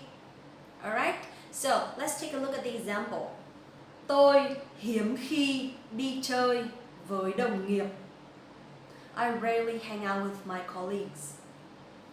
Tôi hiếm khi đi chơi với đồng nghiệp. Tôi hiếm khi đi chơi với đồng nghiệp. Okay, and with the word ít khi, you can say cha mẹ Việt Nam ít khi khen ngợi con cái. Cha mẹ Việt Nam ít khi khen ngợi con cái.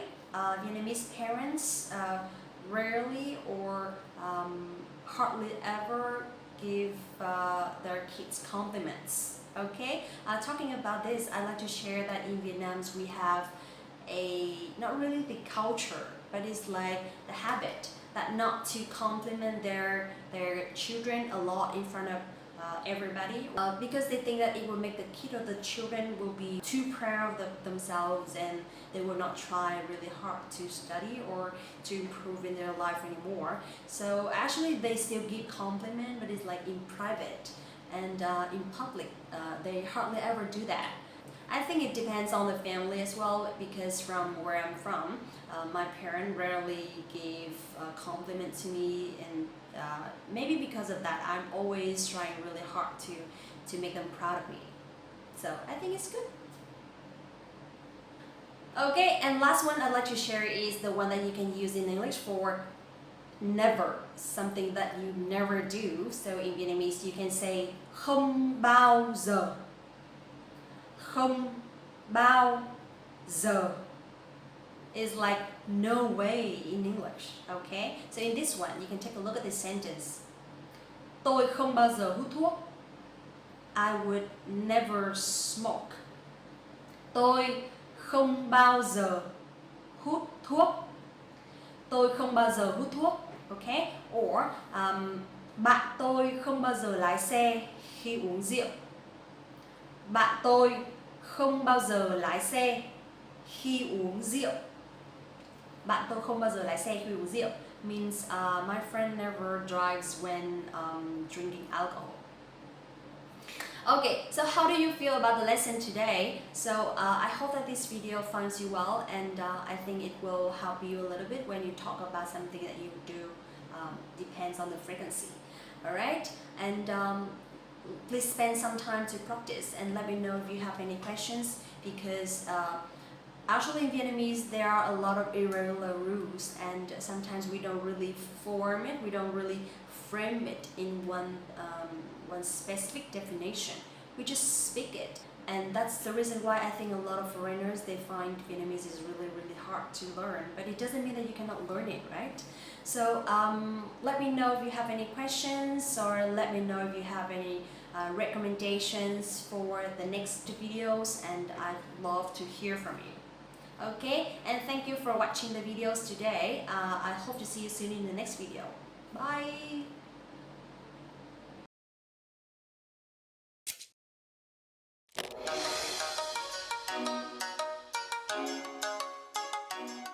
Xin chào, tôi là Huyền.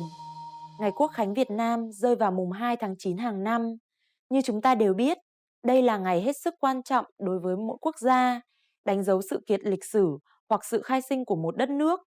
Trong bài này, chúng ta sẽ tìm hiểu về lịch sử và các hoạt động kỷ niệm Ngày Quốc khánh tại Việt Nam.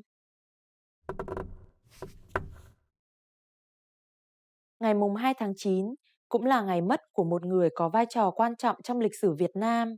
Bạn có biết đó là ai không? Chúng tôi sẽ cho bạn biết đáp án vào phần cuối video này. Vào ngày mùng 2 tháng 9 năm 1945, Chủ tịch Hồ Chí Minh đã đọc bản tuyên ngôn độc lập trong cuộc meeting được tổ chức tại Quảng trường Ba Đình, Hà Nội. Trong bản tuyên ngôn, Chủ tịch Hồ Chí Minh đã tuyên bố về sự ra đời của nước Việt Nam Dân Chủ Cộng Hòa với nhân dân Việt Nam và thế giới. Các buổi lễ kỷ niệm Quốc khánh thường được tổ chức trọng thể tại các đại sứ quán Việt Nam ở nhiều nước trên thế giới. Các quan chức ngoại giao thuộc những nước sở tại cũng được mời đến dự lễ kỷ niệm nhằm thắt chặt quan hệ giữa hai nước. Trong ngày này, chính phủ Việt Nam cũng nhận được nhiều lời chúc từ các nhà chức trách từ các quốc gia khác. Đây là ngày nghỉ lễ chính thức, nên các công nhân viên chức, học sinh, sinh viên đều được nghỉ. Một số công ty còn tổ chức cho nhân viên đi du lịch tập thể. Các lễ hội bơi, đua thuyền, đua ghe cũng được tổ chức tại nhiều địa phương, thu hút rất nhiều người tham gia. Để chào mừng ngày Quốc khánh, tất cả các hộ gia đình, cửa hàng và trung tâm mua bán, mọi nơi đều treo lá cờ đỏ sao vàng, đường phố sẽ ngập tràn sắc cờ và những biểu ngữ. Một số cuộc meeting cũng sẽ được tổ chức tại các địa điểm trung tâm thành phố lớn. Và bây giờ, tôi sẽ cho bạn biết đáp án của câu đố đã nêu ra lúc trước. Ngày mùng 2 tháng 9 cũng là ngày mất của một người có vai trò quan trọng trong lịch sử Việt Nam. Bạn có biết đó là ai không? Đó là ngày mất của Chủ tịch Hồ Chí Minh. Ông ra đi vào năm 1969, hưởng thọ 79 tuổi. Bài học này thế nào? Các bạn đã học được nhiều điều thú vị chứ? Ngày Quốc khánh ở đất nước bạn được tổ chức như thế nào? Hãy để lại ý kiến cho chúng tôi tại vietnamesepod101.com. Hẹn gặp lại các bạn vào bài học tiếp theo nhé!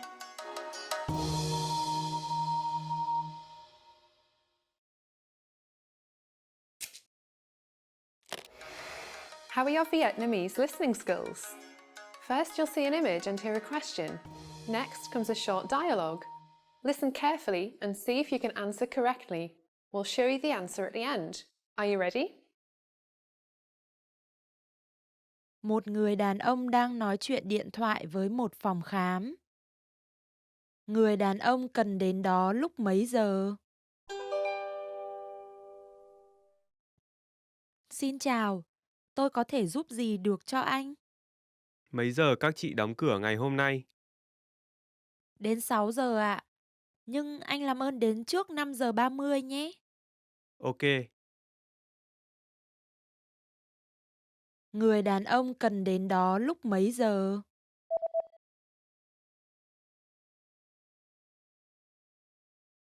Một người đàn ông đang nói chuyện điện thoại với một phòng khám. Người đàn ông cần đến đó lúc mấy giờ? Xin chào, tôi có thể giúp gì được cho anh? Mấy giờ các chị đóng cửa ngày hôm nay? Đến 6 giờ ạ. Nhưng anh làm ơn đến trước 5 giờ 30 nhé. Ok. Did you get it right? I hope you learned something from this quiz. Let us know if you have any questions. See you next time. Xin chào các bạn, Linh đã quay trở lại đây. Hi guys, Linh is back, and let's say you were traveling in Vietnam and suddenly some Vietnamese people approach you and ask you a question, but you never prepared. So what would you do at the moment? Today's video will answer that questions for you. 10 questions you should know and just follow up. Tên bạn là gì? Tên bạn là gì? What's your name? Tên bạn là gì? What is your name? And then you can just simply answer. Tên tôi là plus your name. Tên tôi là Linh. My name is Linh. Tên tôi là Nga. My name is Nga. And this one sounds polite, but actually if you want to say shorter way for informal ways, then you can just say tôi là plus your name, then it's fine. Tôi là Linh, I'm Linh. Tôi là Nga, I'm Nga. And by the way, you can say also, rất vui được biết bạn, it's nice to meet you, or it's nice to know you. Rất vui được biết bạn. Bạn từ đâu tới? Bạn từ đâu tới? Where are you from? Bạn từ đâu tới? Where are you from? So the answer is very simple and short. Tôi đến từ plus your country. Tôi đến từ Mỹ, I come from America. Tôi đến từ Hàn Quốc, I come from Korea. Tôi đến từ Nhật Bản, I come from Japan. So normally if your city or your hometown is not really common as London or Paris, then it's going to be a bit confused to Vietnamese people. So you better just introduce your country, then it's fine. Xin chào, tôi tên là Linh, tôi đến từ Việt Nam. Khi nào là sinh nhật của bạn? Khi nào là sinh nhật của bạn? When is your birthday? Khi nào là sinh nhật của bạn? When is your birthday? Khi nào là sinh nhật của bạn? Okay, so you can also hear sinh nhật của bạn là khi nào. So khi nào là sinh nhật của bạn and sinh nhật của bạn là khi nào are similar. And remember, sinh nhật is birthday. Của bạn is your. Của tôi is mine. So when you answer, you can just say sinh nhật của tôi vào ngày mùng 8 tháng 3. My birthday is on the 8th March. Sinh nhật của tôi vào ngày mùng 8 tháng 3. Sinh nhật của tôi vào ngày mùng 8 tháng 3. Bạn sống ở đâu? Bạn sống ở đâu? Where do you live? Bạn sống ở đâu? Tôi sống ở quận 1. So actually when you translate this one to English, you will see bạn sống ở đâu means you live where. So remember, the structure is a bit different with English. Bạn sống ở đâu? And the answer, you can just replace bạn by tôi and ở đâu by your address, then it's fine. For example, tôi sống ở quận 1. I live in District 1. Tôi sống ở quận 1. Tôi sống ở quận 1. Bạn sống ở đâu? Tôi sống ở quận 1. Bạn làm việc ở đâu? Bạn làm việc ở đâu? Where do you work? Bạn làm việc ở đâu? Okay, this one means where do you work, but actually also means what do you do for living. So it's fine if you want to give more information or detail about your life or your job. So you can just simply answer. Tôi làm việc cho một trung tâm tiếng Anh. I work for an English center. Tôi làm việc cho một trung tâm tiếng Anh. Tôi làm việc trong một trung tâm tiếng Anh. Or you can just say tôi là giáo viên. I'm a teacher. Tôi là giáo viên. Tôi là giáo viên. So simply say tôi là plus a job, then it's fine. Tôi là is I am. So tôi là giáo viên. I'm a teacher. Số điện thoại của bạn là gì? Số điện thoại của bạn là gì? What's your phone number? Số điện thoại của bạn là gì? What's your phone number? Số điện thoại của bạn là gì? Okay, I think this one is a little bit personal question to ask, especially with someone that you just met or someone is not very close to you. So it's really uncomfortable to share telephone numbers. So if someone asks you this one, then you can just answer. Tôi chưa có SIM điện thoại. I haven't got my SIM card yet.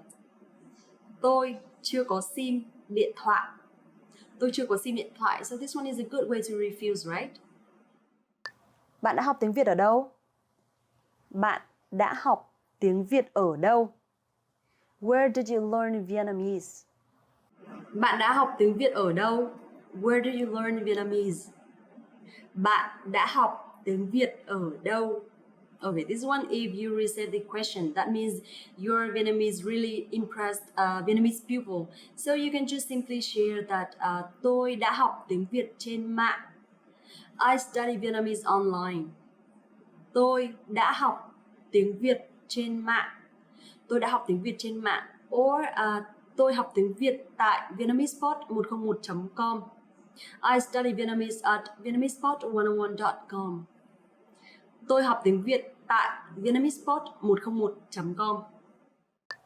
Bạn đã từng đến Việt Nam chưa? Bạn đã từng đến Việt Nam chưa? Have you been to Vietnam? Bạn đã từng đến Việt Nam chưa? Have you been in Vietnam? Bạn đã từng đến Việt Nam chưa? Okay, so bạn đã từng đến Việt Nam chưa? So if not, you can say chưa, đây là lần đầu tiên tôi đến Việt Nam. No, this is the first time I've been in Vietnam. Chưa, đây là lần đầu tiên tôi đến Việt Nam. But if yes, then you can say có, trước đây tôi đã đến Việt Nam rồi. Yes, I've been in Vietnam before. Có, trước đây tôi đã đến Việt Nam rồi. So, bạn đã đến Việt Nam chưa? Chưa, đây là lần đầu tiên tôi đến Việt Nam. Bạn có thích món ăn Việt Nam không? Bạn có thích món ăn Việt Nam không? Do you like Vietnamese food? Bạn có thích món ăn Việt Nam không? Do you like Vietnamese food? Bạn có thích món ăn Việt Nam không? Okay, don't tell me that you don't like Vietnamese food because Vietnamese food is really tasty, very fresh and very healthy. So all foreigner friends of mine, they said that they love Vietnamese food. So if you ever tried Vietnamese food, you would say that bún chả or phở or bánh mì are awesome. So you can answer, có, tôi rất thích món ăn Việt Nam. Yes, I like Vietnamese food a lot. Có, tôi rất thích món ăn Việt Nam. Có, tôi rất thích món ăn Việt Nam. Bạn thích ăn món gì nhất? Bạn thích ăn món gì nhất? What is your most favorite food? Bạn thích ăn món gì nhất? What is your most favorite food? Bạn thích ăn món gì nhất? Bạn thích ăn món gì nhất? Okay, so it could be phở, it could be bánh mì, bún chả, bún riêu, lẩu ếch, lẩu riêu cua. Oh my god, a lot. What should I choose? So, for example, in my case, if I like bún chả a lot, then I can say, tôi thích ăn bún chả nhất. I like grilled pork noodles at the most. Tôi thích ăn bún chả nhất. Or you can replace the name of the food by another one. Tôi thích ăn phở nhất. Tôi thích ăn lẩu ếch nhất.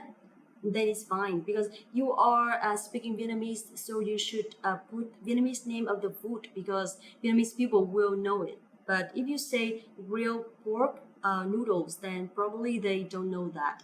So it's fine if you can just try to study more Vietnamese food names. So it's good for you. Okay, done. 10 questions you should know, especially when you are traveling or working in Vietnam. And please bear in mind that you can request anything else in Vietnamese if you want to learn, such as, Hey Linh, how can I ask a Vietnamese woman out? Or, Hey Linh, how can I speak with older people? So just leave a comment. And please don't forget to like the video, subscribe the channel, and visit the website VietnamesPod101.com to learn more Vietnamese. Thank you very much for watching the video and see you next time.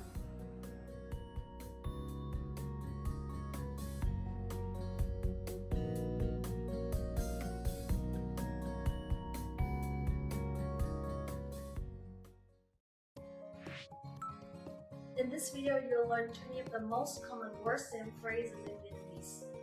Hi everybody, my name is Linh. Welcome to the 800 Core Vietnamese Words and Phrases video series. This series will teach you the 800 most common words and phrases in Vietnamese. But there's a twist. With each new lesson in this series, we'll include the previous lessons at the end. So after you've learned the new words and phrases, stick around and review what you learned in previous lessons. Reviewing is one of the most important parts of learning a language. You can also get the full list right now at VietnamesPod101.com. Click the link in the description to access more example sentences, create your own flashcard deck, and finally master Vietnamese. Okay, let's get started. First is cười, laugh. Cười, cười, laugh.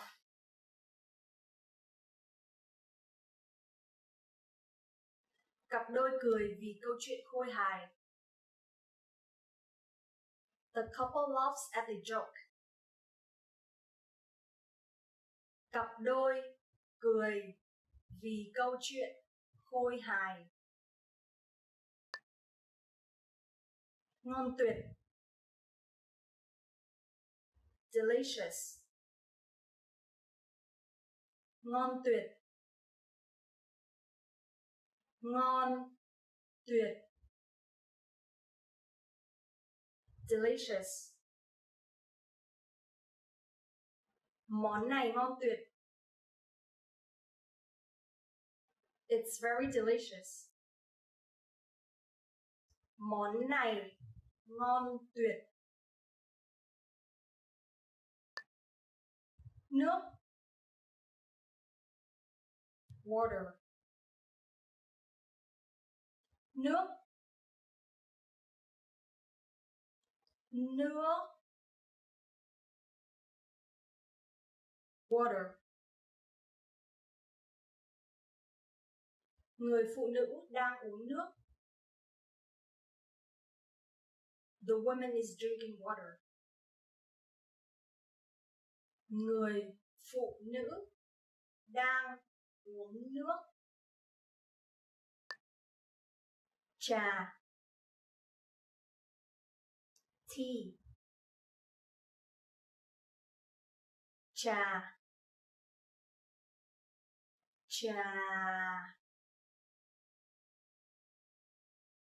Tea. Bạn có muốn uống trà không? Would you like a cup of tea? Bạn có muốn uống trà không? Cà phê. Coffee. Cà phê. Cà phê. Coffee. Tôi thích cà phê đen. I like my coffee black. Tôi thích cà phê đen. Beer. Beer. Beer. Beer.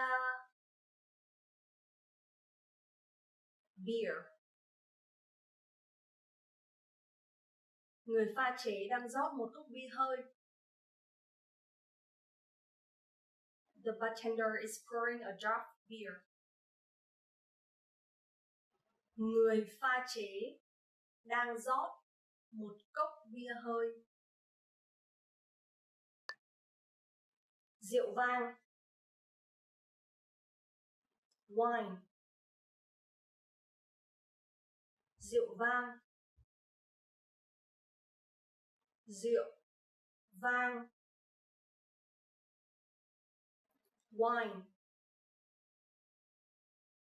Rượu vang đang được rót vào ly. Wine is being poured into the glass. Rượu vang đang được rót vào ly. Thịt bò. Beef. Thịt bò. Thịt bò. Beef. Món thịt bò này rất ngon. This beef is very delicious. Món thịt bò này rất ngon. Gà. Chicken. Gà. Gà. Chicken. Tôi không thích da gà. I don't like chicken skin. Tôi không thích da gà. Thịt lợn. Pork. Thịt lợn. Thịt lợn. Pork. Thịt lợn là thịt của con lợn. Pork is the meat from a pig. Thịt lợn là thịt của con lợn. Cá. Fish. Cá. Cá. Fish. Người Nhật Bản ăn rất nhiều cá. Japanese people eat a lot of fish. Người Nhật Bản ăn rất nhiều cá. Thịt cừu. Lamb. Thịt cừu. Thịt cừu. Lamb. Thịt cừu ngon cực kỳ. Lamb is extremely delicious. Thịt cừu ngon cực kỳ. Bác sĩ. Doctor. Bác sĩ. Bác sĩ. Doctor. Bác sĩ đang khám chân. The doctor is examining the foot. Bác sĩ đang khám chân. Cảnh sát. Police officer. Cảnh sát. Cảnh sát. Police officer. Cảnh sát đang tra hỏi người tài xế. The police officer is questioning the driver. Cảnh sát đang tra hỏi người tài xế. Giáo viên. Teacher. Giáo viên. Giáo viên. Teacher. Giáo viên đang dạy bọn trẻ trong lớp học. The teacher is teaching the kids in the classroom. Giáo viên đang dạy bọn trẻ trong lớp học. Nhân viên. Employee. Nhân viên. Nhân viên. Employee. Các nhân viên đang có một cuộc họp tại phòng hội nghị. The employees are having a meeting in the boardroom. Các nhân viên đang có một cuộc họp tại phòng hội nghị. Đến. Come. Đến. Đến. Come. Cô gái đã đến gần cái máy quay phim. The girl came towards the video camera. Cô gái đã đến gần cái máy quay phim.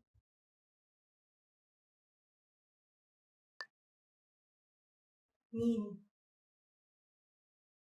see. Nhìn, nhìn, see. Cô ấy không thể nhìn thấy gì nếu không đeo kính. She cannot see anything without her glasses. Cô ấy không thể nhìn thấy gì nếu không đeo kính. Làm, make. Làm,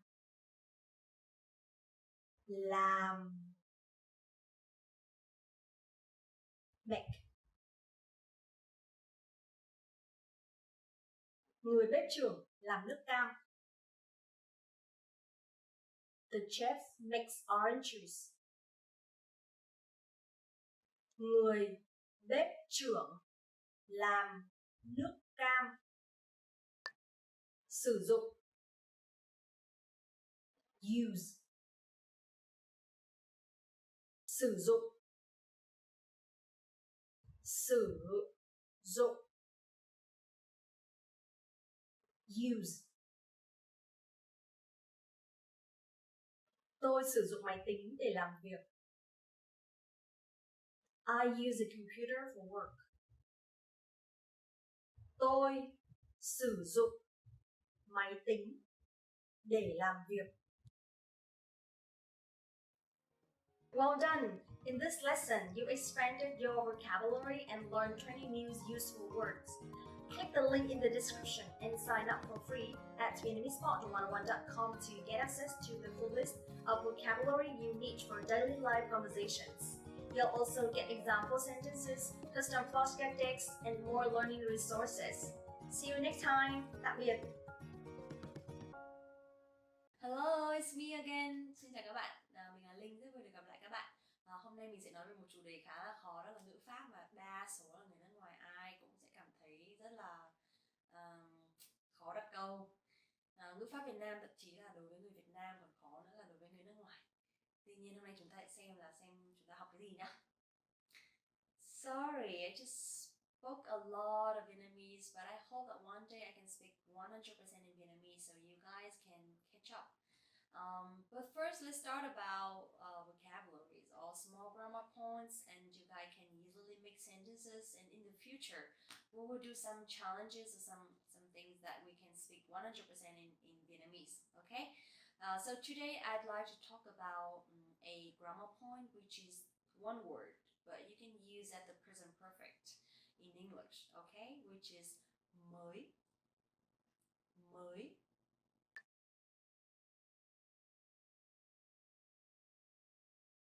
The funny thing is mới in Vietnamese means new.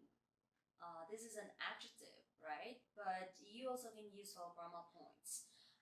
So mới here you use for the present perfect in English, which is like I have just done something. So mới here will represent for the word just. The structure is you only have to use this word mới with a verb. For example, mới ăn, mới uống, mới học, etc. And now let's take a look at these sentences, okay? Tôi mới quay xong một video. I've just finished filming one video. Tôi mới quay xong một video. Tôi mới quay xong một video. Tôi mới mua điện thoại.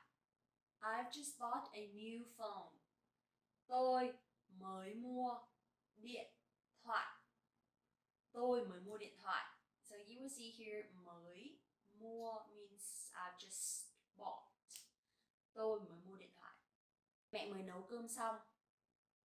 Mẹ mới nấu cơm xong. Mẹ mới nấu cơm xong.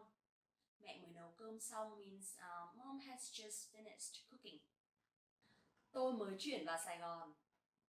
Tôi mới chuyển vào Sài Gòn. So Sài Gòn here is the old name of Ho Chi Minh City. Tôi mới chuyển vào Sài Gòn means I have just moved to Ho Chi Minh City.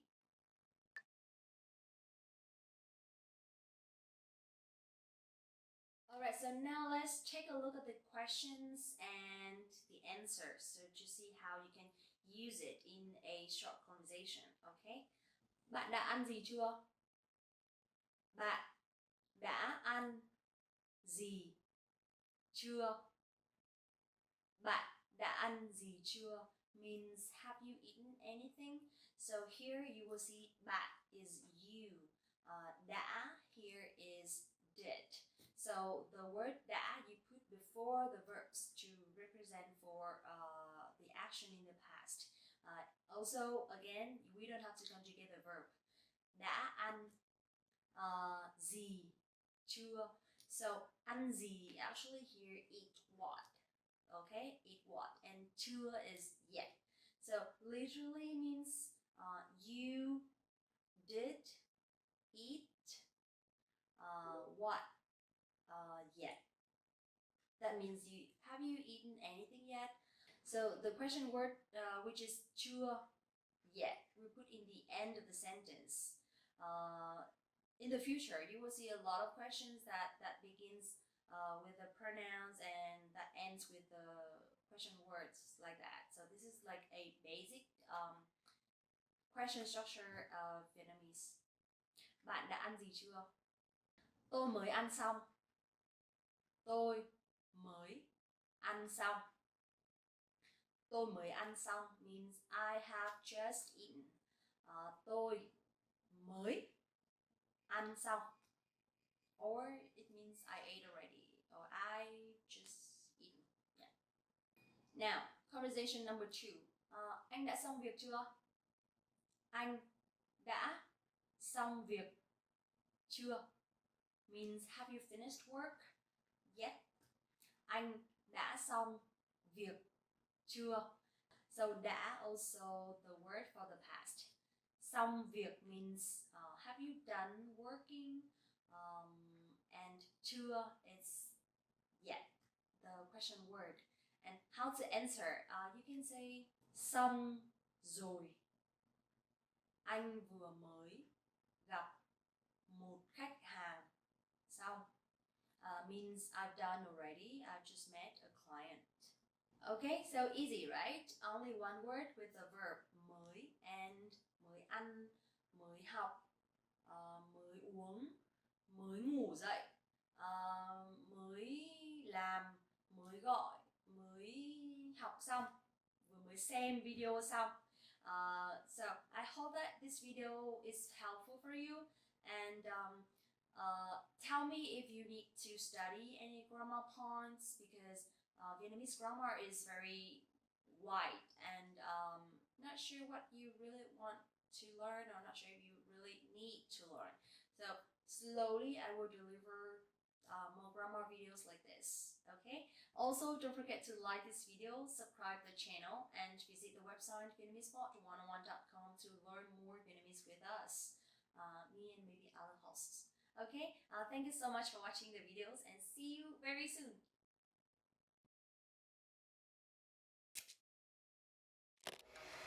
How are your Vietnamese listening skills? First, you'll see an image and hear a question. Next comes a short dialogue. Listen carefully and see if you can answer correctly. We'll show you the answer at the end. Are you ready?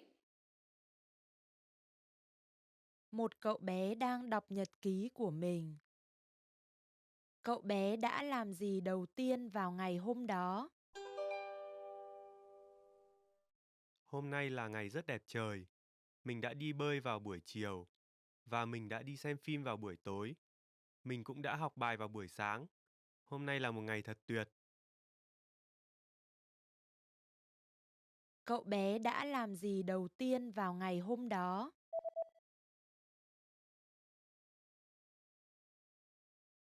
Một cậu bé đang đọc nhật ký của mình. Cậu bé đã làm gì đầu tiên vào ngày hôm đó? Hôm nay là ngày rất đẹp trời. Mình đã đi bơi vào buổi chiều và mình đã đi xem phim vào buổi tối. Mình cũng đã học bài vào buổi sáng. Hôm nay là một ngày thật tuyệt. Did you get it right? I hope you learned something from this quiz. Let us know if you have any questions. See you next time.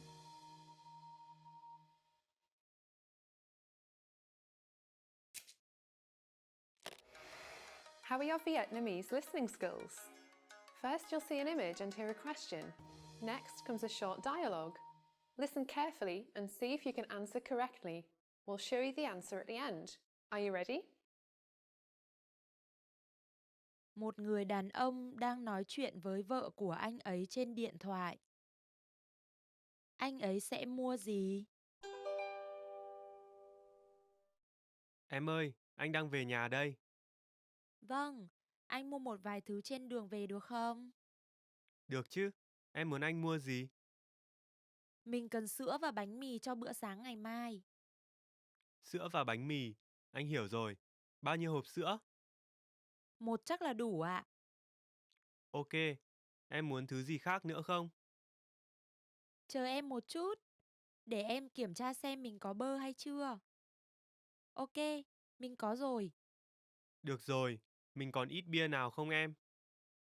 Có, mình vẫn còn một chai ở đây ạ. Ok, vậy mình không cần mua bây giờ. Vâng, em nghĩ vậy là tốt rồi. Cảm ơn anh. Anh ấy sẽ mua gì?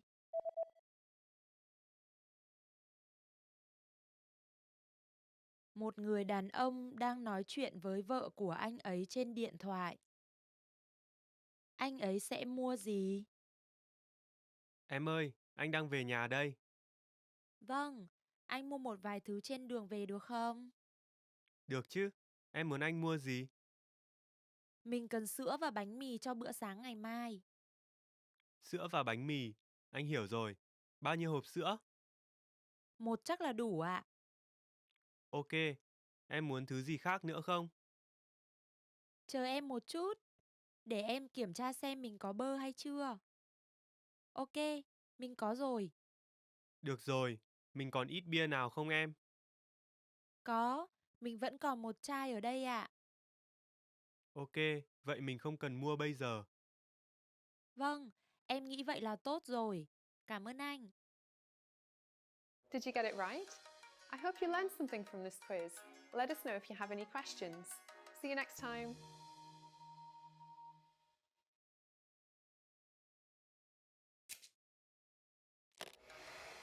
Hi everyone, I'm Gabriella. How are your Vietnamese listening skills?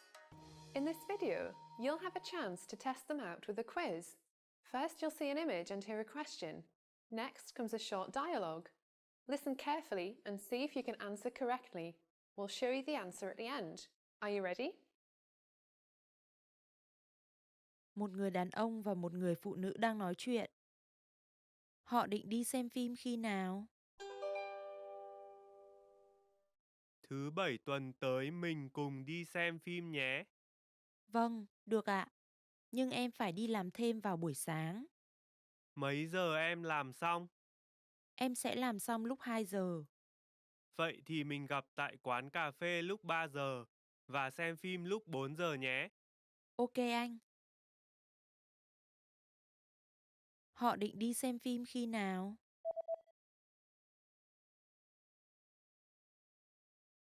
Một người đàn ông và một người phụ nữ đang nói chuyện.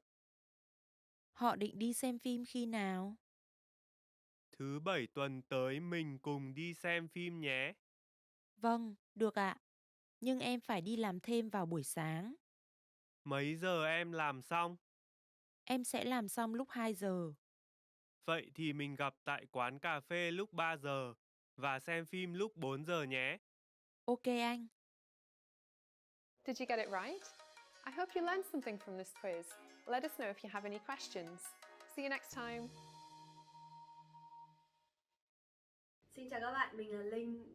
Rất vui được gặp lại các bạn trong vietnamesepod101.com. Hi everyone, my name is Linh and welcome back to vietnamesepod101.com, the fastest, easiest and most fun way to learn Vietnamese. So we have video about Vietnamese vowels, and today we're going to talk about Vietnamese consonants. Some of them are similar to English, but some of them are different, and we will practice today, okay? Now let's get started.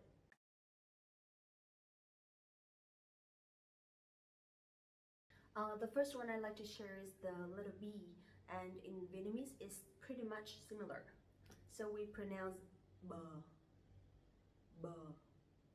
The name of the letter is B, but actually you pronounce the same, okay? Like B.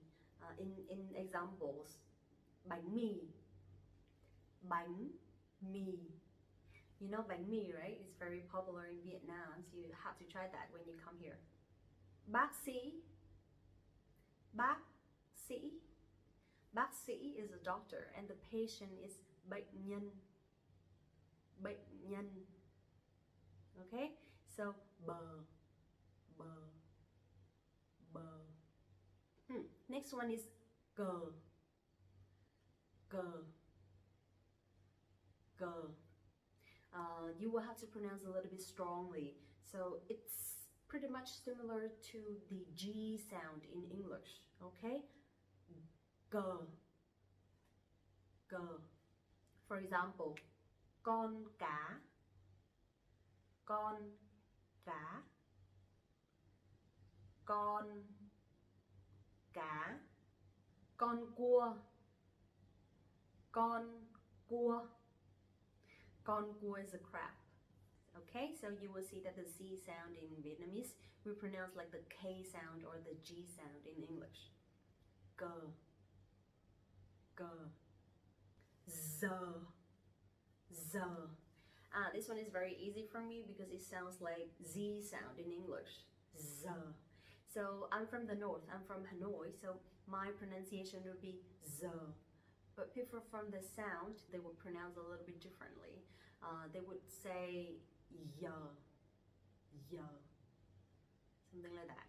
So let's see, in the examples, dặn dò, dặn dò, dặn dò.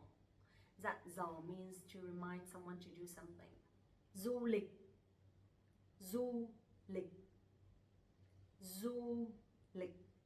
Du lịch means to travel. So I like traveling. You can say tôi rất thích đi du lịch. Tôi rất thích đi du lịch. In Vietnamese, letter D, we have two Ds actually. One is Z and one is D. D. Okay? D. And I think this one is similar to D sound in English. D. D. But it's a little bit stronger. D. Okay? For example, đi. Đi means to go, or đi means let's go, let's go. Đẹp trai. Đẹp trai means handsome, and if you want to say he's very handsome, you can say anh ấy rất đẹp trai. Anh ấy rất đẹp trai. Letter G in Vietnamese we pronounce g, g.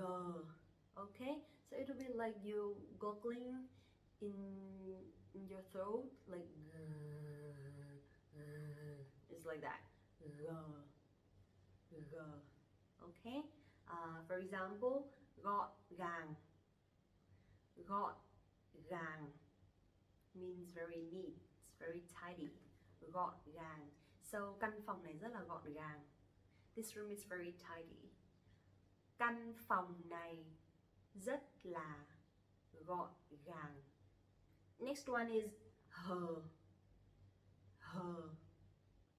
So this one is exactly the same to English. Hờ, hờ. For example, học hành. Học hành means to study. Hào hứng. Hào hứng. Hào hứng means very excited. Ca. Ca. So I think this one you can pronounce similarly to the g, g. And in examples, kính chào, kính chào. For example, kính chào quý vị và các bạn means ladies and gentlemen. So usually we say kính chào for greeting someone in a formal way. Kính chào. Another example would be kem, kem, ice cream, kem, lờ, lờ. This one is similar to English, lờ.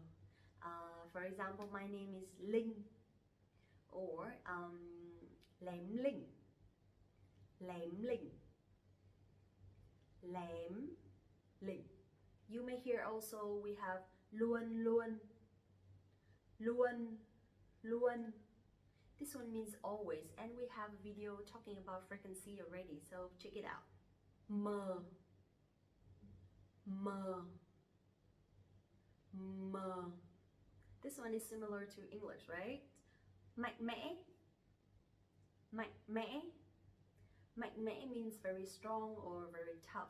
For example, you want to say she is very tough, so you can say cô ấy rất mạnh mẽ. Cô ấy rất mạnh mẽ. So rất here is not to be verb, okay? It's very strong or very tough. And in Vietnamese, sometimes we can chop to be verb. Cô ấy rất mạnh mẽ. Nờ, nờ, nờ. This one is also the same to English, right? For example, nói, nói means to speak. Nói, nóng, nóng, nóng quá, nóng quá, nóng quá, nóng quá. Cái này nặng quá. This one is so heavy. Cái này nặng quá. Pờ, pờ, pờ. So this one is stronger than English. So I think that's the reason why that you will see Vietnamese people pronouncing P sound very strongly. So instead of saying P, we say P, P. It has to be stronger, really strong. P. But we don't really have many words started by P in Vietnamese. Okay, pin, pin, pin means battery. I can only think about that. Quờ, quờ, quờ. This one is a little bit difficult and a little bit different because usually it doesn't stand alone. Usually this letter will go with U, letter U. So quờ, quờ. Okay. For example, quý vị. Quý vị means like when you say ladies and gentlemen. Kính thưa quý vị và các bạn. Kính thưa quý vị và các bạn. Xung quanh, xung quanh, xung quanh means around. Mọi thứ xung quanh means everything around. R, r.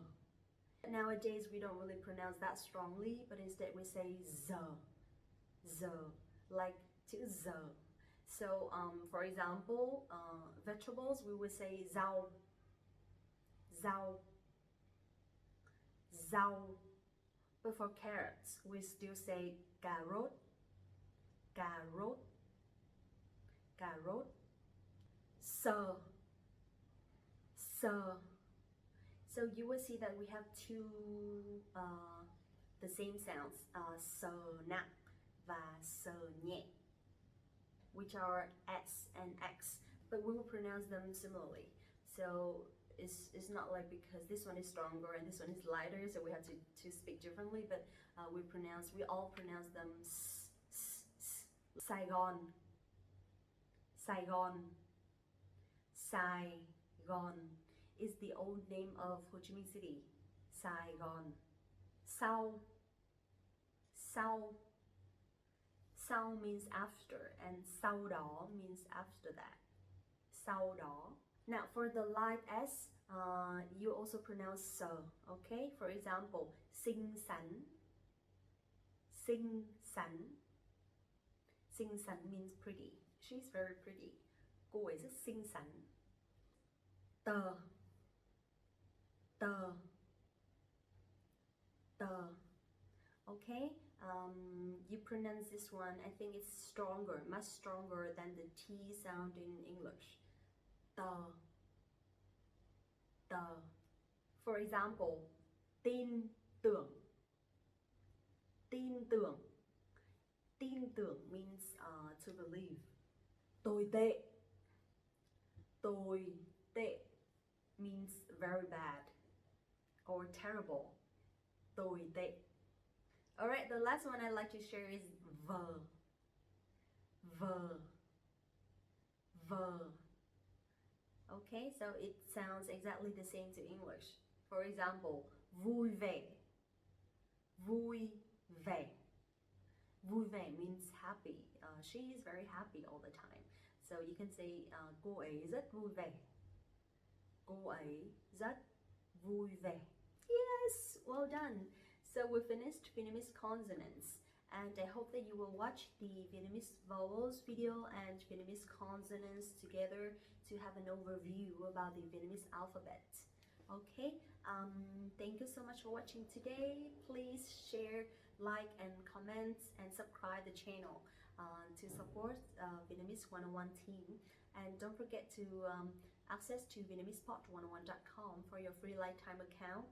Get your complete learning program with real lessons by real teachers. And I hope to see you soon in the next video. Bye bye.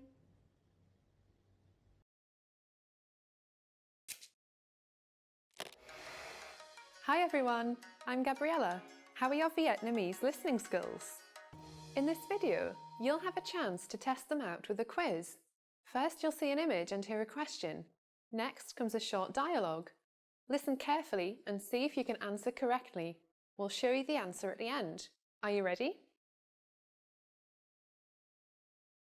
Một người đàn ông đang tìm một món quà sinh nhật cho vợ của anh ấy tại cửa hàng trang sức. Anh ấy sẽ mua chiếc dây chuyền nào? Tôi có thể giúp gì cho anh không ạ?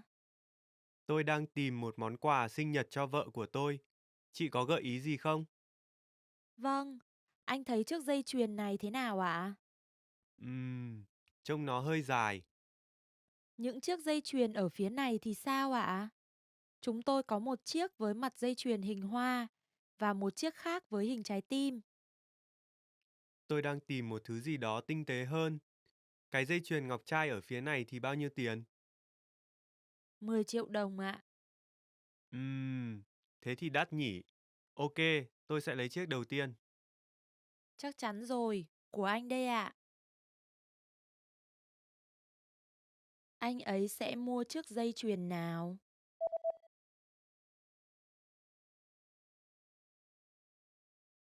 Một người đàn ông đang tìm một món quà sinh nhật cho vợ của anh ấy tại cửa hàng trang sức. Anh ấy sẽ mua chiếc dây chuyền nào? Tôi có thể giúp gì cho anh không ạ? Tôi đang tìm một món quà sinh nhật cho vợ của tôi. Chị có gợi ý gì không? Vâng, anh thấy chiếc dây chuyền này thế nào ạ? Trông nó hơi dài. Những chiếc dây chuyền ở phía này thì sao ạ? Chúng tôi có một chiếc với mặt dây chuyền hình hoa và một chiếc khác với hình trái tim. Tôi đang tìm một thứ gì đó tinh tế hơn. Cái dây chuyền ngọc trai ở phía này thì bao nhiêu tiền? 10 triệu đồng ạ. Thế thì đắt nhỉ. Ok, tôi sẽ lấy chiếc đầu tiên. Chắc chắn rồi, của anh đây ạ. Did you get it right? I hope you learned something from this quiz. Let us know if you have any questions. See you next time.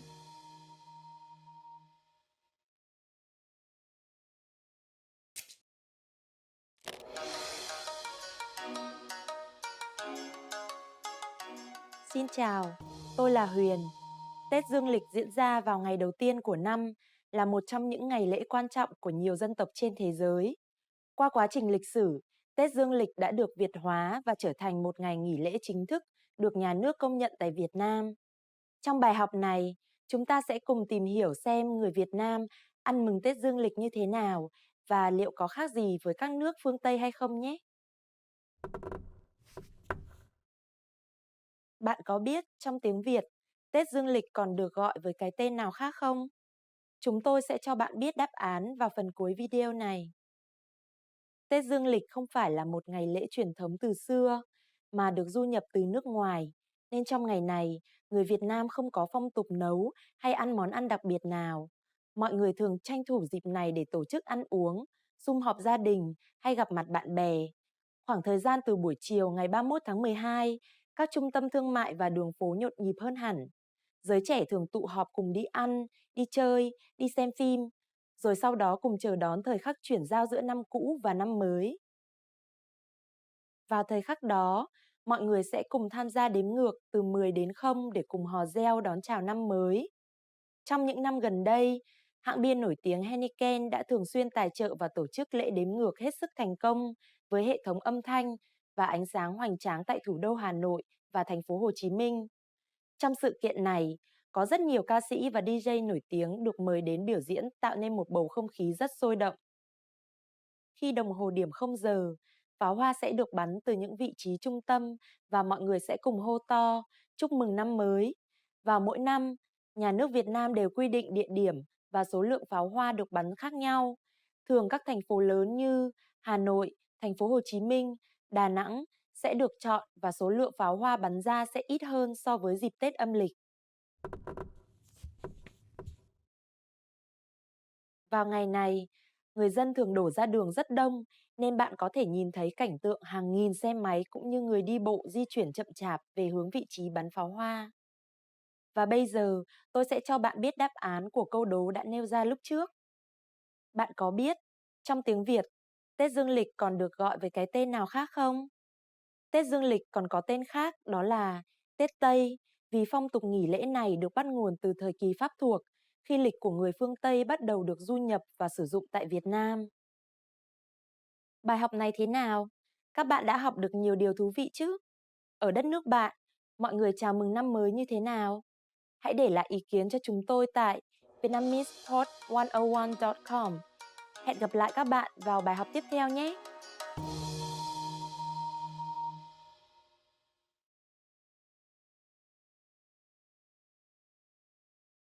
Xin chào các bạn, tôi tên là Linh, rất vui được gặp lại các bạn.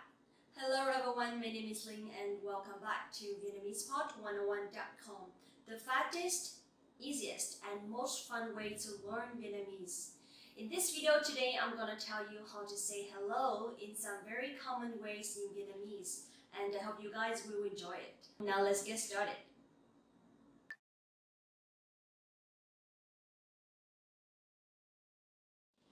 Xin chào. Xin chào. Xin chào. Okay, so here you will see one tone mark, which is the down sound. Chào. Chào. Xin chào.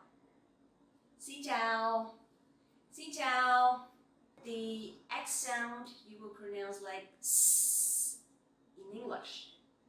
Like the S sound in English. Okay, it's like in speaks. So xin, and the sound ch in chào, you can pronounce like in champion. Chào. Chào. That is for very general situations. How about you want to say hello for some specific people? People who are younger than you, people who are older than you, people who are men or people who are women. So let's take a look. For example, if you want to greet all people who are younger than you, either a man or a woman, so you can just say chào em. Chào em. How about with someone who is older than you? Then it'll be once a man or two a woman. So you can just easily say chào anh for a man who is older than you, and chào chị for a woman who is older than you. Chào anh, chào anh, chào chị, chào chị. What about for middle-aged people? People who are pretty much older than you, is like the same with your parents. So you can just say chào cô, chào chú, chào cô, chào chú.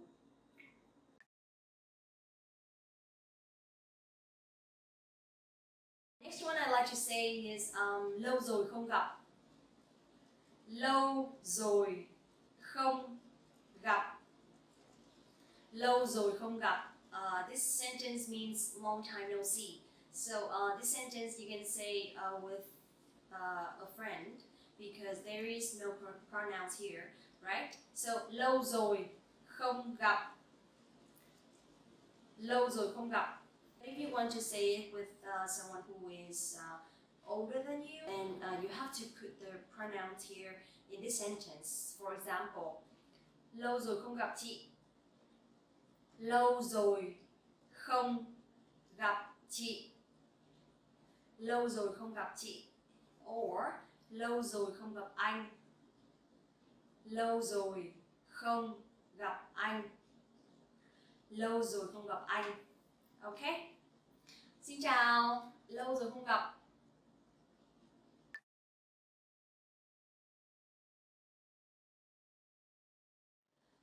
Bạn có khỏe không? Bạn có khỏe không? Bạn có khỏe không means how are you in English. This one also you can use for your friends, because here bạn is a friend. You here is a friend of mine. Bạn có khỏe không? How are you? This way is very common and very easy to say. You can say with anyone. But again, if you want to say with someone who is older than you and you want to show respect, then you must say chị có khỏe không for a woman, and anh có khỏe không for a man. Okay? One more time. Bạn có khỏe không? Chị có khỏe không? Anh có khỏe không? Now let's go a little bit faster. Bạn có khỏe không? Chị có khỏe không? Anh có khỏe không?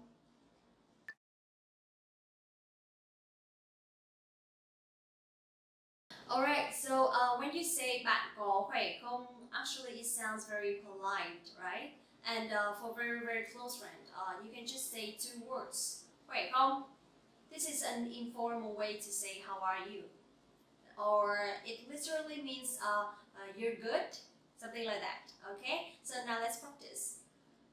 Khỏe không? Khỏe không? Now, let's go faster. Khỏe không?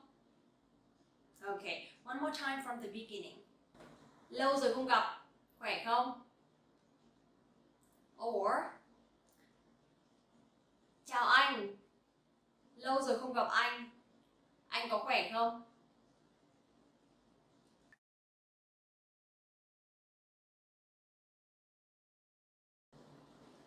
Có gì mới không? Có gì mới không? Có gì mới không? Có gì mới không means what's up, or is there anything new in English? Okay, so có gì mới không, again you can use this one for friends, but if you want to use this one for anh or chị, you have to put the pronoun. Anh có gì mới không? Anh có gì mới không? Chị có gì mới không? Chị Có gì mới không?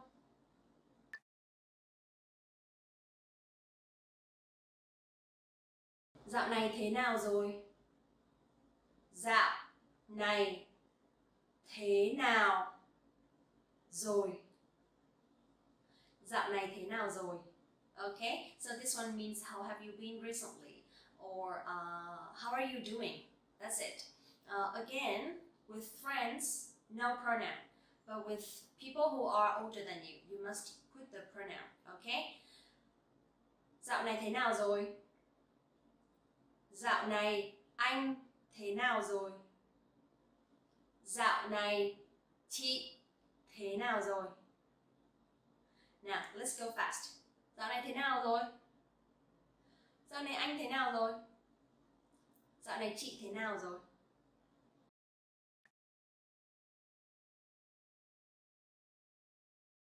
Ngày hôm nay của bạn thế nào? Ngày hôm nay của bạn thế nào? Ngày hôm nay của bạn thế nào? So, ngày hôm nay của bạn thế nào means how is your day? This is just something to say in general. Every day we meet someone, we chit chat and then we ask how's your day? Ngày hôm nay của bạn thế nào? So bạn here is for friends, okay? Friends only. And if you want to say with anh or chị, then replace the word bạn with anh or chị. Ngày hôm nay của anh thế nào? Ngày hôm nay của anh thế nào? Ngày hôm nay của chị thế nào?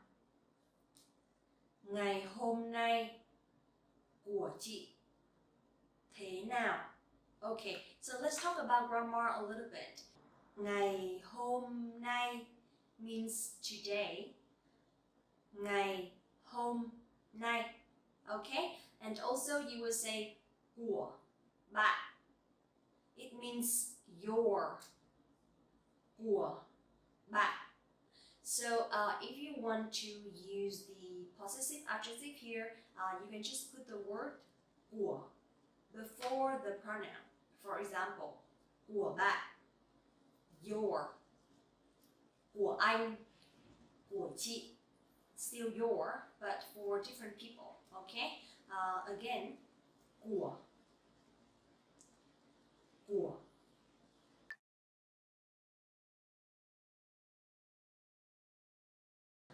Rất vui được gặp lại bạn. Okay? This one means it's nice to see you again. Rất vui. Vui here means happy. Very happy to see you again or to meet you again. Rất vui được gặp lại bạn. Bạn here is for friends only, okay? And for anh, chị, rất vui được gặp lại anh. Rất vui được gặp lại anh. Rất vui được gặp lại chị. Rất vui được gặp lại chị. Okay? So now let's take a look from the beginning to the end, okay? Xin chào, khỏe không? Lâu rồi không gặp. Dạo này thế nào rồi? Rất vui được gặp lại. Alright, so how do you feel about the lesson today? I hope that you enjoy it, and I hope it's going to be helpful for you, because anywhere you go, every time, or anyone you talk to, you will have to say hello, right? And remember, if you want to speak and learn Vietnamese in the fastest, easiest, and most fun way, you can go to VietnamesePod101.com right now for your free lifetime account.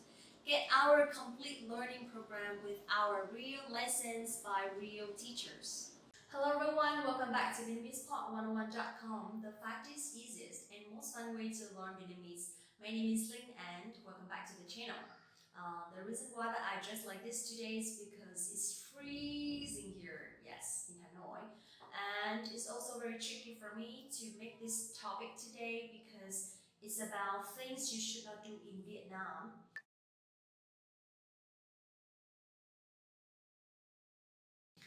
You know what? It's super easy for foreigners to come for living or working or even traveling. Plus, there is not so much pressure because I think it's because of the policies or because of the law, and a lot of foreigners enjoy living here.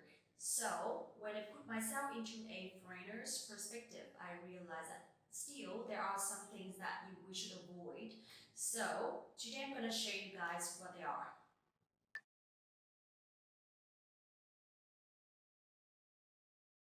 Number one, you should never wear shorts, short skirts, or a tank top to temples or pagodas.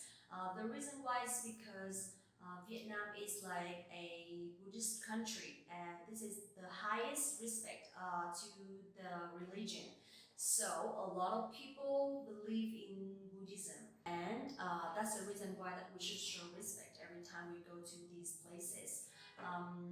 My parents they are not really Buddhist, but they follow the Buddhism, they follow the Buddha, they believe in them, not really deeply, but they are still learning and praying.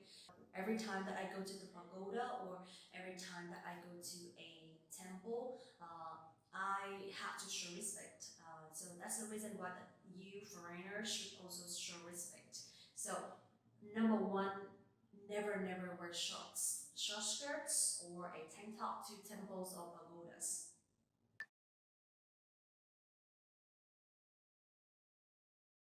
Number two, please don't lose sight of your belongings, especially wallets or phones. I'm going to explain a little bit about this. Where I'm from, which is Hanoi City, the safety is a little bit higher. I think it's because of the capital. So I can easily travel around at night without worrying anything. But in big cities like Ho Chi Minh City, which is the biggest city of Vietnam, it's a little bit more complicated because there are a lot of people from everywhere, and it's not really easy to control everything. So when you are traveling, especially walking around the tourist areas, please be careful with your phones and your wallets, because I personally experienced once someone suddenly came and stole my phone from my hands when I was using it. So just be careful a little bit.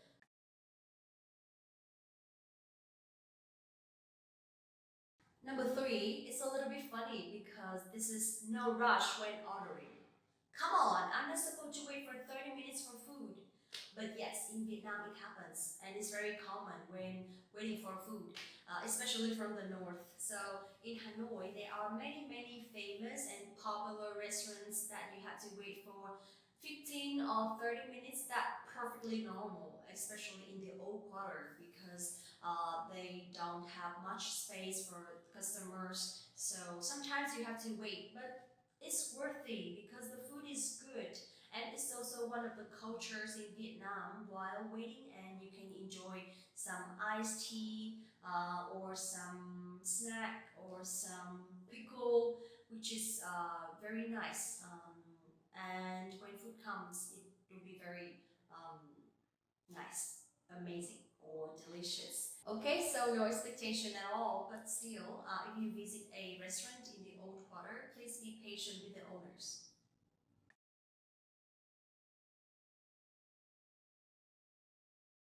Number four, please don't show affection in public. I think in the south is fine, in Ho Chi Minh City is fine, but in the north, in Hanoi, everything is still a little bit closed, and we really don't really kiss each other in public. Hugging is fine, holding hands is fine, but kissing is still a little bit. For me, it's fine. For young generation, it's fine. But for old generation, I think it's not very comfortable when seeing this. So please just be careful a little bit, or maybe you can just hug.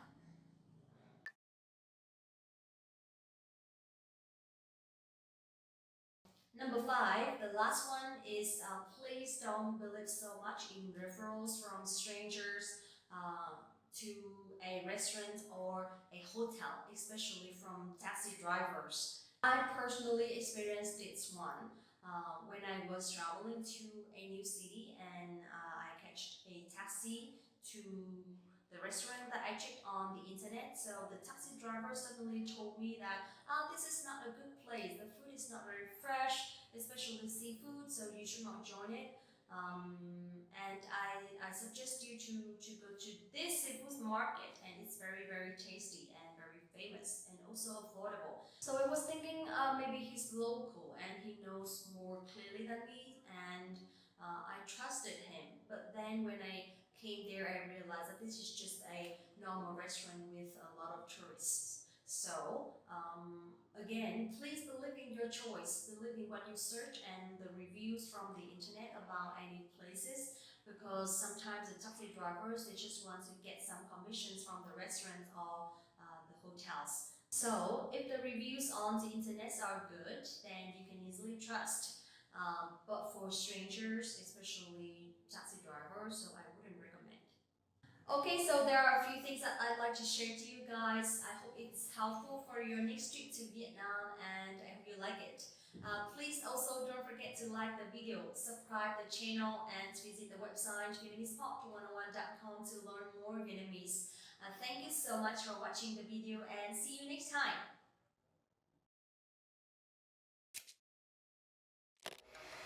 How are your Vietnamese listening skills? First, you'll see an image and hear a question. Next comes a short dialogue. Listen carefully and see if you can answer correctly. We'll show you the answer at the end. Are you ready?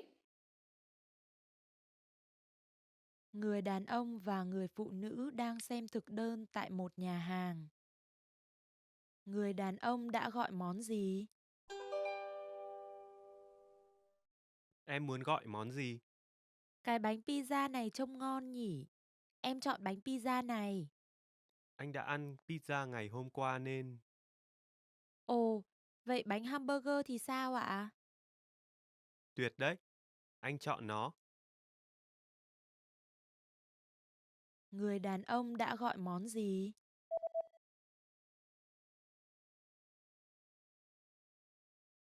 Người đàn ông và người phụ nữ đang xem thực đơn tại một nhà hàng.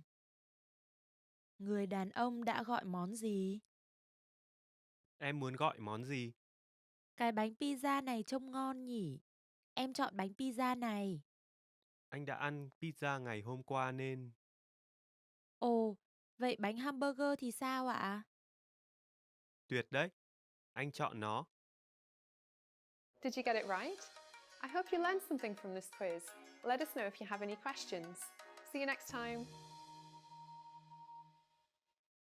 Hello, I'm back. It's Ling. Hello, I'm back. How to start?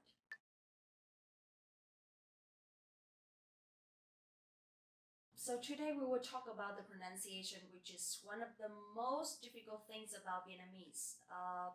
I know a lot of foreigners struggling with the pronunciations. They know a lot of vocabularies, they know a lot of grammar, and a lot of, how to say, they can easily make sentences, but the thing is nobody understands because the accents, because of the tones. But let's not talk about the accent today because I want to focus on the two very difficult but similar. It sounds like similar, but it's actually very different sounds in Vietnamese, which is NH and NG. So let's see how we pronounce it in Vietnamese in different sentences or different words.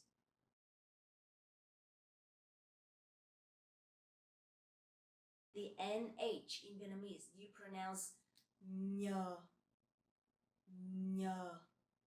So it's not like the N in English, okay? Nhờ, nhờ. Let's see how it looks in words. Nhà, nhà. It's a house. Nhà. This is my house. No, it's not. Nhà, nhà bạn ở đâu?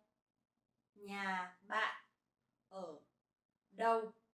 Where's your house? So, nhà bạn ở đâu? Or nhà bạn ở đâu? Nhanh, nhanh means fast. Linh, bạn nói nhanh quá, tôi không nghe kịp. means Linh. You speak too fast, I can't hear. Linh, bạn nói nhanh quá, tôi không nghe kịp. Nói nhanh quá không nghe kịp. Sorry, I will speak slower. Nhai, nhai.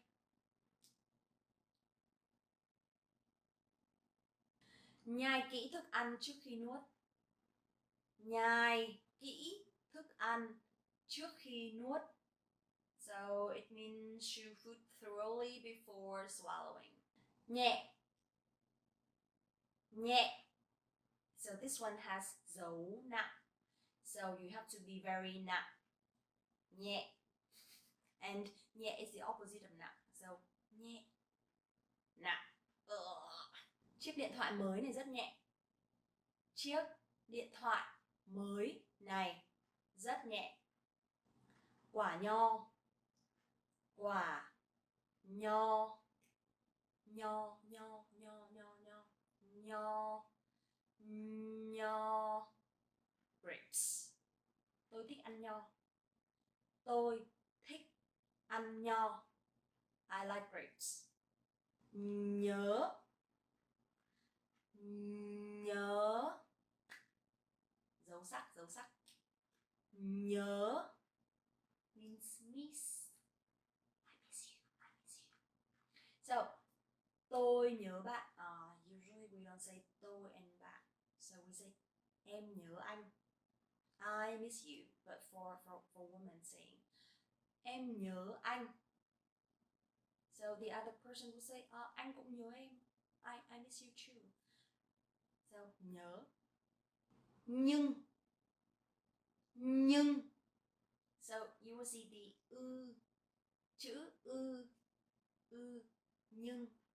But tiếng Việt rất khó nhưng rất thú vị. Tiếng Việt rất khó nhưng rất thú vị. Means Vietnamese is difficult but interesting. Nhạc, nhạc. Dấu nặng. Nhạc, nhạc. Music. I like music, so you can just say tôi thích nghe nhạc. Tôi thích nghe nhạc. I like listening to music.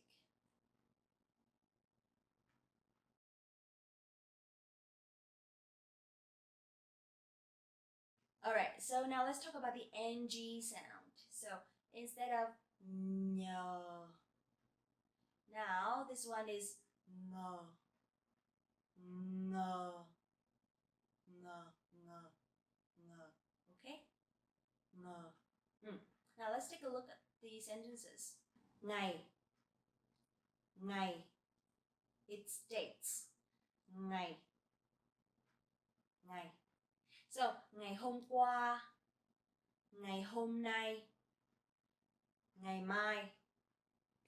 Hôm qua, ngày hôm qua, ngày hôm nay, ngày mai means yesterday, today and tomorrow. Ngon. Đồ ăn Việt Nam rất ngon. Vietnamese food is delicious. Đồ ăn Việt Nam rất ngon. And also I will have a video about Vietnamese food, so please check it out. Đồ ăn Việt Nam rất ngon. Nghe, nghe, nghe. Tôi thích nghe nhạc. Tôi thích nghe nhạc. Tôi thích nghe nhạc. So you will see that ng and nh in the same sentence. Tôi thích nghe nhạc. Ngắn, ngắn. So the opposite of ngắn is dài, dài, ngắn, dài, ngắn. Các clip tiếng Việt của bạn hơi ngắn. Your Vietnamese videos are a little bit short. But please don't complain because I'm making longer videos. So, các clip tiếng Việt của bạn hơi ngắn. Just a little bit short. Nghỉ ngơi, nghỉ ngơi, nghỉ ngơi. Bạn nên nghỉ ngơi chút đi. Bạn nên nghỉ ngơi chút đi. You should take a rest. Bạn nên nghỉ ngơi chút đi. Ngáp, dấu sắc. Ngáp means to yawn or yawning, and ngáy, ngáy means snoring. Okay, it's done. I hope that you can distinguish the difference between nhờ and ngờ in Vietnamese.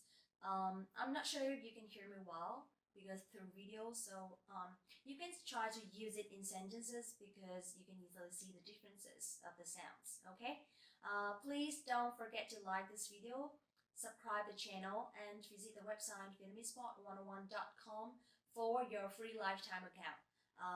Get our learning program with real lessons by real teachers. And now it's time to finish. See you next time. See you in the next videos. Trying to learn Vietnamese? You need a Vietnamesepod101.com free lifetime account. It's one of the most powerful language learning tools you can command, and signing up takes less than 7 seconds. So what exactly do you get that makes it so special? First, new lessons are published every week, and you get them for free. Enjoy learning with fun and effective audio and video lessons with real teachers. Make the most of your study time as our teachers help you hack Vietnamese and get you speaking in minutes. Second, free instant access to the first 3 lessons of every lesson series. Explore and try any lesson series that interests you, from beginner to advanced. Find teachers you love and lessons for your goals. Third, learn Vietnamese anywhere, anytime with the free companion app. Download it now for free for the iPhone, iPad, or any Android device, and have instant access to your free lifetime account and lessons anywhere, anytime. Fourth, boost your vocabulary with the free word of the day. Every day, receive 1 new word in your inbox that you can master in seconds. Want even more words? 5. Get complete access to our word and phrase lists. Wow native Vietnamese speakers with cool topical and seasonal words and phrases from our lists. And finally, number 6, the best for last. 7 days of unlimited access to our entire library of audio and video lessons. Premium study tools like line-by-line audio, word bank, and smart flashcards to help you learn lightning fast. Get your free lifetime account right now at Vietnamesepod101.com. Sign up in less than 7 seconds. And the account is yours for free for life. So what are you waiting for? Get yours now.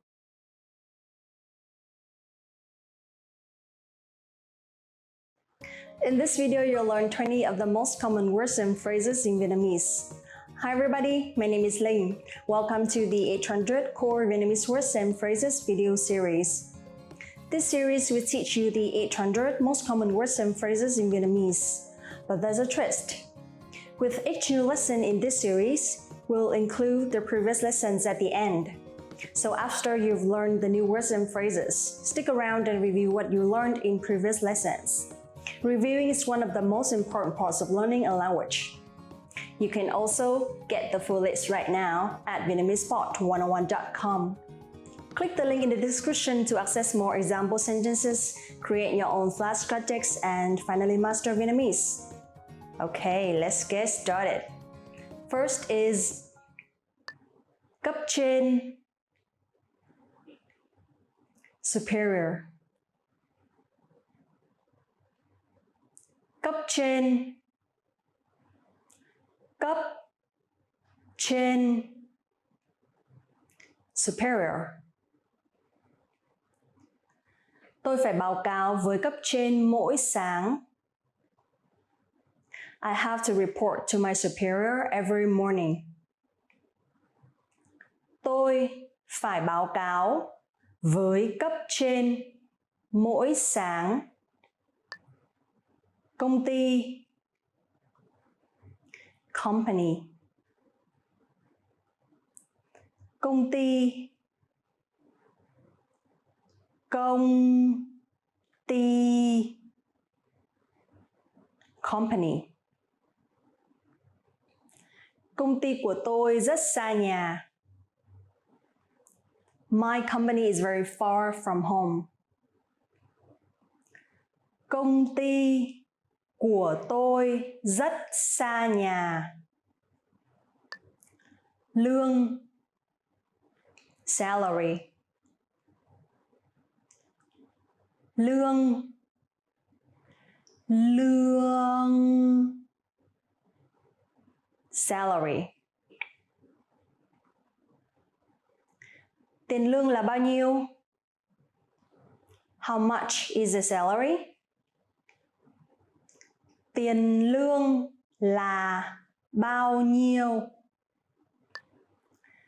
Radio. Radio. Radio.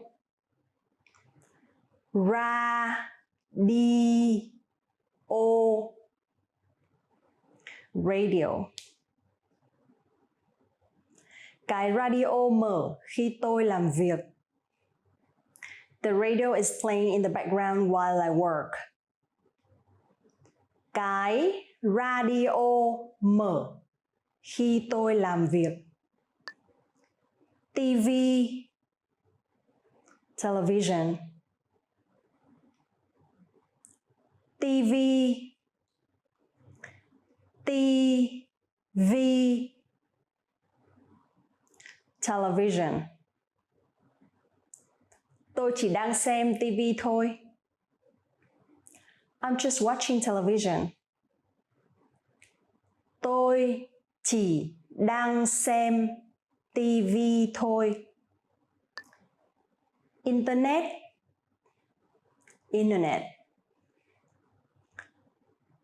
Internet. Internet. Internet. Internet đã trở nên phổ biến ở Việt Nam. Internet has become popular in Vietnam. Internet đã trở nên phổ biến ở Việt Nam. Báo. Newspaper. Báo. Báo. Newspaper. Thẻ cào được bán ở các sạp báo. Scratch cards are sold at newspaper stands. Thẻ cào được bán ở các sạp báo. Kênh tin tức. News channel. Kênh tin tức. Kênh tin tức. News channel. Mỗi buổi tối tôi đều bật kênh tin tức. I turn on the news channel in the evening. Mỗi buổi tối tôi đều bật kênh tin tức. Nhạc cụ. Musical instrument. Nhạc cụ. Nhạc cụ. Musical instrument. Có rất nhiều loại nhạc cụ. There are many kinds of musical instruments. Có rất nhiều loại nhạc cụ. Bức tranh. Painting. Bức tranh. Bức tranh. Painting. Tôi tự vẽ bức tranh này. I painted this painting myself. Tôi tự vẽ bức tranh này. Nhà hát. Theater. Nhà hát. Nhà hát. Theater. Chúng tôi có vé xem tại nhà hát vào tối thứ Sáu này. We have tickets to the theater for this Friday night. Chúng tôi có vé xem tại nhà hát vào tối thứ Sáu này. Nhạc kịch, musical. Nhạc kịch, nhạc kịch, musical. Một vở nhạc kịch có thể kể một câu chuyện bằng những bài hát. A musical can tell a story with songs. Một vở nhạc kịch có thể kể một câu chuyện bằng những bài hát. Opera, opera. Opera, opera, opera. Opera đã bắt đầu ở Ý vào thế kỷ thứ 16. Opera began in Italy in the 16th century. Opera đã bắt đầu ở Ý vào thế kỷ thứ 16. Thư giãn, relax. Thư giãn, thư giãn, relax. Thư giãn và thưởng thức phim. Relax and enjoy the movie. Thư giãn và thưởng thức phim. Bảng trắng, whiteboard. Bảng trắng, bảng trắng, whiteboard. Bảng trắng là một phương tiện để giải thích điều gì đó một cách trực quan. A whiteboard is a perfect means to demonstrate something visually. Bảng trắng là một phương tiện để giải thích điều gì đó một cách trực quan. Bảng đen, blackboard. Bảng đen, bảng đen, blackboard. Sau buổi học, tôi muốn bạn ở lại xóa bảng đen. After class, I want you to stay and erase the blackboards. Sau buổi học, tôi muốn bạn ở lại xóa bảng đen. Bài kiểm tra, test. Bài kiểm tra, bài kiểm tra, test.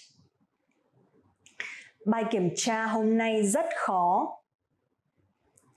Today's test was very difficult. Bài kiểm tra hôm nay rất khó.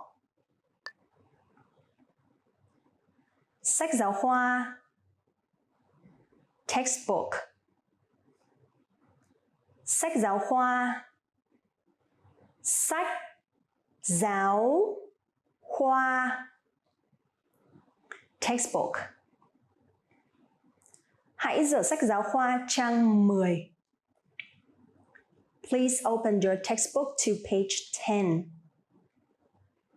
Hãy dở sách giáo khoa trang 10. Trước, front. Trước, trước, front. Đặt biển hiệu phía trước tòa nhà. Put the sign in front of the building.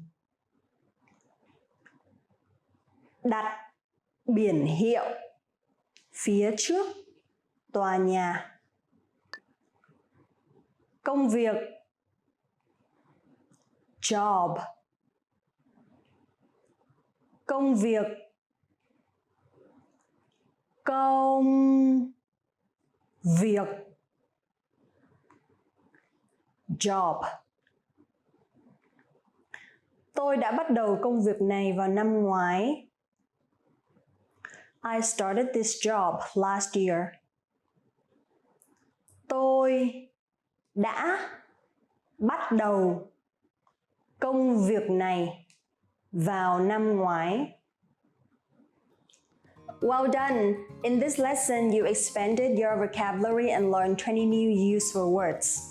Click the link in the description and sign up for free at VietnamesePod101.com to get access to the full list of vocabulary you need for daily life conversations. You'll also get example sentences, custom flashcard text, and more learning resources. See you next time. Tạm biệt!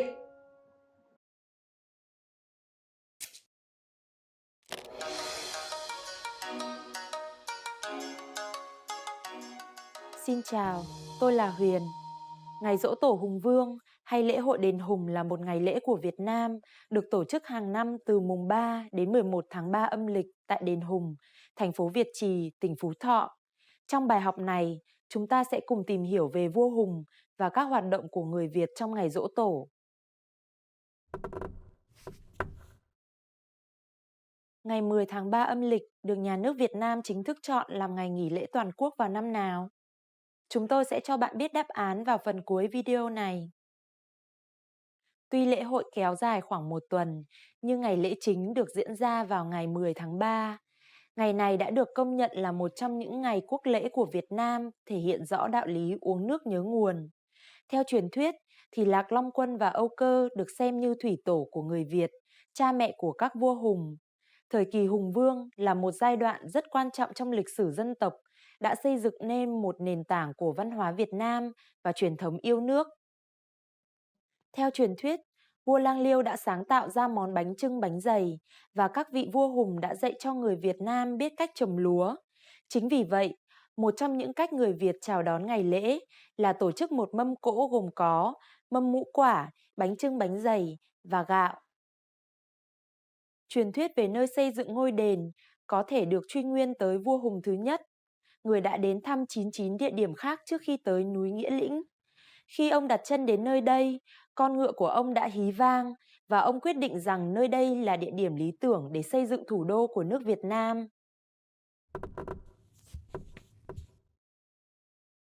Lễ hội bao gồm rất nhiều hoạt động đậm đà văn hóa Việt Nam như lễ dâng hương, lễ rước hoa, diễu hành voi, múa lân. Trong dịp lễ này, hàng ngàn người dân đổ về đền Hùng như một cuộc hành hương về với cội nguồn.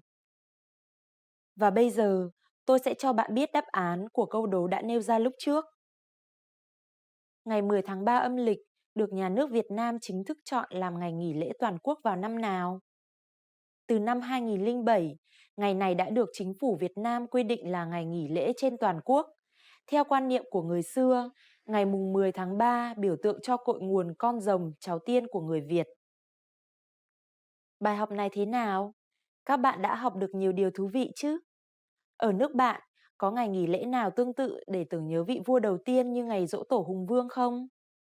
Hãy để lại ý kiến cho chúng tôi tại VietnamesePod101.com. Hẹn gặp lại các bạn vào bài học tiếp theo nhé!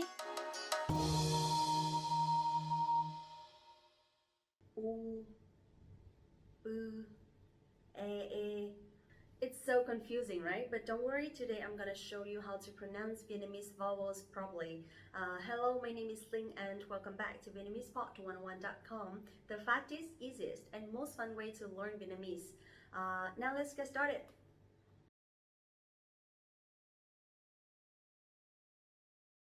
In general, the no tone in Vietnamese is a little bit higher than the general tone in English. So instead of saying like A, B, C in Vietnamese, usually we pronounce like A, B, C, Now let's take a look and see how we pronounce them.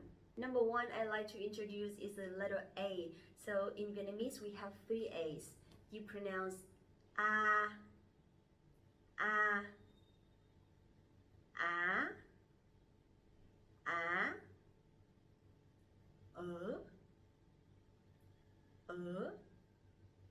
okay? A, A, So I think that you can see in general the way to pronounce the vowels correctly is to it's about the shape of your mouth. So you actually don't have to use the movement of your lips and your tongue, but it's just the movement of the shape of your mouth.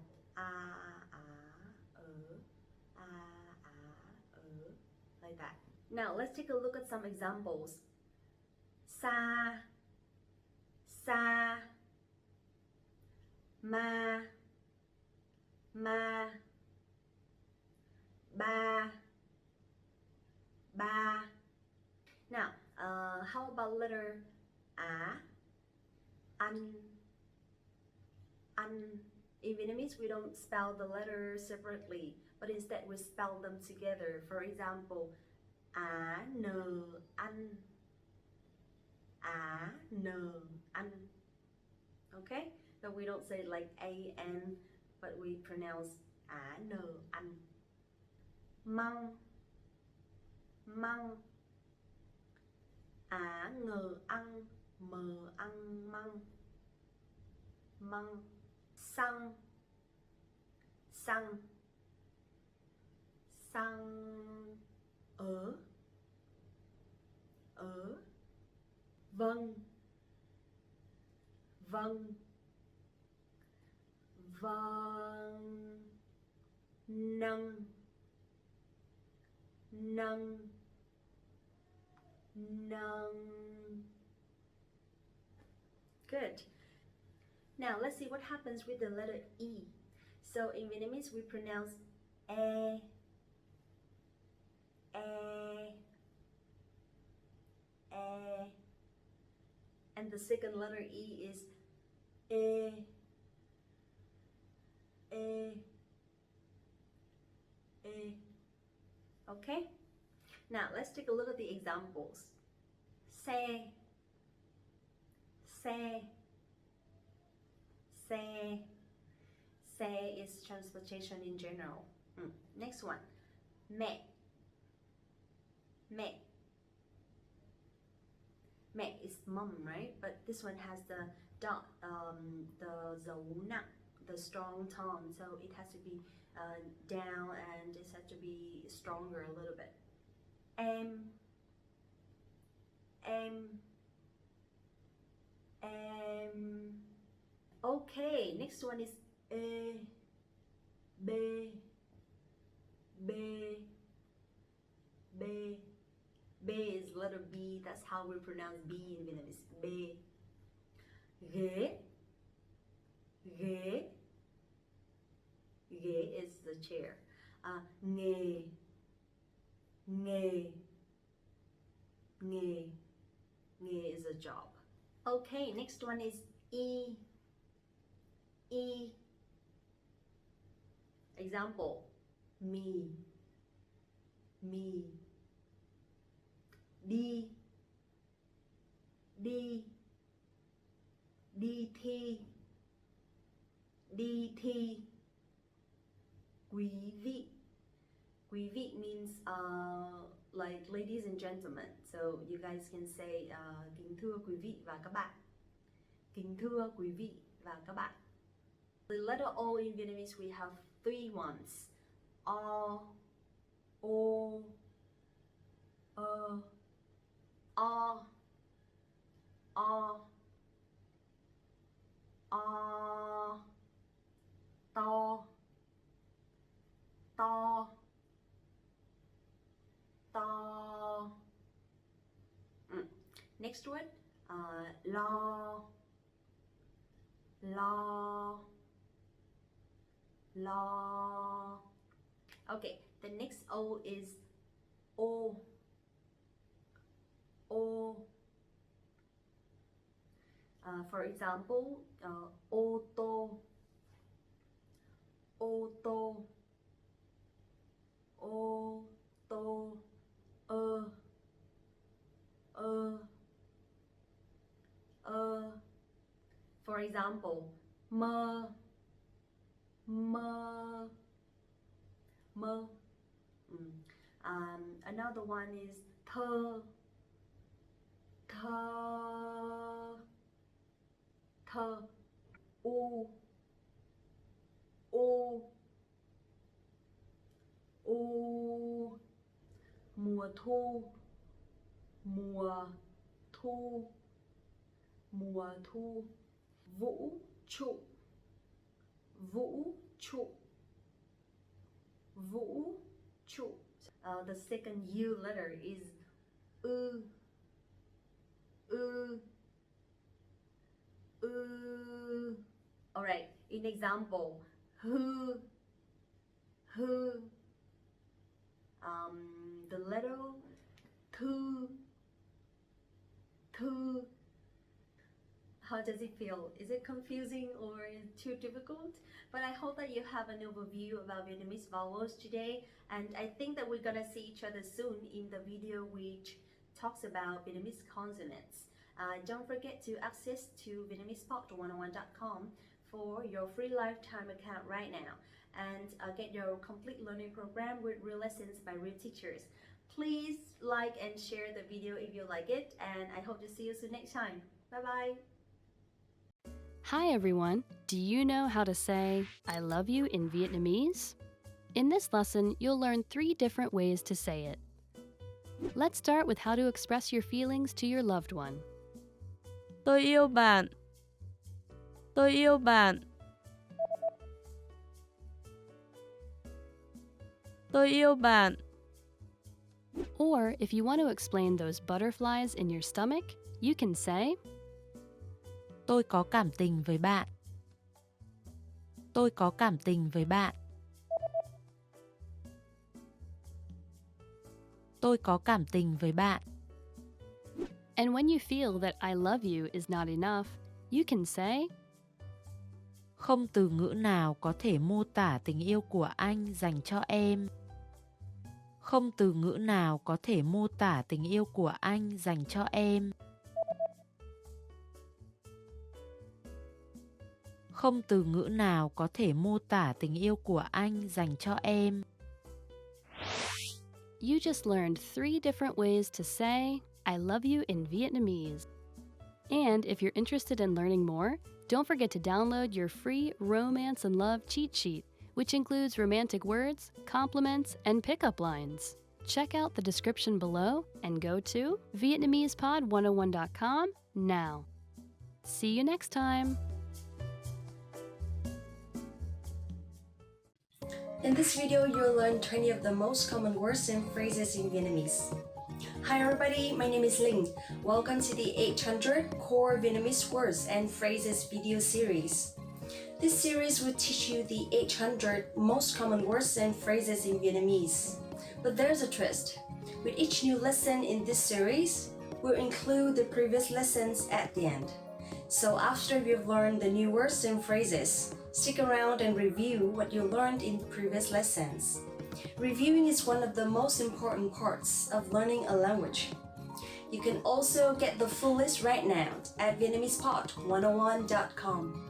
Click the link in the description to access more example sentences, create your own flashcard deck, and finally master Vietnamese. Okay, let's get started. First is Xin chào. Hello. Xin chào. Xin chào. Hello.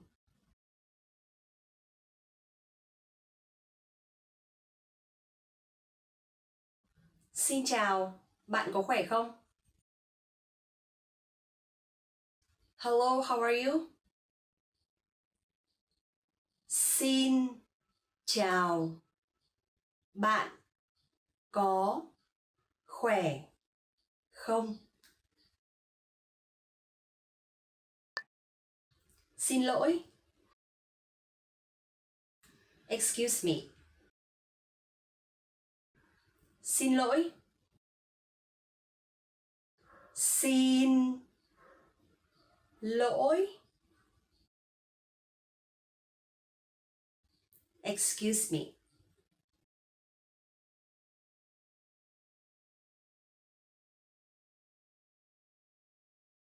Xin lỗi, cho tôi mượn cái bút được không? Excuse me, may I borrow your pen?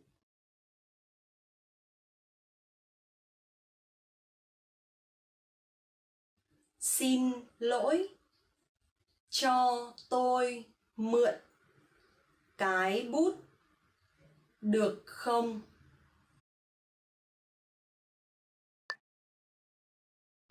Tôi xin lỗi. I'm sorry. Tôi xin lỗi. Tôi xin lỗi. I'm sorry.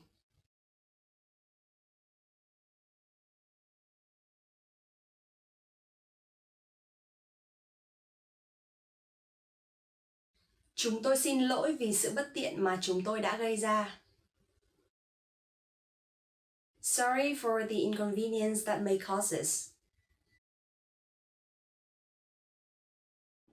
Chúng tôi xin lỗi vì sự bất tiện mà chúng tôi đã gây ra. Chúc ngủ ngon. Good night.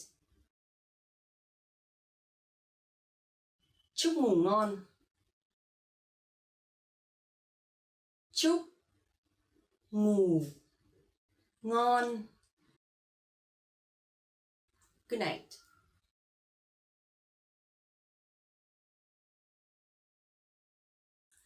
Tôi đi đây, chúc ngủ ngon. I'll go now. Good night. Tôi đi đây, chúc ngủ ngon.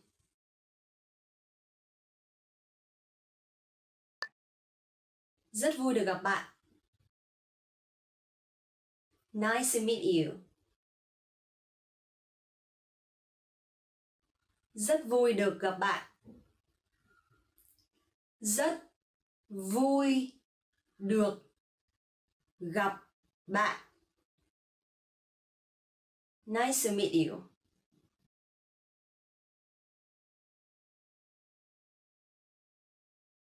Rất vui được gặp anh. Nice to meet you, sir.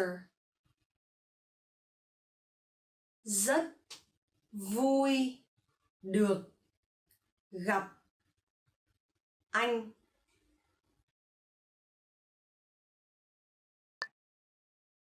Bạn có khỏe không? How are you? Bạn có khỏe không? Bạn có khỏe không? How are you?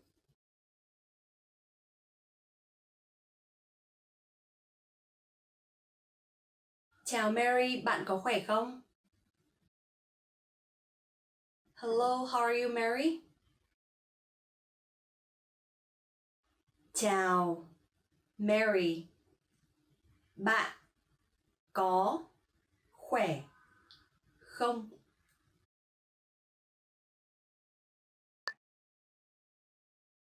Vâng. Yes. Vâng. Vâng. Yes.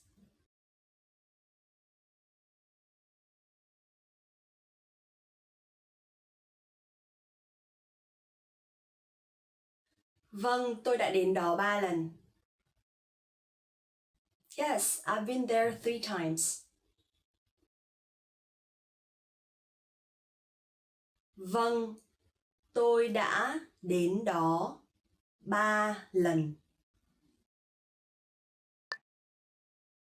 Không.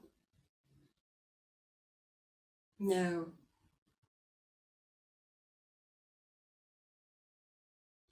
Không. Không.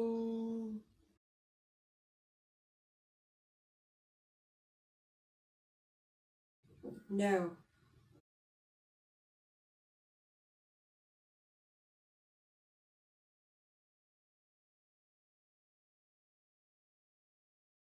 Không có người đàn ông nào trong khu hành chính của tôi. There are no men in my division.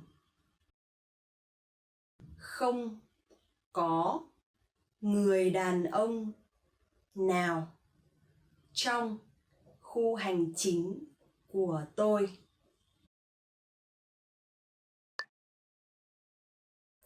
Cảm ơn. Thank you. Cảm ơn. Cảm ơn. Thank you.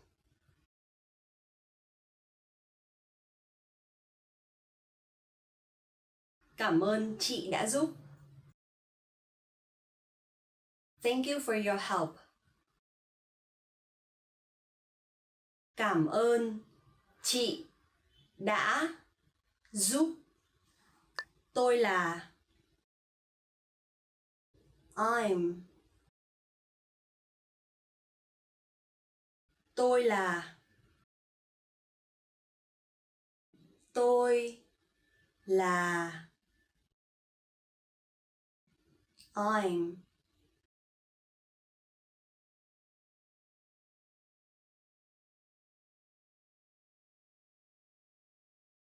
Tôi là Lan. I am Lan. Tôi là Lan.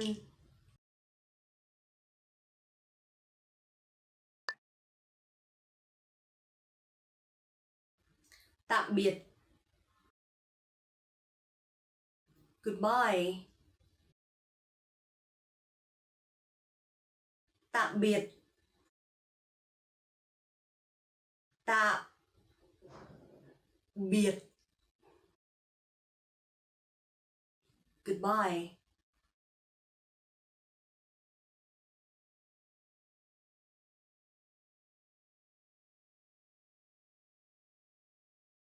Chào tạm biệt và hẹn gặp lại. Goodbye and see you again.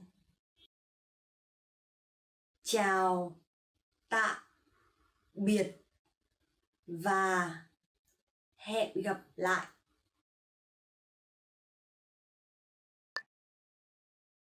Xấu, hư. Bad. Xấu, hư. Xấu, hư. Bad.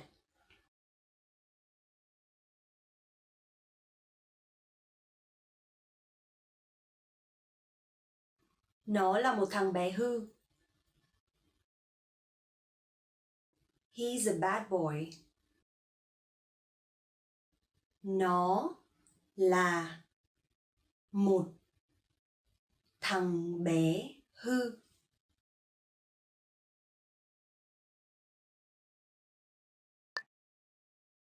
Tốt. Good. Tốt.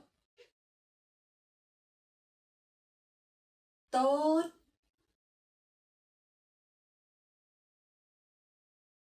Good.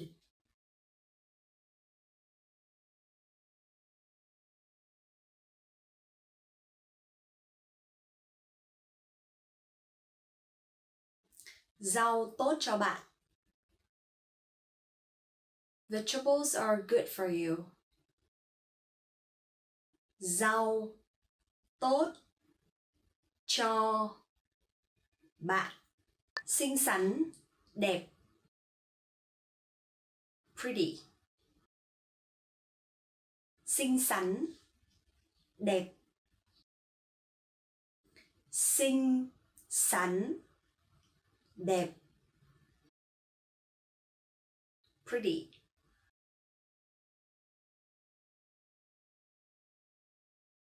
Chiếc váy này của bạn rất đẹp. Your dress is very pretty. Chiếc váy này của bạn rất đẹp. Xấu, ugly.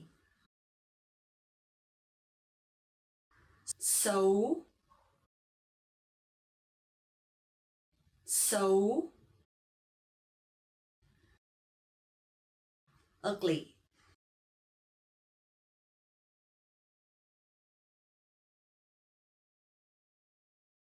Con chó đó xấu quá. That is a very ugly dog. Con chó đó xấu quá.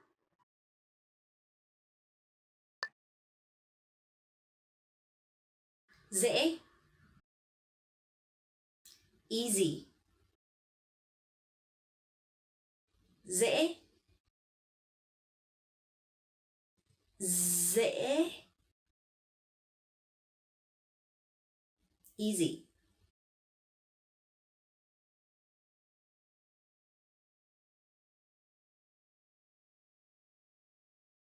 Có, nó dễ ăn. Yes, it's easy to eat. Có, nó dễ ăn.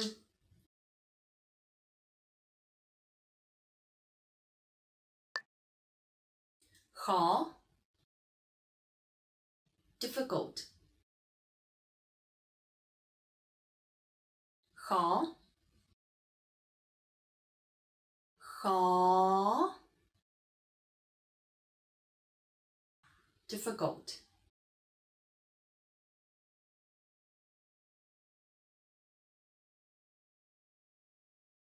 Bài kiểm tra ngày thứ tư sẽ khó. Wednesday's test will be difficult. Bài kiểm tra ngày thứ tư sẽ khó. Gần, near.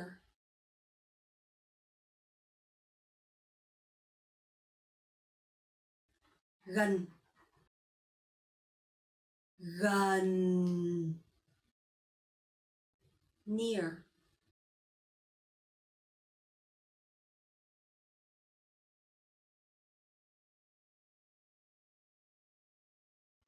Tôi sống gần trường đại học. I live near the university. Tôi sống gần trường đại học.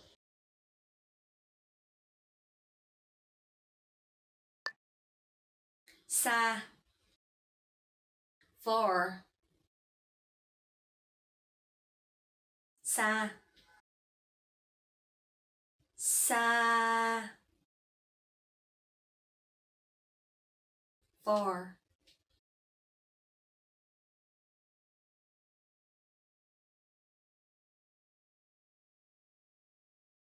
Ga ở cách xa chỗ này. The station is far from here.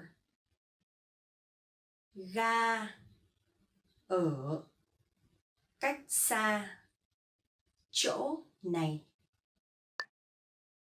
Nhỏ, small. Nhỏ, nhỏ, small. Căn phòng này quá nhỏ. This room is too small. Căn phòng này quá nhỏ. Well done! In this lesson, you expanded your vocabulary and learned 20 new useful words. Click the link in the description and sign up for free at VietnamesePod101.com to get access to the full list of vocabulary you need for daily life conversations. You'll also get example sentences, custom flashcard text, and more learning resources. See you next time! Tạm biệt! Hey guys, it's Ling. Welcome back to VietnamesePod101.com, the fastest, easiest, and most fun way to learn Vietnamese. Today, we will be talking about Vietnam history, and I'm so excited, so let's get started.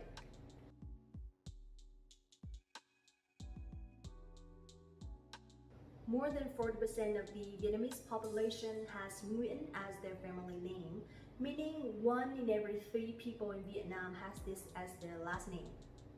A Vietnamese full name is slightly different in structure compared to Korean and Chinese names, as it has 3 main parts: last name, middle name, first name, in this order, with the most common length being 3 or 4 words. Some even have 6 or 7 words in their name. But why Nguyen is the most popular last name in Vietnam? I'll tell you right now. During the years from 420 to 528, a large part of the Nguyen family, China, moved down to the south and immigrated to Vietnam. Their community started to adopt Vietnamese culture and set the primary base for the growth of Nguyen last name. Until the end of the 1st century, the immigration wave of Nguyen families from China still was going strong and continued to increase the number of people with Nguyen last name in Vietnam ever since. Also, in Trần reign, after taking over the country from Lý dynasty, Trần Thủ Độ, who was in charge to run the country on behalf of the teenage king Trần Cảnh, required all the members of Lý royal family who lived hidden to change their last name into Nguyen. The purpose behind was to remove Lý as the last name so nobody would know about its existence. But the question of why Trần Thủ Độ chose Nguyen as the last name to replace Lý with is still unanswerable. Maybe it was just a random choice. Since then, it became an unwritten rule that all the people that had the family name of the previous royal family must change theirs to Nguyen. History repeated itself when Hồ family defeated Trần monarchy and took over the country. Hồ royal family wanted to find and kill all the Trần family members. At the end, fearing the revenge from the next reign, members of Hồ family changed their last name into Nguyen so no enemy could find them. As a result of these many historical events which led to the establishment of Nguyen, the last royal family of Vietnam's history, the number of Nguyen families throughout the country had become bigger than ever. In the medieval ages, people from the lower class didn't have a family name at all. In 19th century, Vietnam was the territory of the French. The French has a large-scale population investigation during that period and faced a huge challenge, which was that many Vietnamese people didn't have a correct last name. So the French decided to give those people a last name and they chose Nguyen. Despite the French decision, Nguyen still was the most common last name amongst the Vietnamese. However, this event once more escalated the number of Nguyen people in the total population. Now, whenever you meet a Vietnamese with Nguyen family, not only you can be certain of their country or origin, but also now you will know about the special history of their last name. Ho Chi Minh President, the most influential public figure during the Vietnam War, also shared Nguyen as a part of his name. His real name is Nguyen Sinh Cung. Now is a fun part. Since we are talking about Vietnam history, let's learn some relevant vocabulary. Lịch sử. Lịch sử. Lịch sử means history. For example, tôi đã nghe qua về lịch sử Việt Nam. Tôi đã nghe qua về lịch sử Việt Nam. And here you will see đã is a word that you can use to put the verbs in the past tense. For example, đã nghe qua, đã học, đã làm việc, etc. Next one, quá khứ. Quá khứ. Quá khứ means the past. Hiện tại. Hiện tại. Hiện tại means the present. And tương lai. Tương lai. Tương lai means the future. Now, in sentence, tôi đã từng là một người rất nóng nảy trong quá khứ. Tôi đã từng là một người rất nóng nảy trong quá khứ. That means I used to be a very impatient person in the past. And here you will see one more grammar structure, which is I used to be, right? So here you can use đã từng. Đã từng. And then you put the verbs after that. For example, đã từng là means I used to be. Đã từng học, I used to study. Or đã từng làm việc, I used to work. Alright, I hope you liked the lesson today, and in the future, I hope that I will be able to deliver more lessons about Vietnam history like this. Thank you so much for watching the video, and don't forget to like this video, subscribe to the channel, and visit the website VietnamesePod101.com to learn more Vietnamese. See you in the next video. Bye bye! Xin chào các bạn, tôi là Linh, rất vui được gặp lại các bạn hôm nay. Hi everyone, my name is Linh and welcome back to VietnamesePod101.com, the fastest, easiest and most fun way to learn Vietnamese. I'm so excited today because I'm going to share you some differences between the Northern Vietnamese and the Southern Vietnamese. I was born in Hanoi, which is the capital of Vietnam and is in the north. But now I'm living and working in Ho Chi Minh City, which is the south of Vietnam. So sometimes when I talk to my colleagues or my friends here, I use their southern accent to tease them, but it's just for fun. The differences between the northern and the southern Vietnamese is about the tone, the accent. We don't really have the standard national voice or standard national accent. So basically in some situations the word choice will be different and the accent will be different. So based on my experience living in Ho Chi Minh City, I will share you the differences between Hanoi accent and Ho Chi Minh City accent. Okay, now let's get started.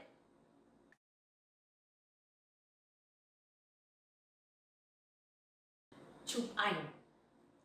Chụp ảnh means taking pictures, but in Ho Chi Minh City, people would say chụp hình. Chụp hình means taking pictures. So you will see instead of saying ảnh, they will say hình. Chụp ảnh, my Hanoi accent, and chụp hình, Southern accent. Áo phông. Áo phông, t-shirt. But people from the south, they would say áo thun. Áo thun. Bàn là. Bàn là. Bằng ủi. Bằng ủi. Cái bát. Cái bát ăn cơm. Cái chén. Cái chén. Bát nạt. Bát nạt. Ăn hiếp. Ăn hiếp.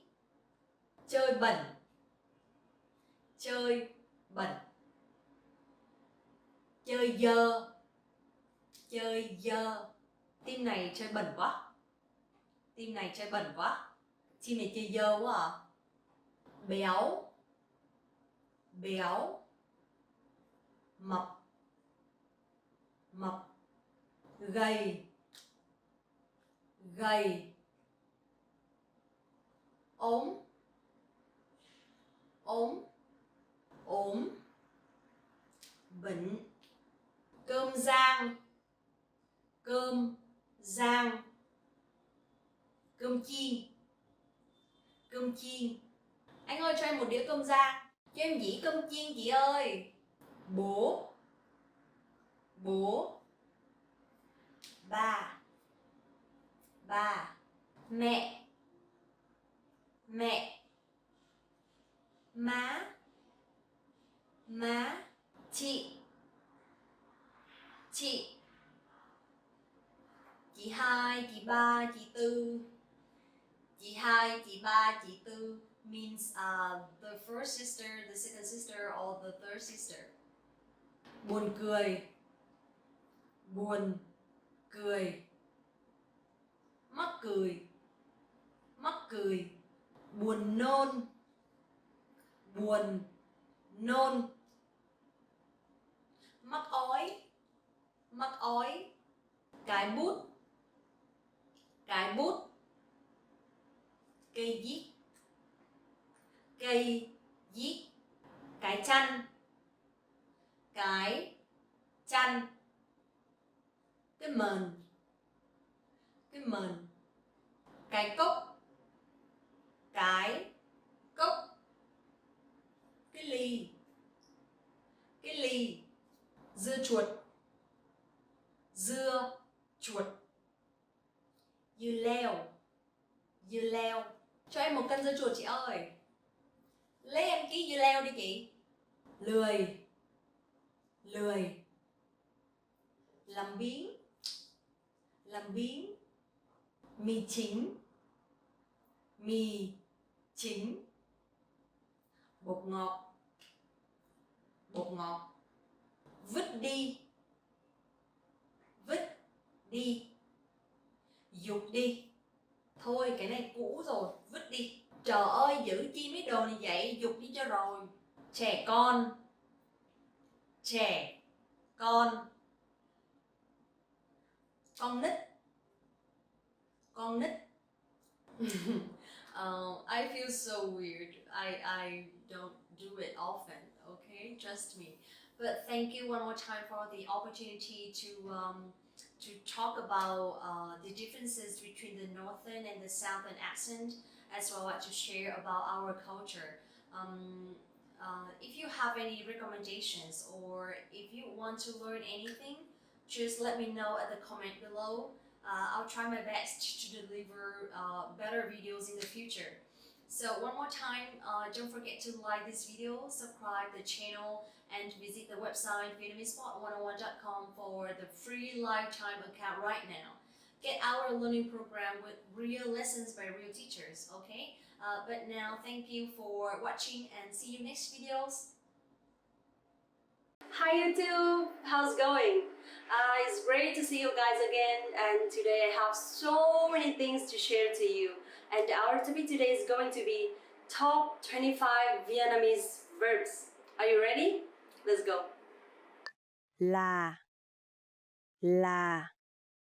to be. First one is là, to be.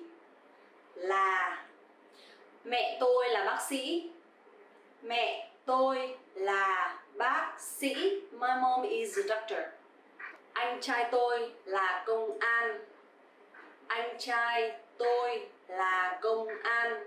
My brother is a police officer. So here you will see là means to be. But sometimes you will see that this verb or this word will disappear in the sentence. For example, bầu trời màu xanh. The sky is blue. Bầu trời màu xanh. So it's very common. Sometimes, not all the time, we will use to be verb in a sentence. So don't worry, because it's really common and it's perfectly normal. Okay? So là, to be. Thích, to like. Thích, to like. Thích. Okay? So this one is like the tone mark is a little bit strong, so you have to go up a little bit. Thích. It's very easy for you to use the verb in Vietnamese because actually we don't have to conjugate the verb at all. Even though in future tense or past tense, you don't have to conjugate to. We can just put some specific word in front of the verb, then it's going to be fine. So in present, for example, if you want to say that anh ấy thích đọc sách. Anh ấy thích đọc sách. He likes reading book. Or if you want to say that I like swimming, then you can just say tôi thích bơi lội. Tôi thích bơi lội. Tôi thích bơi lội. Okay, so here you will see that the verb thích you can use for any subject or any pronoun. It's fine. So easy, huh? Làm. Làm. To do. Làm. To do. Làm. So actually làm means to do, but also means to work or working or doing the job. So in sentence you can understand better. Let's say con trai tôi đang làm bài tập về nhà. Con trai tôi đang làm bài tập về nhà. My son is doing his homework. Or in another sentence, let's say tôi chuẩn bị đi làm trong 1 giờ nữa. I'm going to work in 1 hour. Tôi chuẩn bị đi làm trong 1 giờ nữa. Tôi chuẩn bị đi làm trong 1 giờ nữa. I'm going to work in 1 hour. So here làm means to work. So don't forget làm is to do and to work. Nói. Nói. To say. Nói means to say, but actually here nói also means to speak or to talk. In sentence, anh ấy đã nói rằng anh ấy bị dị ứng với cá. Anh ấy đã nói rằng anh ấy bị dị ứng với cá. He said that he is allergic to fish. So here we use say in the past, right? He said. But actually in Vietnamese, as I mentioned, we don't have to conjugate the verb in the past, but we can just put the word đã in front of the verb, then it's going to be fine. So here, said is đã nói.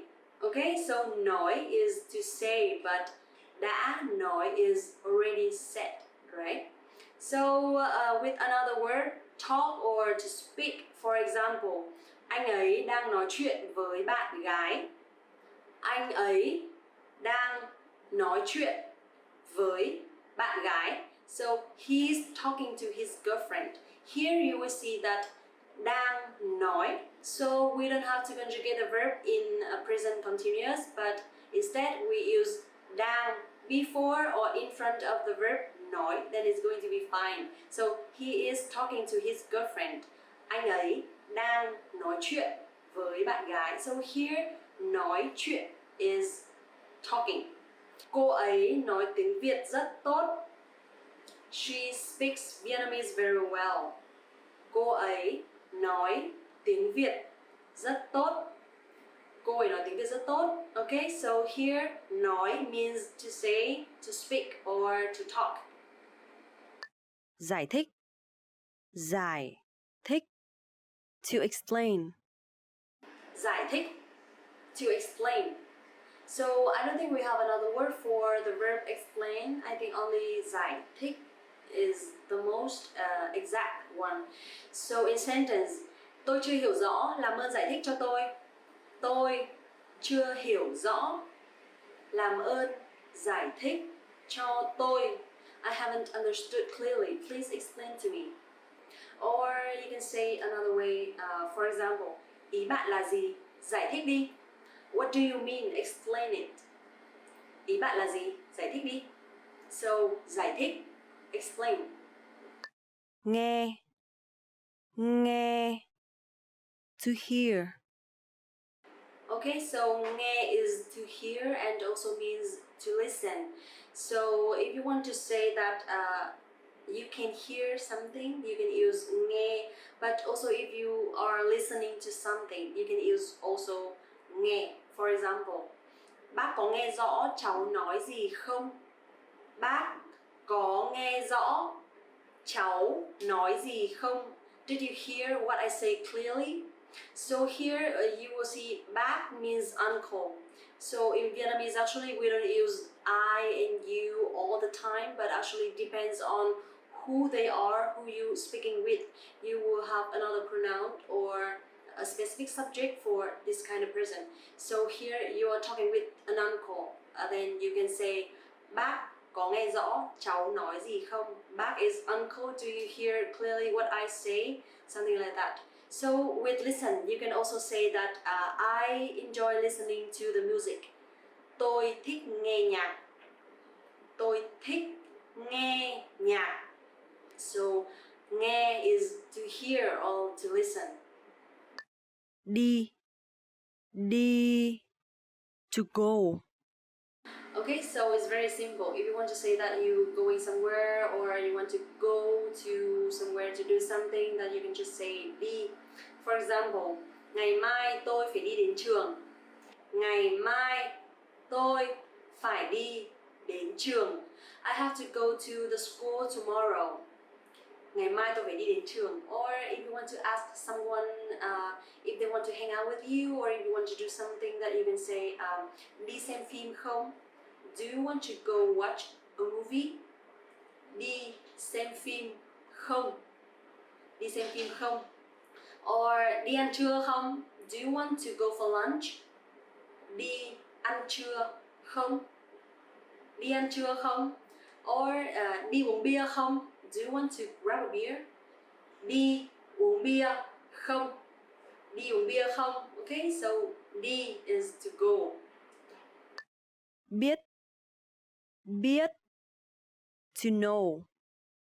Biết, to know. Okay, so biết has two meaning. First is to know. For example, chị có biết anh ấy không? Chị có biết anh ấy không? Do you know him? Chị có biết anh ấy không? And the second one is an ability to do something, or you can do something. For example, cô ấy biết nói tiếng Tây Ban Nha. She can speak Spanish. Cô ấy biết nói tiếng Tây Ban Nha. Cô ấy biết nói tiếng Tây Ban Nha. Or anh ấy biết nấu ăn. He can cook very well. Anh ấy biết nấu ăn. So here, biết means also can do something or ability to do something. So biết is to know or can. Lấy. Lấy. To take. Lấy, to take. Okay, I like this one because it has several meanings. So first, lấy is to take in sentence. Mỗi người lấy một cái bánh. Mỗi người lấy một cái bánh. Each person takes one bread. Mỗi người lấy một cái bánh. The second one is get married. Lấy means get married. For example, lấy vợ for a man and lấy chồng for a woman. So when you ask bao giờ lấy chồng, that means when will you get married for a woman, something like that. Bao giờ lấy chồng. Okay, and the third meaning is to get. So you can use lấy for to get. For example, bạn đã lấy lương chưa? Did you get your salary? Or bạn đã lấy chứng chỉ chưa? Did you get your certificate? Okay, so lấy means to take, to get married or to get. Nhìn. Nhìn. To see. Nhìn, to see. So nhìn means to see, and also you can use for to look in sentence. Tôi đã nhìn thấy chị ấy ở nhà ga. Tôi đã nhìn thấy chị ấy ở nhà ga. I saw her at the station. So here we have nhìn. The base form is nhìn for to see, right? But if you want to say in the past, saw, you can just put đã before the verb nhìn, then it's fine. Đã nhìn means I saw her. Okay, so for to look, you can use for example, cô ấy nhìn rất lộng lẫy trong bộ vải cưới. She looks so beautiful in white. Cô ấy nhìn rất lộng lẫy trong bộ vải cưới. Okay, so here nhìn means to see and also means to look. Đến. Đến. To come. Đến, to come. Đến, to come. Okay, so here đến means to come and also means to arrive. So if you want to use for to come, for example, bạn có đến nhà của họ vào ngày kia không? Bạn có đến nhà của họ vào ngày kia không? Will you come to their house the day after tomorrow? So if you want to use for arrive, you can use for example, họ đã đến đây vào sáng nay. They arrived here this morning. So here is đây, ở đây, here.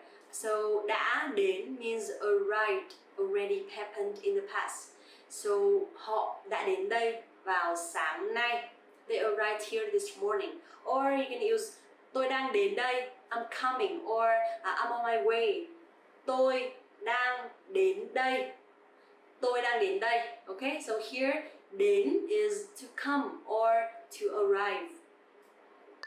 Nghĩ. Nghĩ. To think. Next one is nghĩ, to think. Nghĩ, nghĩ, nghĩ.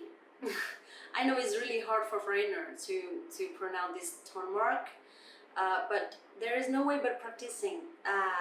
If you hear people from the southern accent, they would say nghĩ, a bit softer, right? Nghĩ. But the northern accent, nghĩ, nghĩ. So please practice and just follow one accent only. So in sentence, đừng nghĩ quá nhiều. Đừng nghĩ quá nhiều. Don't think too much. Đừng nghĩ quá nhiều. Or something else, tôi đang suy nghĩ rất kỹ về chuyện này. I've been thinking carefully about this. Tôi đang suy nghĩ rất kỹ về chuyện này. Okay, so nghĩ, think. Muốn. Muốn. To want. Muốn, to want. Muốn. Okay, so this rhyme is a little bit hard because you have to bend your voice a little bit. Muốn. The rhyme is uốn, uốn, u-o-n, uốn, u-o-n, u-o-n, uốn, muốn, muốn. Okay, got it? So muốn is to want. Tôi muốn có thật nhiều tiền. Tôi muốn có thật nhiều tiền. I want to have a lot of money. Or you can say tôi muốn đi chơi, I want to hang out. Or tôi muốn đi du lịch, I want to travel. Or tôi muốn nghỉ việc, I want to quit my job. So just simply put muốn behind the subject, then it's fine. Tôi muốn, I want. Cho. Cho. To give. Next one is cho, to give. Cho, cho. Okay, so cho means to give, but also means to allow someone to do something or allow something. So here the first sentence you can say chị ấy đã cho em cái bút này. Chị ấy đã cho em cái bút này. She gave me this pen. So here you have give is cho, but gave is đã cho. Don't forget the keyword for the past, đã. So đã cho means gave, right? Next one is allowed. If you want to say that mẹ cho phép tôi về muộn hôm nay. My mom allowed me to get back home late today. So cho means to give, or cho phép means allowed. Okay? Dùng. Dùng. To use. Dùng, to use. Dùng. Okay, so actually the letter D in Vietnamese sounds like a Z sound in English. So dùng, you have to close your teeth like this and let the air flow slightly out of your teeth. Dùng, dùng. And also because the tone mark here is dấu huyền, so it's going to be down a little bit. Dùng. You got it? Okay, so in sentence, chị có biết cách dùng máy photo không? Chị có biết cách dùng máy photo không? Do you know how to use the copy machine? Chị có biết cách dùng máy photo không? Okay, so dùng, to use. Tìm thấy. Tìm thấy. To find. Tìm thấy, to find. Tìm thấy. So here you will see two letter T's actually tìm. T standing alone sounds the. The is not like a T in English, of course. But the second one, TH, sounds like the. A bit softer, right? So tìm is dấu huyền, you have to go down, and thấy dấu sắc, you have to go up. So tìm thấy to find, okay? Bạn đã tìm thấy ví chưa? Bạn đã tìm thấy ví chưa? Did you find your wallet? Bạn đã tìm thấy ví chưa? Or you can say, tôi không thấy Linh đâu cả, hãy đi tìm cô ấy. I don't see Linh anywhere, please find her. Tôi không thấy Linh đâu cả, hãy đi tìm cô ấy. So, tìm, thấy, to find. Đi ra ngoài chơi. Đi ra ngoài chơi. To go out. Đi ra ngoài chơi, to go out. Đi ra ngoài chơi. So, okay, so if you want to ask a girl or a woman to go out with you for a drink or on a date, you can ask, em có muốn ra ngoài chơi tối nay không? Em có muốn ra ngoài chơi tối nay không? Do you want to go out tonight? Em is for a girl or a woman, so please, girl, don't use it for men because it's not correct.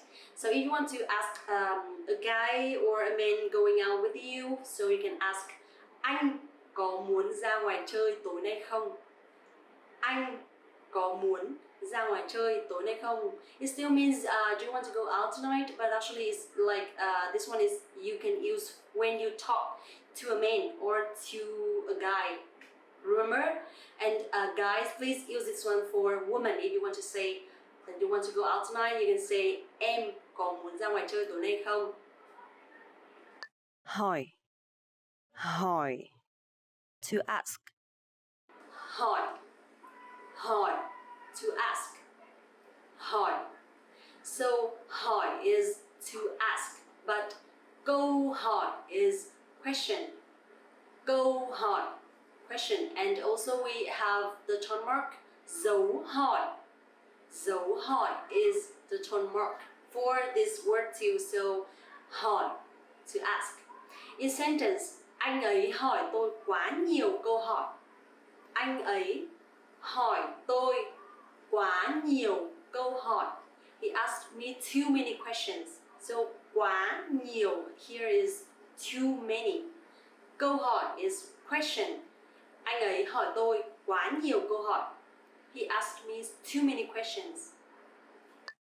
Làm việc. Làm việc. To work. Làm việc is to work. Làm việc. So we already had làm for to do, right? But also you can use làm for to work or to do my job. So làm việc, to work. In sentence, chồng tôi làm việc trong một công ty nước ngoài. Chồng tôi làm việc cho một công ty nước ngoài. My husband works for a foreign company. Or I would say, tôi làm việc cho VietnamesePod101.com. I'm working for VietnamesePod101.com. Vào. Vào. To enter. Vào, to enter. Vào. Okay, so you use this word when you want to say that you come inside the room or you want to enter the area, you can use vào. In sentence, cô giáo vào phòng và mọi người đứng dậy chào. Cô giáo vào phòng và mọi người đứng dậy chào. The teacher entered the room and everyone stood up to greet her. Cô giáo vào phòng và mọi người đứng dậy chào. Or you can use chúng ta không thể đi vào đường này hôm nay được vì nó bị chặn. We cannot enter this way today because it's locked. Chúng ta không thể đi vào đường này hôm nay được vì nó bị chặn. So, vào is to enter. Cảm thấy. Cảm thấy. To feel. Cảm thấy, to feel. Cảm thấy. Cảm thấy. So here you will see the letter C. You will pronounce like letter K in English, and TH you will pronounce like th. So cảm thấy. Okay, so cảm thấy is to feel, but actually cảm giác is a feeling. So don't forget cảm thấy, to feel, and cảm giác, a feeling. In sentence, bạn cảm thấy thế nào về chỗ này? Bạn cảm thấy thế nào về chỗ này? How do you feel about this place? Or what do you think about this place? Bạn cảm thấy thế nào về chỗ này? Or when you use the word cảm giác, you can use like tôi có cảm giác là hôm nay mình sẽ gặp may. I have a feeling that I will get lucky today. Cảm thấy is to feel and cảm giác is feeling. Thử. To try. Thử, to try. Thử. Okay, so here the letter TH, and you will pronounce thờ. And here the toe mark is dấu hỏi, so it will be thử. Thử is to try, and thử thách is challenge. Thử thách. Okay, so actually it has similar meaning, and in sentence you will see this one clearer. Tôi muốn thử một lần cho biết. Tôi muốn thử một lần cho biết. I want to try one time for the experience. And thử thách, challenge. Học tiếng Việt thực sự là thử thách. Studying Vietnamese is really challenging. Học tiếng Việt thực sự là thử thách. Okay, so thử is to try and thử thách is challenge. Rời khỏi. To leave. Rời khỏi, to leave. So in sentence you would say anh sẽ rời khỏi công ty sau 30 phút nữa. Anh sẽ rời khỏi công ty sau 30 phút nữa. I will leave the company in the next 30 minutes. Anh sẽ rời khỏi công ty sau 30 phút nữa. And don't forget here we have the word sẽ is representing for the future tense. So in Vietnamese we don't have to conjugate the verb in future, but you can just put the verb after the word sẽ, then it's going to be in the future. Anh sẽ rời khỏi công ty trong 30 phút nữa. So rời khỏi is to leave. Gọi. To call. Gọi, to call. Gọi. So here letter G in Vietnamese we pronounce like g. And also the toe mark is dấu nặng.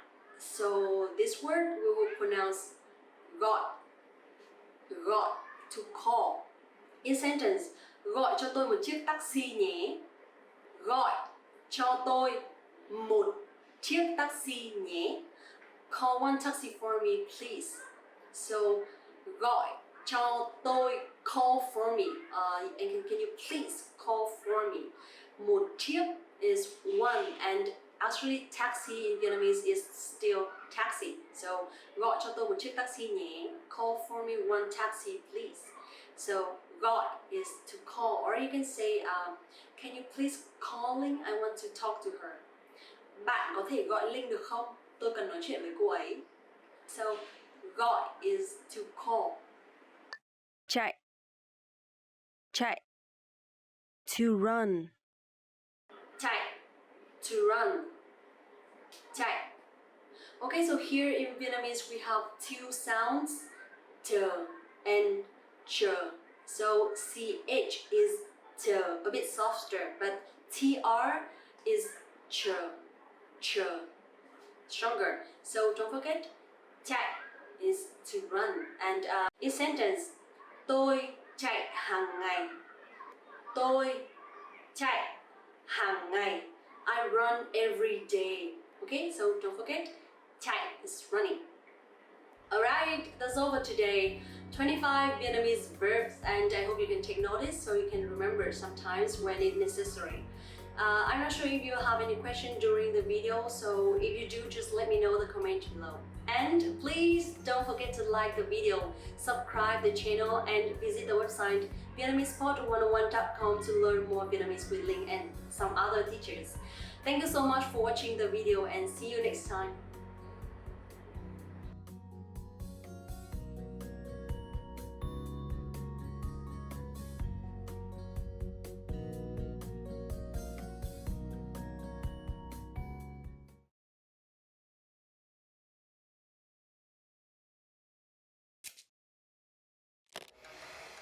Hi everyone, I'm Gabriella. How are your Vietnamese listening skills? In this video, you'll have a chance to test them out with a quiz. First, you'll see an image and hear a question. Next comes a short dialogue. Listen carefully and see if you can answer correctly. We'll show you the answer at the end. Are you ready? Tại cửa hàng sách, người phụ nữ đang yêu cầu người bán hàng điều gì đó. Người phụ nữ đã muốn xem quyển sách nào? Xin lỗi, tôi muốn xem qua quyển sách trên giá sách đó. Chị muốn xem quyển sách nào? Quyển sách về ô tô ấy. Xin chị chờ một chút. Quyển này à? Đúng vậy. Của chị đây. Người phụ nữ đã muốn xem quyển sách nào?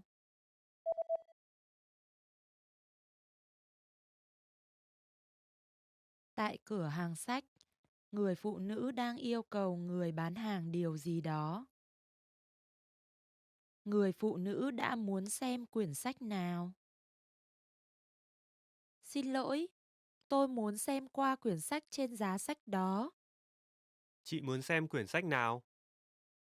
Quyển sách về ô tô ấy. Xin chị chờ một chút.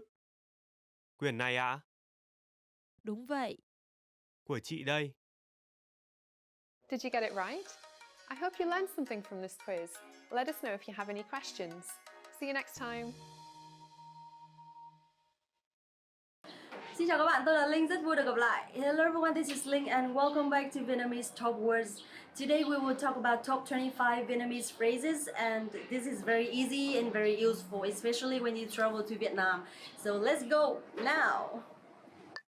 Xin chào. Xin chào. Hello. Xin chào. Hello. Okay, in Vietnamese, actually, we don't say good morning or good afternoon or good evening, but we only simply say xin chào to everybody, everywhere, every time. And if you want to be more polite, and you can put the subject before the word chào. For example, em chào anh, em chào chị, cháu chào bác, cháu chào cô. And we have so many subjects based on who you are and who you talk with. So that's why if you want to just remember how to say hello to people, you can just say xin chào. Xin chào, tôi là Linh. Xin chào. Xin chào. Chào bạn. Chào bạn. Hi. Chào bạn. And chào bạn is a closer and more friendly way to say hello to someone that you close or someone younger than you. And actually it sounds still very polite, and you can use both xin chào or chào bạn. Is very polite and is okay, it's very normal, it's very common. And you can put the pronouns behind the word chào. For example, chào anh, chào chị, chào bạn. Tôi đến từ Mỹ. Tôi đến từ Mỹ. I come from America. After saying hello, it's supposed to be where are you from, right? And you can answer by very simple way. Tôi đến từ Mỹ. I'm from America. Tôi đến từ Đức. I'm from Germany. Tôi đến từ and country. Tôi is me, đến từ come from, and the last one is your country or your city, where are you from. Tôi đến từ Hà Nội. I'm from Hà Nội. Xin chào, tôi là Linh, tôi đến từ Hà Nội. Hello, this is Linh and I'm from Hà Nội. Chúc ngủ ngon. Chúc ngủ ngon. Good night. Chúc ngủ ngon you use when you want to say good night to someone before you go to sleep, or when you are chatting and texting and you want to inform them that this is my bedtime, I'm about to go to sleep and good night. You can say tôi chuẩn bị đi ngủ đây. Chúc bạn ngủ ngon. Tôi chuẩn bị đi ngủ đây. Chúc bạn ngủ ngon. I'm about to go to sleep. Good night. Or you can put the pronouns behind the word chúc to make it sound more friendly or more closer. For example, chúc em ngủ ngon. Chúc bạn ngủ ngon. Chúc mẹ ngủ ngon. Chúc ngủ ngon. Tên bạn là gì? Tên bạn là gì? What's your name?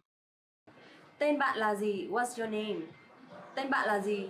This one is very common and very useful because every time you talk to someone you have to know their name, right? So you can say tên bạn là gì?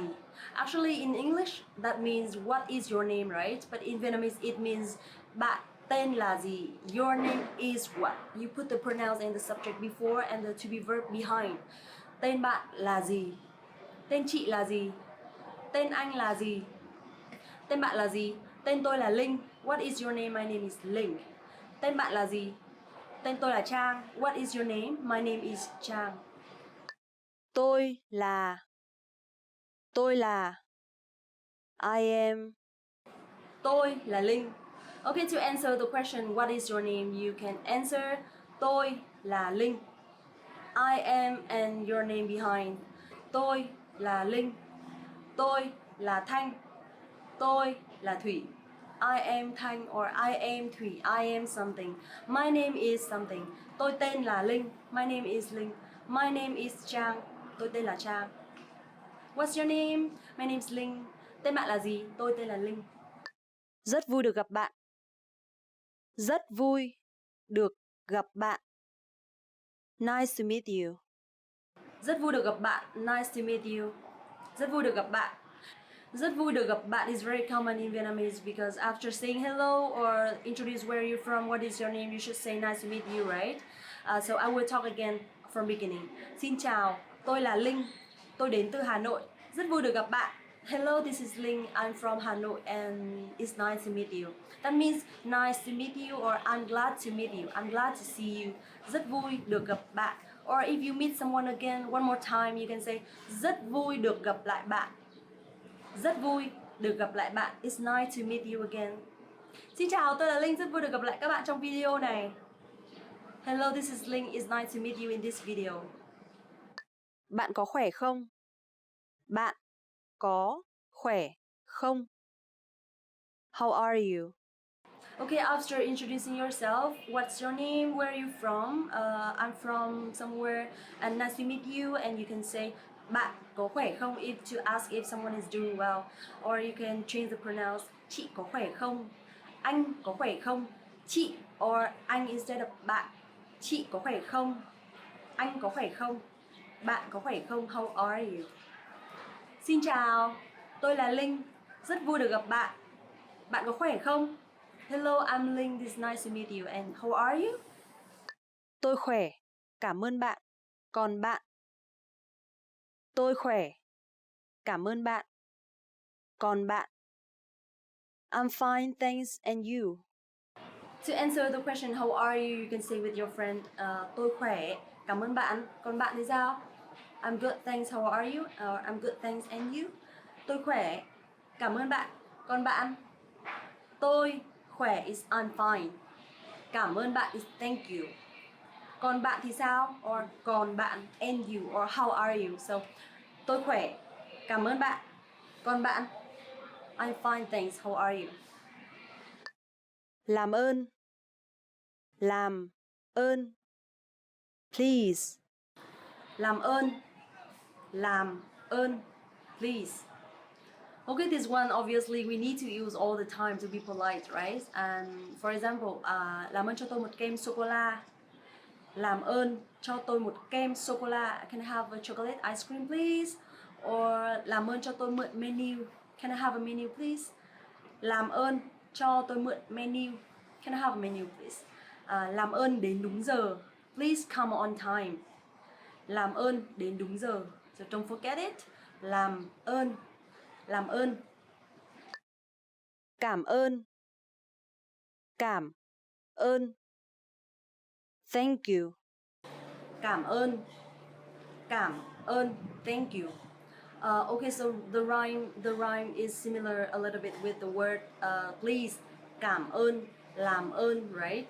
But actually in English, the C sound is a little bit lighter than Vietnamese. In Vietnamese, you pronounce a bit stronger, heavy and clear, more clear, just like cảm ơn. Because some of my foreigners they pronounce come on or come on, but actually it's cảm ơn, just like K.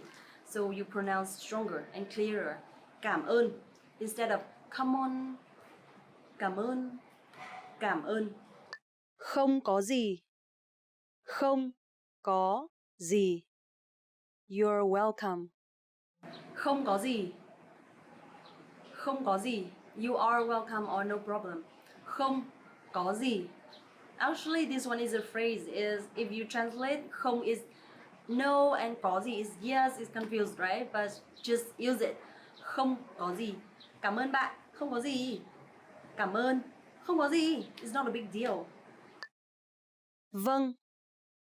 Vâng. Yes. Vâng. Yes. Vâng. Actually, the word yes mean vâng or có. Yes, I will do it or yes, I want it. So if someone asks you, em có muốn ra ngoài ăn tối nay không? Do you want to have dinner together? Vâng.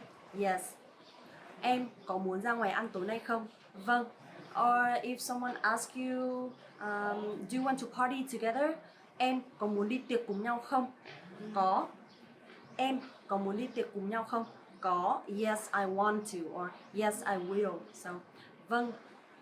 Có is yes. Không.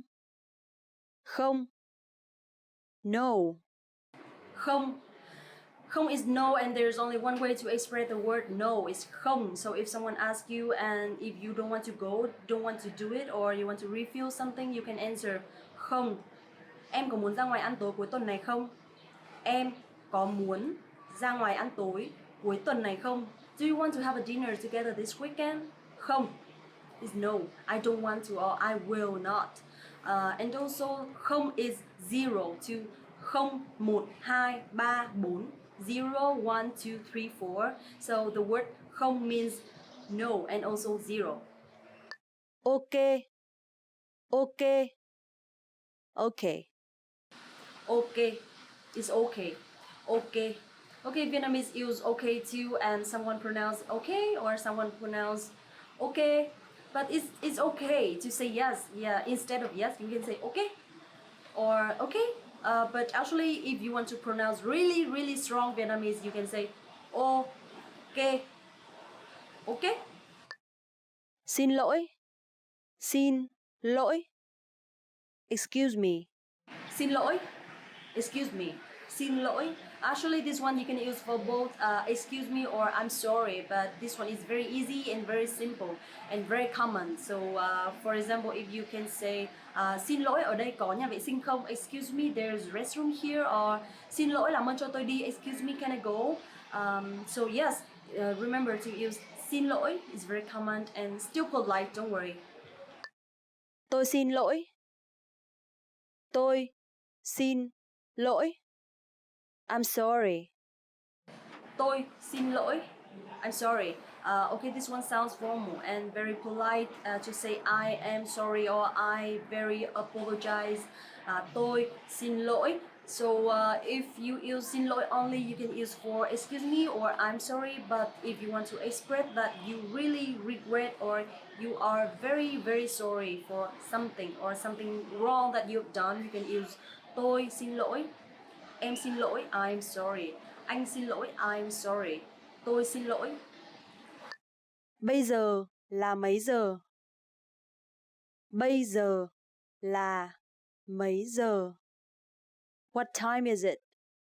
So if you are outside and you don't have watch, you don't have cell phone, and you want to ask what time is it, so you can come to anyone and say, xin lỗi, bây giờ là mấy giờ? Excuse me, what time is it? Xin lỗi, bây giờ là mấy giờ? And after they answer, bây giờ là 3 giờ, this is 3 o'clock. You can say, cảm ơn. Xin lỗi, bây giờ là mấy giờ? Bây giờ là 4 giờ. Cảm ơn. Nhà vệ sinh ở đâu? Nhà vệ sinh ở đâu? Where is the restroom? Nhà vệ sinh ở đâu? Nhà vệ sinh ở đâu? Where's the restroom? So in the mall or in the place you've never been to and you don't know where's the restroom, you can approach anyone and say, xin lỗi, nhà vệ sinh ở đâu? Excuse me, where's the restroom? Or xin lỗi, toilet ở đâu? Excuse me, where's the toilet? And after they show you where is the restroom and where the way to go there, you can say, cảm ơn. Xin lỗi, nhà vệ sinh ở đâu? Đi hướng này. Cảm ơn. Đợi tôi một chút. Đợi tôi một chút. Wait a moment. Đợi tôi một chút.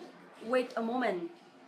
Đợi tôi một chút. Wait a moment. In Vietnamese, this means wait me for a moment. Đợi tôi một chút. So you also can say đợi một chút. Wait a moment. Đợi tôi một chút. Đợi một chút. Ê, đợi tôi một chút. Wait me for a moment. Cái này bao nhiêu tiền? Cái này bao nhiêu tiền? How much is this? Cái này bao nhiêu tiền? How much is this? So when you are buying or shopping something and before you decide to buy, you should kindly say, cô ơi, cái này bao nhiêu tiền? Ma'am, how much is this? Or chú ơi, cái này bao nhiêu tiền? Sir, how much is this? Because Vietnamese people really like foreigners, especially when they can speak a little bit Vietnamese. So maybe they can have discount for you. So don't forget. Cô ơi, cái này bao nhiêu tiền? And if you got discount from them, you can say cảm ơn. Tính tiền cho tôi. Tính tiền cho tôi. Could I get a check, please? Tính tiền cho tôi. Excuse me, could I have a check, please?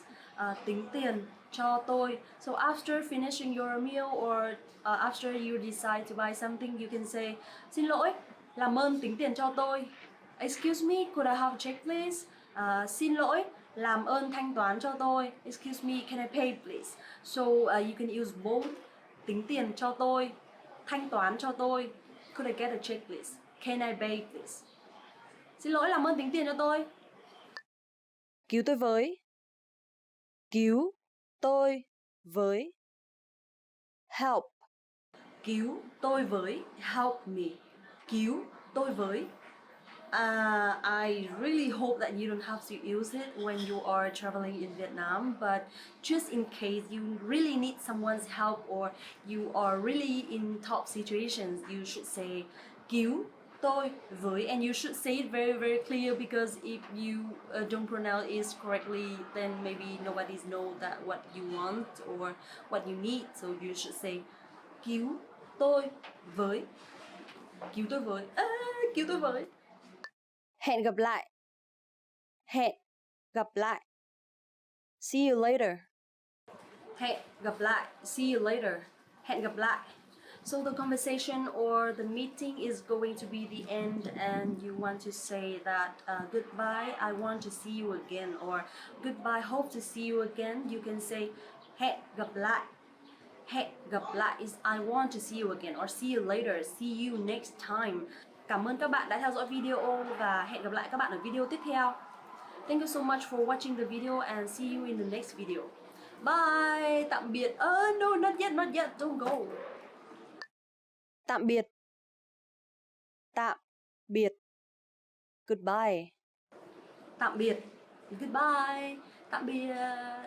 Yeah, I know this one is a bit hard for foreigners because you don't have this accent in English, but actually this sound is very common in Vietnamese. So you better practice, and time to time, slowly, you will get used to it. Tạm biệt. Tạm biệt. But actually, if you really cannot pronounce this one, then you can say xin chào instead, because yeah, it's okay, it's not a big deal. Xin chào, tạm biệt, you can use to say hello or goodbye. But actually, only tạm biệt is for goodbye. But you can use xin chào for both. Xin chào, hello, and goodbye. Xin chào, tạm biệt. Okay, done. We just had 25 Vietnamese phrases, and I hope you enjoy it. It's easy, right? If you have any questions or recommendation, please let me know in the comments below. And don't forget to please like the video, subscribe the channel, and visit the website VietnamesePod101.com to learn more Vietnamese. I am Linh, and thank you so much for watching the video, and see you next time.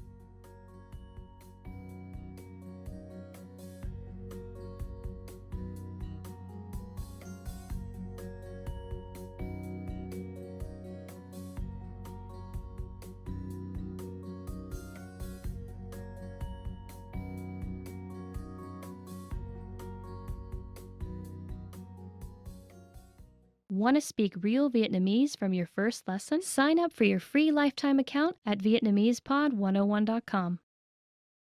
Hello everyone, welcome back to Vietnamese Pod 101. My name is Linh.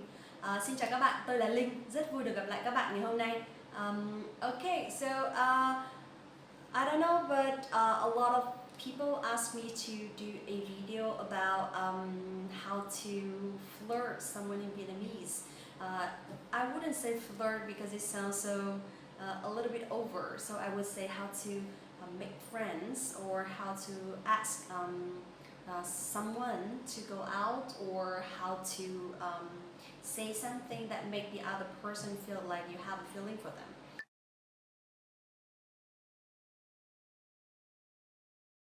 Okay, so actually there are plenty of ways to say it in Vietnamese, because Vietnamese is not like English. We don't have the same specific sentence to speak to someone else. So instead, each person will have a very different way to express their opinion or their feeling. But still, there are some very common or very famous sentences which are so popular on TV or social network. So because of that, today I'd like to talk about 10 sentences that you may need, or it may be helpful for you when you want to show someone that you like them. Okay? So now let's start.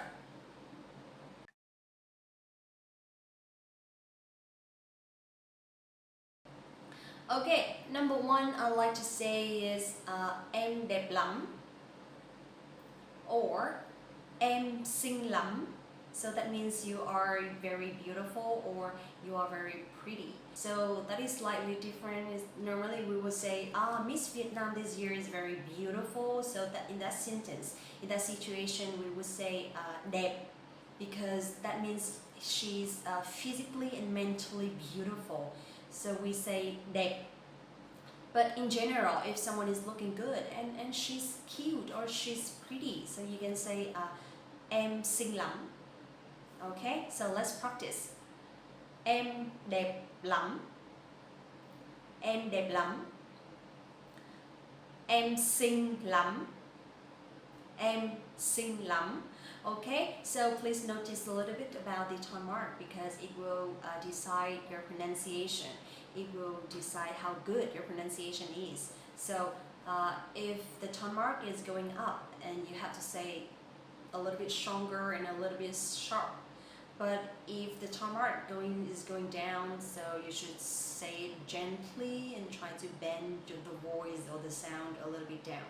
Okay, so again, em đẹp lắm. Em đẹp lắm. Em xinh lắm. Em xinh lắm. Okay, so if you want to give compliment to women for the first time, or just for a few times after you met, you can just easily say em đẹp lắm or em xinh lắm, because everybody wants to hear that, right? Okay, so that is a very best way to start a conversation, or to talk with someone else that you haven't met before.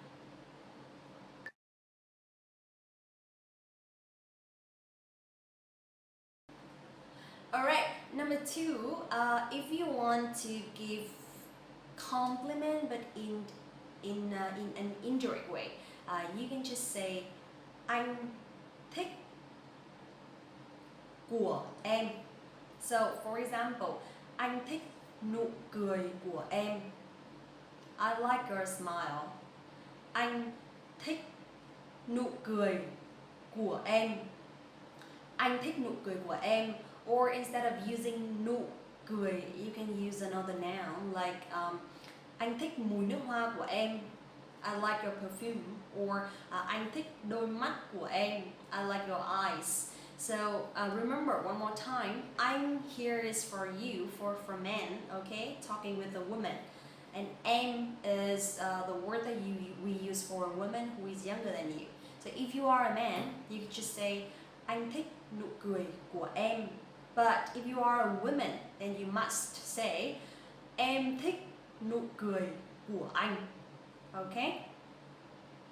Alright, so I really like when someone say that they like something about me, because it means they really care about me, and they notice small things on my face or on my appearance. So that's why I feel really, really good. And if someone just keep giving you compliment like that every day, then I think that they have something for you. They have some feeling for you, isn't it?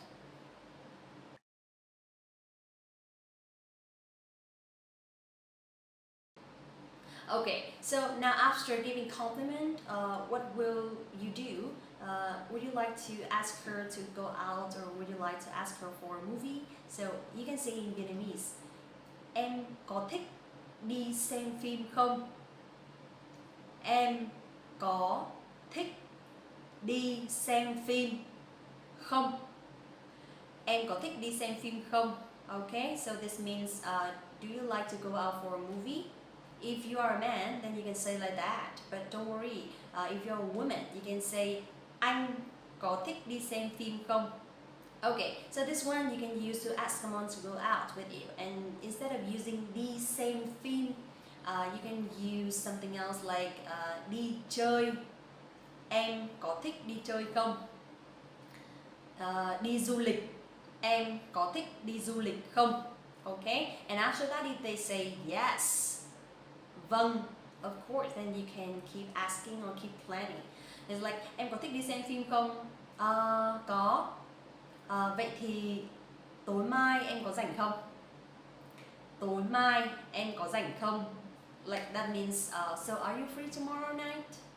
Okay, so let's practice. Em có thích đi xem phim không? Cũng có. Vậy thì tối mai em có rảnh không? Okay.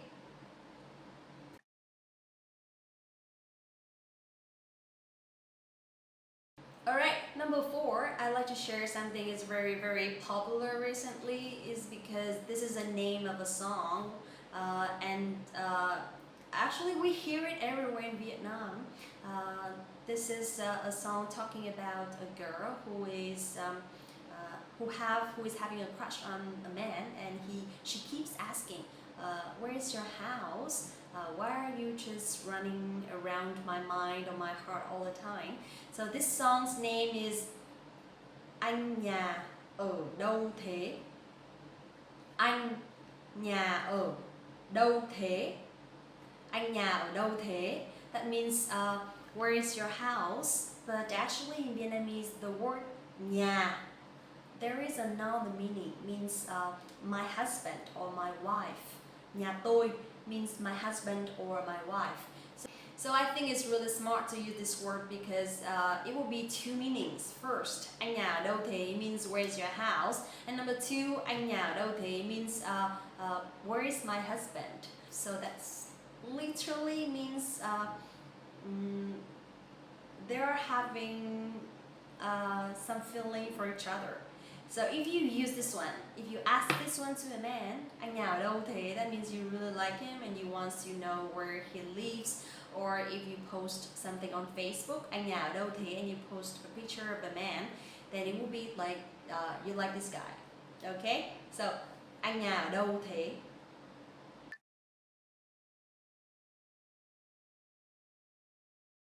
Alright, number 5, I'd like to share a short conversation. So, for example, anh thích chó hay thích mèo? Anh thích mèo. Còn em thì thích anh. Okay, so that means, do you like cats or dogs? And the other one says, I like cats. And then I would say, and I'd like you, just like that. So recently this one is a little bit popular, but I think for young people only because it sounds so childish. But it's cute actually, it's not really over or something. Okay, so if you ask someone like, what do you like? Dogs or cats? I like dogs. Okay, then I like you. That is very cute and very lovely. And if someone asked me like that, I would laugh immediately. But I would say that he's very cute to say that. Okay, so try again. Anh thích chó hay thích mèo? Anh thích mèo. Còn em thì thích anh.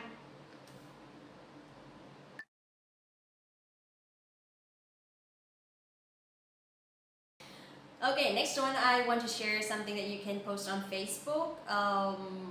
I don't really know how to explain because it's really hard. Okay, so for example, if you like someone and you really like his eyes, and you want to share something on Facebook, but you don't really mention the man, then you can say, uống nhầm một ánh mắt, cơn say theo cả đời. Uống nhầm một ánh mắt, cơn say theo cả đời. So it's like you fall in love with his eyes and you are drunk forever, something like that. Okay, it's like you drink something and you get drunk, and something here is his eyes. Okay, so actually this one we don't really say directly to the person that we like, but you can post it on Facebook, and then if the person reads it, then maybe or he will text you or he will ask you to ask about the status. So uống nhầm một ánh mắt, cơn say theo cả đời.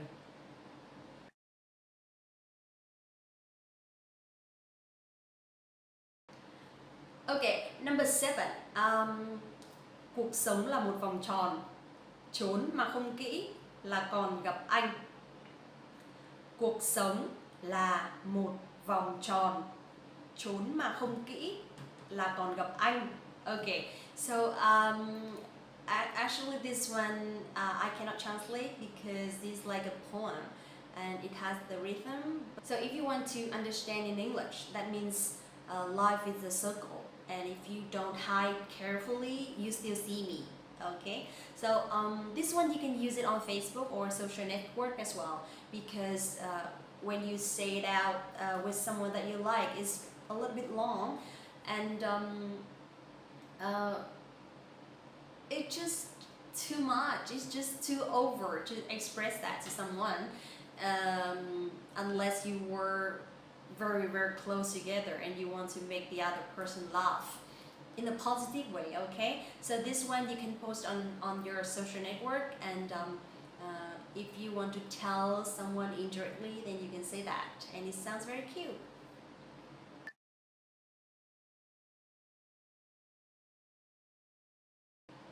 Okay, next one I'd like to share is if you want to send a heart to someone's, like you want to send heart for his status, or you want to send a heart for his video or his picture, then you can say thả tim. Thả tim, that means you drop a heart. Thả tim. Okay, so this one is very easy and very common. You can say anywhere, you can write anywhere and with anyone or in any situations. It means you love what they say, or you like what they show, or you like what they post. That's it. Thả tim. Thả tim.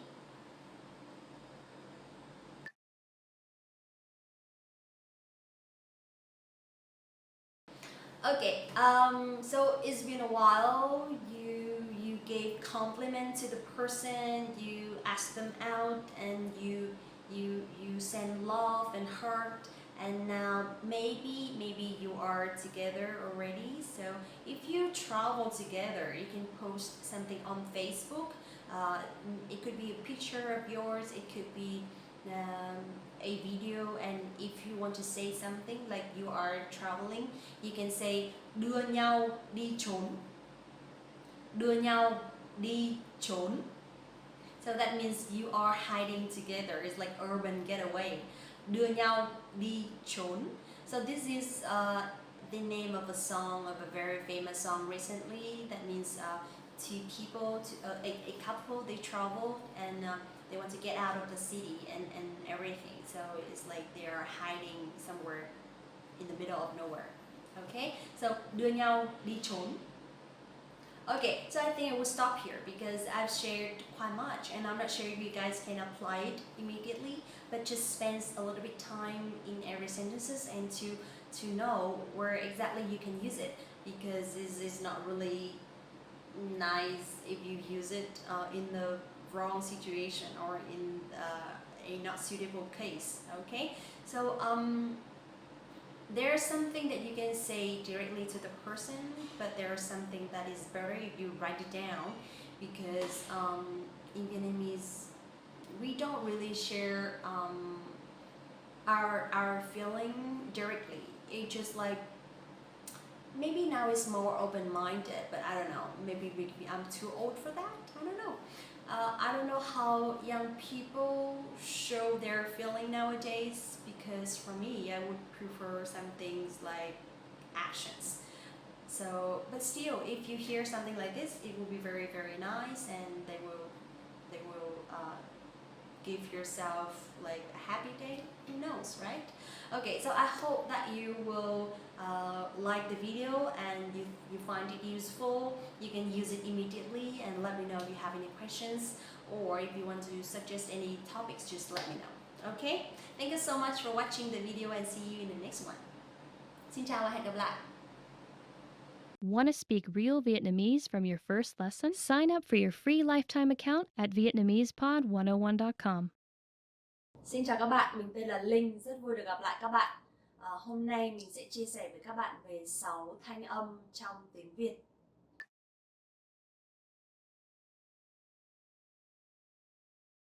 Hello everyone, my name is Linh and welcome back to Vietnamesepod101.com, the fastest, easiest, and most fun way to learn Vietnamese. In this video today, I'm going to share you guys 6 tones in Vietnamese, and I think it's a very, very important topic because it's the most important thing when you learn Vietnamese. When you use a different tone or when you use wrong tones, it will be a completely different meaning, and it decides your pronunciation, it decides your accent, and it decides how good you are when learning Vietnamese. So let's get started.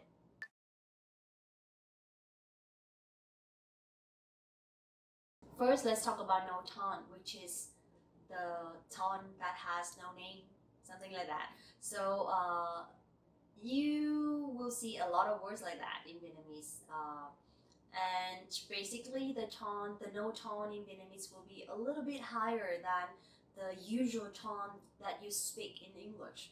So that's why when you hear Vietnamese people or even me speaking English, you will feel like their tone is a little bit too high. I'm not sure. So let's try some words in Vietnamese. So my name is one of the examples. Linh. Linh. It will be like this. Linh. Linh. Okay. Next one is a very common word. Không. Không. Không. So you feel the tone? Không means no. And also it'll be in a negative form of the verb. For example, không ăn. Không ăn means don't eat. Không đi means don't go. So không. Hay means good, or it also means often. Hay. Hay. So hay không means is it good? So this is a yes no question. When you put the word không in the end of the sentence, it will be do you, or are you, or can you. But in this situation, hay không means is it good? How do you feel? This is the easiest tone that you can easily practice because it has no tone, but I think compared with English, it's a little bit higher already. Okay, so now let's move to the next tone.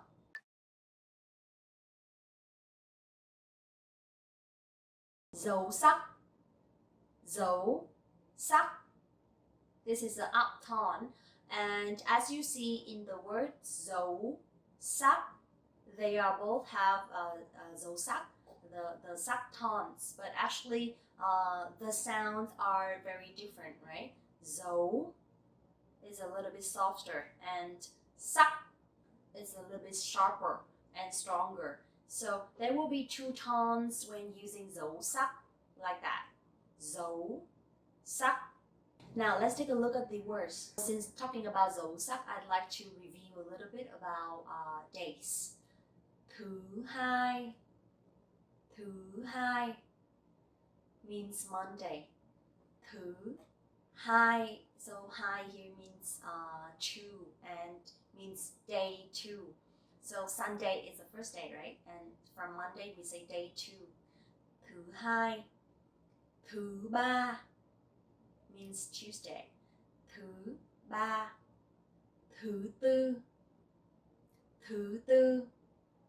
Thứ tư. thứ năm, thứ năm, thứ sáu, thứ sáu. Okay, so you will see both dấu sắc and không dấu in one word. Thứ năm, thứ năm. How do you feel? How do you feel the difference? Thứ năm or thứ sáu. So they both have dấu sắc. Thứ sáu, thứ sáu. Okay, clear? Now let's try another word. Máy bay. Máy bay means airplane, an airplane. So they also have dấu sắc và không dấu. Máy bay, máy bay.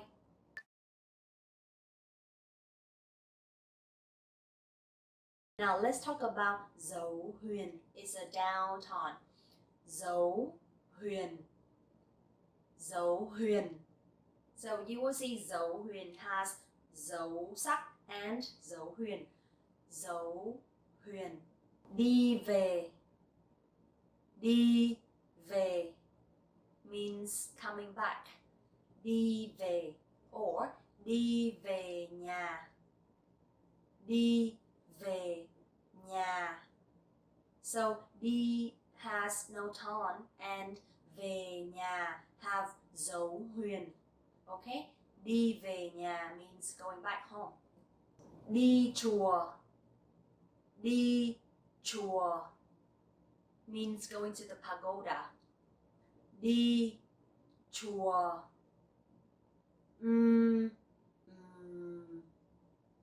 Đi chùa. Ngoài đường. Ngoài đường. Ngoài đường means outside or on the road. Ngoài đường. Đi làm. Đi làm. Đi làm means going to work. Do you see a little bit different between the no tone and dấu huyền? Đi làm. Đi làm.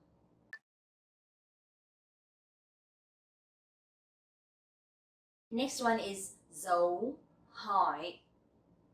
Dấu hỏi. Try again. Dấu hỏi. Hỏi. Okay, clear? Hỏi. But when we speak faster, it will be dấu hỏi. Hỏi. Hỏi. Okay, now let's take a look at the words. Cởi mở. Cởi mở. Cởi mở means open. She is very open. Cô ấy rất cởi mở. Cô ấy rất cởi mở. Phải. Phải. Phải. So we have trái, rẽ trái, right? And phải, rẽ phải. Phải is right. Turn right on the right side. Phải. Của tôi. Của tôi means my or mine. The possessive. Của tôi.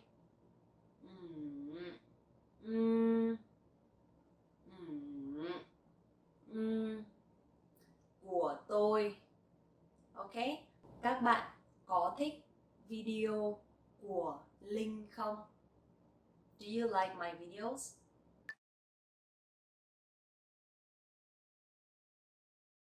Dấu ngã. Dấu ngã. Ngã like singing, right? Dấu ngã. Dấu ngã. Dấu ngã. Ngã means to fall. Means I'm falling. But actually I'm falling in love doesn't mean that tôi ngã, okay? No, ngã means you're falling when you're walking. Ngã. Also one word is đã. Đã. Đã means the simple past. So when you want to talk about the past, We don't have past continuous, we don't have simple past, we don't have present perfect. You can just put the word đã before the verbs, then it's fine. Đã ăn, I ate. Đã uống, drank. Đã ngã, felt. Đã ghê. Đã ghê means it's so cool, it's so good. Đã ghê. Uống nước lạnh, đã ghê means drinking cold water is very cool or very nice or very good. Đã ghê. Mãi mãi. Mãi mãi means forever. Mãi mãi. How to put this one in sentences? Let me see. Em mãi mãi yêu anh means I love you forever. Em mãi mãi yêu anh. Okay, never mind.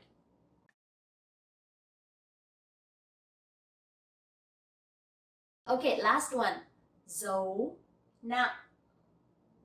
Giấu nặng. So nặng here means heavy, and yes, this tone is a little bit heavy. It's a little bit strong, and you have to put like giấu nặng, giấu nặng, nặng. How does it sound?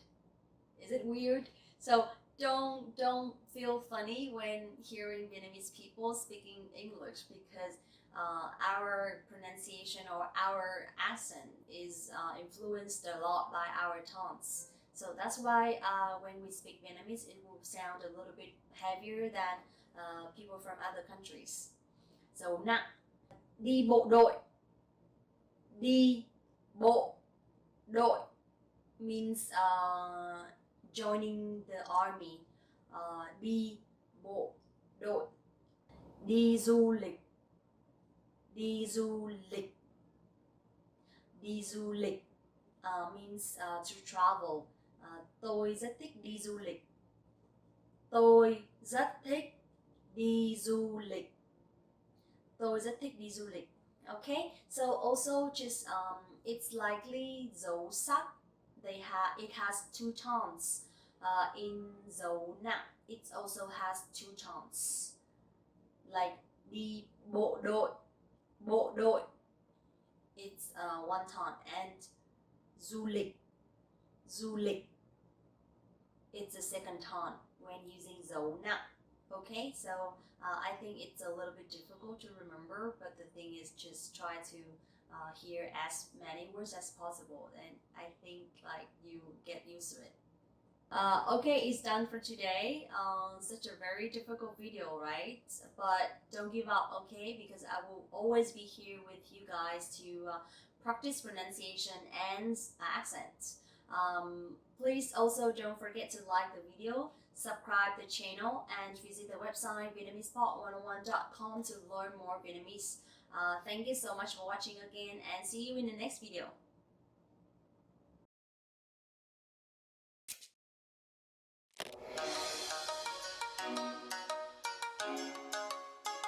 Xin chào, tôi là Giang.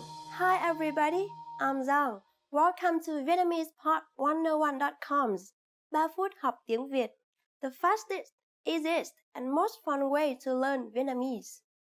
In the last lesson, we learned the phrase Xin hỏi, bạn có biết nói tiếng Anh không? Excuse me, do you speak English? We mentioned the word Xin hỏi, which means excuse me in Vietnamese. In this lesson, we're going to learn how to use xin hỏi and other words when apologizing in Vietnamese. There are two equivalents to excuse me in Vietnamese. Which one to use depends on certain circumstances. When asking a question, we use xin hỏi. Xin hỏi. Xin hỏi, cái này bao nhiêu tiền? In other situations, we use xin lỗi. Xin lỗi. To request something. Xin lỗi, cho tôi mượn cái bút. To order food or drink. Xin lỗi, cho tôi một bát phở. To ask someone to repeat what he or she said. Xin lỗi, bạn vừa nói gì vậy? To squeeze by someone. Just say, xin lỗi, then go ahead. When asking a question, to make it more formal, you can say, xin lỗi cho tôi hỏi, instead of xin hỏi. The longer expression can literally be translated as, excuse me, let me ask. Xin lỗi cho tôi hỏi, cái này bao nhiêu tiền? Xin lỗi cho tôi hỏi, cái này bao nhiêu tiền? When you really want to apologize for something, you use xin lỗi, sorry, or tôi xin lỗi, I'm sorry. Tôi xin lỗi is more formal and sounds more sincere. Now it's time for Giang's insights. Sometimes Vietnamese people add an object pronoun after xin lỗi to indicate the person to whom they want to apologize. And again, the pronoun used depends on that person's gender, age, and how close a relationship they have with the speaker. Xin lỗi bạn. When apologizing to your friends. Xin lỗi anh. When apologizing to a man not much older than you. Xin lỗi chị.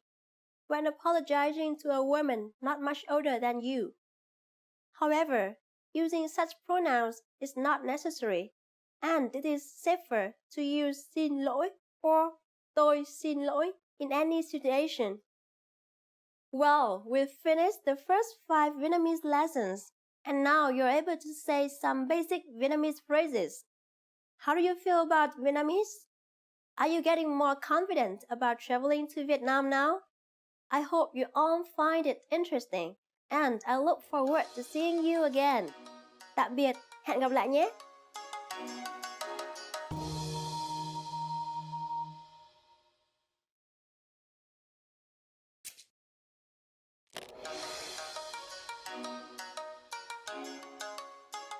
Xin chào, tôi là Giang. Hi everybody, I'm Giang. Welcome to VietnamesePod101.com's 3 phút học tiếng Việt. The fastest, easiest, and most fun way to learn Vietnamese. In the last lesson, we learned the numbers from 1 to 10. Do you remember? Here I remind you again. 1, 2, 3, 4, 5, 6, 7, 8, 9, 10. And now let's continue from 11. 11, 11, 12, 12, 13,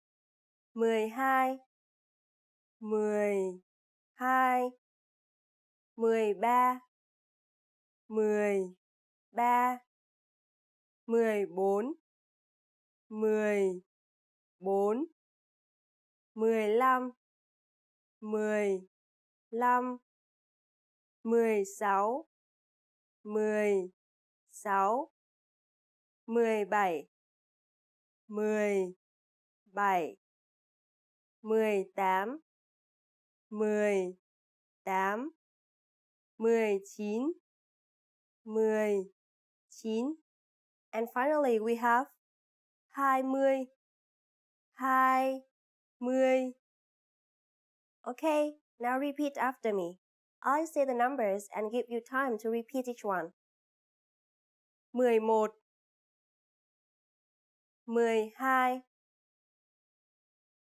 13, 14, 15, 16,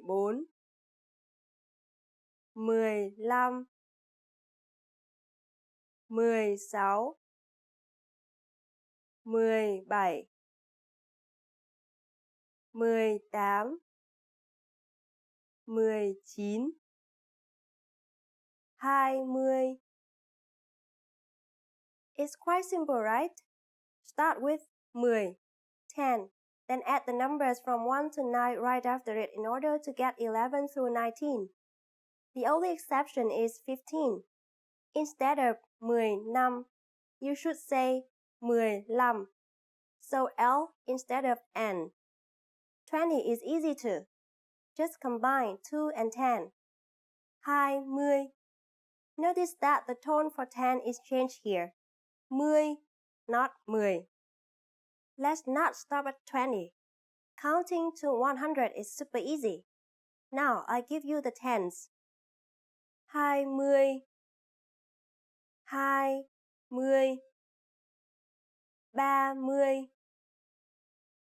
50, 50, 60, 60, 70, 70, 80, 80, 80, 90, 90, 100, 100. Again, the rule for forming the tens is easy. We just learned that 20 is 20, and this rule works the same for numbers from 30 to 90. Simply add the numbers from 3 to 9 before 10. So, 30 is 30, 50 is 50, 90 is 90, and so on. That's it. Finally, 100 is 100. 1 means 1, and 100 means 100. 100. The last thing we learned today is how to form compound numbers above 20. This is also super easy. Take the tens and simply add the numbers from 1 to 9, which you learned in the previous lesson. Let's try it out. How would you say 56 in Vietnamese? Let's take it step by step. 50 is 50, and then add 6, 6, 56. It's done. Isn't that easy? Let's make another number. For instance, 98. Take 90, 90, and add 8, 8, 98. One last tricky part, the changes in the spelling and pronunciation of 1 and 5. In compound numbers, 1 changes from 1 to 1. For example, 21 is 21, 31 is 31, and so on. This is not the case, however, for 11. Just say 11, 10, 1. As for the number 5, the rule you learned about 15 holds true all the way through 95. 5 becomes 5. Again, 15 is 15. 25 is 25, and so on. This is the official way to say these numbers in Vietnamese. But in daily conversation, you don't even need to add 10 in the middle. So, 21 becomes 21, 2, 1. 37 becomes 37, and 45 becomes 45. And just like that. Easy to remember, right?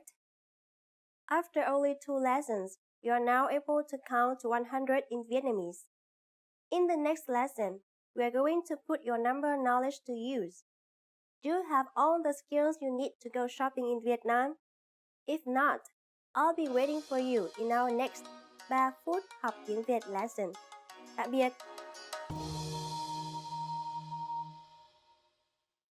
Cái mũ này means this hat. Xin hỏi, cái mũ này bao nhiêu tiền? Excuse me, how much is this hat? If you want to refer to an animal, use the classifier con. Here's an example with chicken, which is called gà.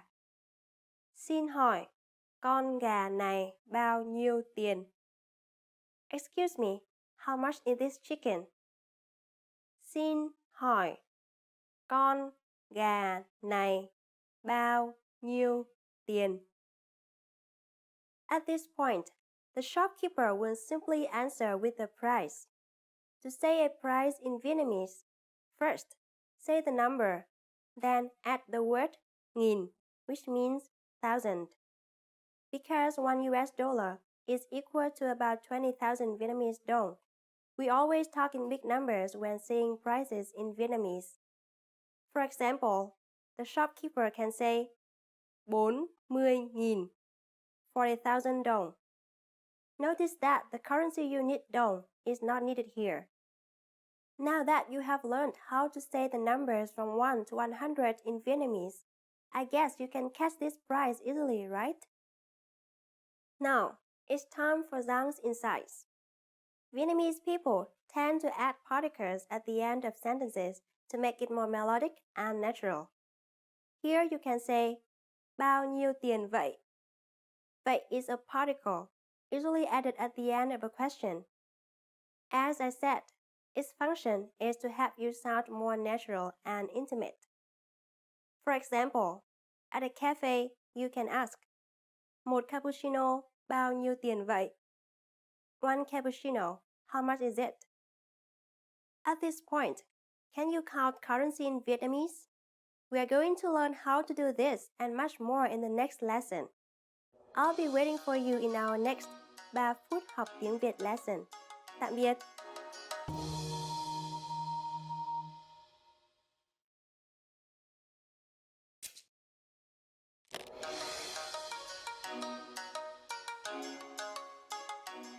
Xin chào, tôi là Huyền. Tết cổ truyền là dịp lễ quan trọng nhất trong năm của người Việt Nam, diễn ra từ ngày 28 tháng Chạp đến ngày mùng 3 tháng Giêng theo âm lịch. Nếu cộng thêm các ngày lễ cuối tuần liền trước và sau đó, số ngày nghỉ trong dịp này có thể từ 7 đến 10 ngày và thường rơi vào cuối tháng 1, đầu tháng 2 dương lịch. Trong bài học này, tôi sẽ giới thiệu đến các bạn một số nét đặc trưng của ngày Tết Việt Nam. Vào ngày Tết, người Việt Nam thường hay ăn món ăn gì đặc biệt? Chúng tôi sẽ cho bạn biết đáp án vào phần cuối video này. Trong những ngày giáp Tết, nhà nhà đều bận rộn mua sắm, chuẩn bị cho dịp lễ trọng đại này. Các gia đình thường sắp xếp, sửa sang lại nhà cửa sao cho gọn gàng, ấm cúng và sẽ trang trí phòng khách bằng các loài hoa, cây biểu tượng cho ngày Tết Việt Nam như hoa mai, hoa đào, quất. Các thành viên trong gia đình sẽ sum họp đông đủ trong bữa tối tất niên. Trước đó, các gia đình thường đã chuẩn bị 2 mâm cỗ để cúng gia tiên và thần linh thổ địa vào lúc 0 giờ sáng mùng 1. Vào đúng thời khắc giao thừa, pháo hoa sẽ được bắn lên từ trung tâm thành phố. Những người dân ở đó sẽ lên nơi cao nhất của các tòa nhà để ngắm pháo hoa. Còn những người ở xa hơn thì thường đến địa điểm bắn pháo từ trước đó nhiều giờ để chiếm được vị trí đẹp hoặc có thể xem trực tiếp từ TV.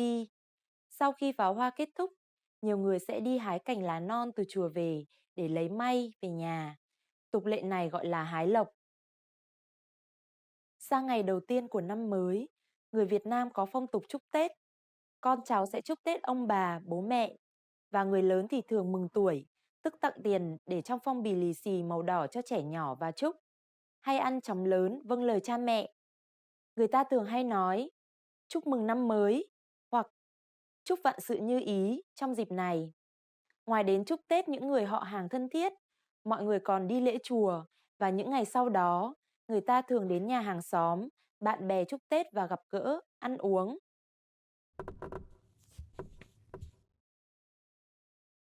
Người Việt tin rằng người đầu tiên bước vào nhà trong ngày mùng 1 Tết chính là người quyết định đem lại sự may mắn hoặc xui xẻo cho gia đình ấy trong cả năm.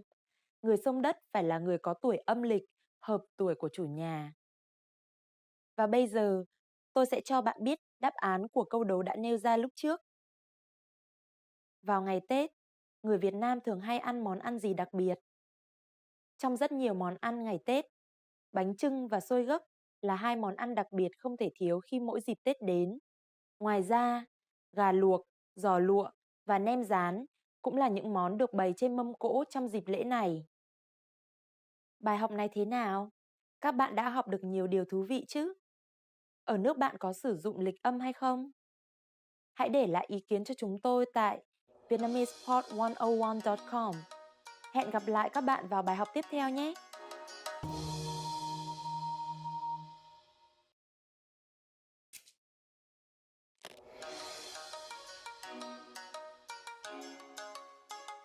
Welcome to VietnamesePod101.com's 3 phút học tiếng Việt, the fastest, easiest and most fun way to learn Vietnamese. Xin chào, tôi là Giang. Rất vui được làm quen với bạn. Hi, I'm Giang. Nice to meet you. In this series, we're going to learn basic Vietnamese expressions. It's super easy and it only takes 3 minutes. In this lesson, you're going to learn how to introduce yourself in Vietnamese. There are only 2 sentences you need to remember. You will first learn a neutral way to introduce yourself, which sounds okay in both formal and informal situations. Let's first see how Vietnamese people generally introduce themselves. Xin chào, tôi là Giang. Rất vui được làm quen với bạn. Hi, I'm Giang. Nice to meet you. Xin chào, tôi là Giang. Rất vui được làm quen với bạn. Start by saying, xin chào, tôi là. Then say your name. Xin chào, tôi là Giang. Finally say, rất vui được làm quen với bạn. Xin chào, tôi là Giang. Rất vui được làm quen với bạn. Let's break this down and see what it means. Xin chào means hi or hello, and it is used in both formal and informal situations. It can also be used at any time of the day. Though the equivalents of good morning, good afternoon, and good evening do exist, Vietnamese people don't normally use them in their daily conversation. So you have to remember only 2 words. Xin chào. Isn't it convenient? Tôi là Giang. That's how Vietnamese people introduce themselves. Tôi là is similar to I am, and you simply need to add your name to this. Though there's a more formal way to introduce your name in Vietnamese, which I'll mention later. Using tôi là plus your name is neutral and sounds okay in any circumstances. Tôi là Giang. Pretty easy, right? And now, let's look at the last sentence. Rất vui được làm quen với bạn. Rất vui means I'm very happy. And được làm quen với bạn means to get to know you or to get acquainted with you. Vietnamese people usually look forward to a closer relationship in the future, so they tend to say, I'm happy to get to know you, rather than just, I'm happy to meet you. So again, rất vui được làm quen với bạn. Let's put everything together. Xin chào, tôi là Giang. Rất vui được làm quen với bạn. Hi, I'm Giang. Nice to meet you. Not very difficult, right? Well, as I mentioned earlier, there's a more formal way to introduce yourself in Vietnamese. That is, xin chào, tôi tên là Giang. Rất hân hạnh được làm quen với bạn. So, what has changed from the previous introduction? Let's take a close look at these together. Notice that the word xin chào doesn't change, but the way you say your name is longer. One more word is added. Tôi tên là instead of tôi là. So instead of saying I am, you say my name is. Tôi tên là Giang. My name is Giang. And the last sentence. Rất hân hạnh được làm quen với bạn. It's my pleasure to get to know you. So, unless you go to Vietnam for business, it is advisable that you stick to the previous introduction. One more time. The general way to introduce yourself in Vietnamese is Xin chào, tôi là Giang. Rất vui được làm quen với bạn. The formal way to introduce yourself is Xin chào, tôi tên là Giang. Rất hân hạnh được làm quen với bạn. Now it's time for Giang's insights. Vietnamese people are not familiar with personal touches when meeting each other, so kissing or hugging is not recommended, though business people and male friends do shake hands when they meet. For the first meeting, simply introducing yourself with a smile is the best way to get to know a Vietnamese person. Do you know how we say thank you in Vietnamese? You'll learn how to say this and many other words in the next lesson. Hẹn gặp lại các bạn. See you then.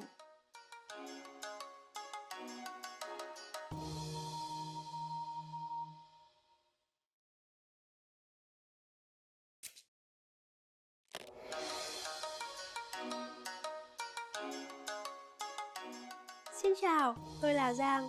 Hi everybody, I'm Giang. Welcome to VietnamesePod101.com's 3 phút học tiếng Việt. The fastest, easiest, and most fun way to learn Vietnamese.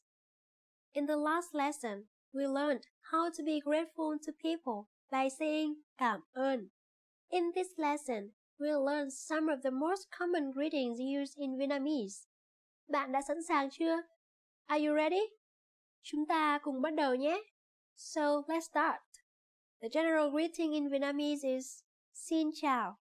Xin chào. Xin chào means hi or hello and is used when we meet each other. As I already mentioned in the first lesson, you can say Xin chào in both formal and informal situations as well as at any time of the day. Vietnamese people do not distinguish which part of the day they are meeting when greeting each other. So such words as good morning, good afternoon, or good evening are basically not in use. When leaving, we say tạm biệt. Tạm biệt.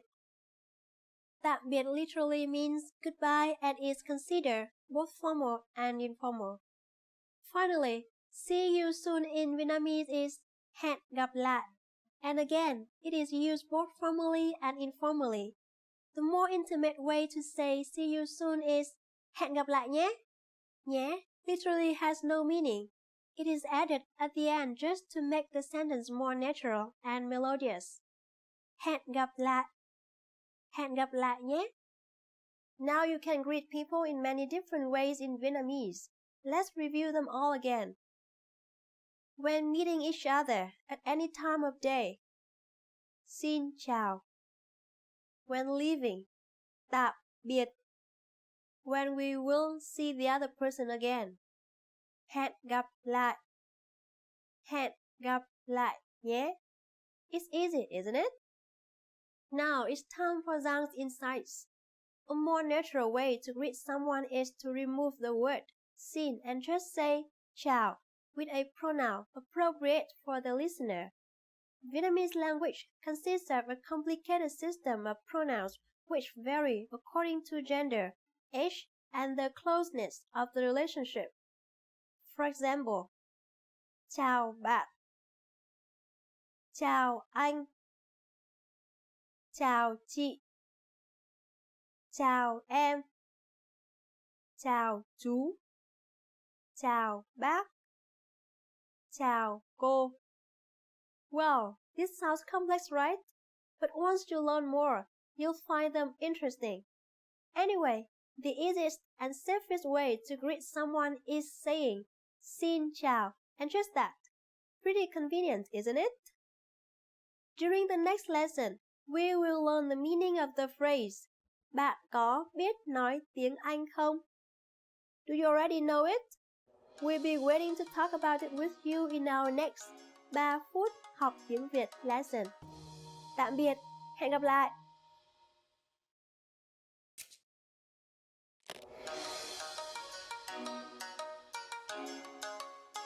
Xin chào, tôi là Giang. Hi everybody, I'm Giang. Welcome to VietnamesePod101.com's 3 phút học tiếng Việt. The fastest, easiest, and most fun way to learn Vietnamese. In the last lesson, we learned some words used when apologizing in Vietnamese, including xin hỏi and xin lỗi. In this lesson, we are going to learn numbers in Vietnamese. Yes, numbers. Số đếm from 1 to 10, and you're going to learn them in only 3 minutes. 3 phút. Are you ready? Let's start. 1 1 2 2 3 3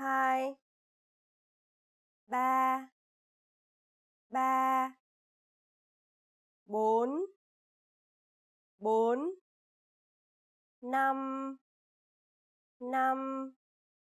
5 6 6 7 7 8 8 9 9 10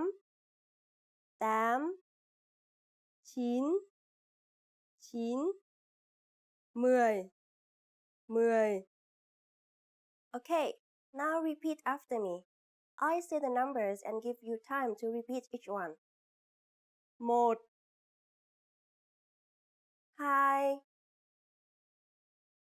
3 4 5 6 7 8 9 10. Great job!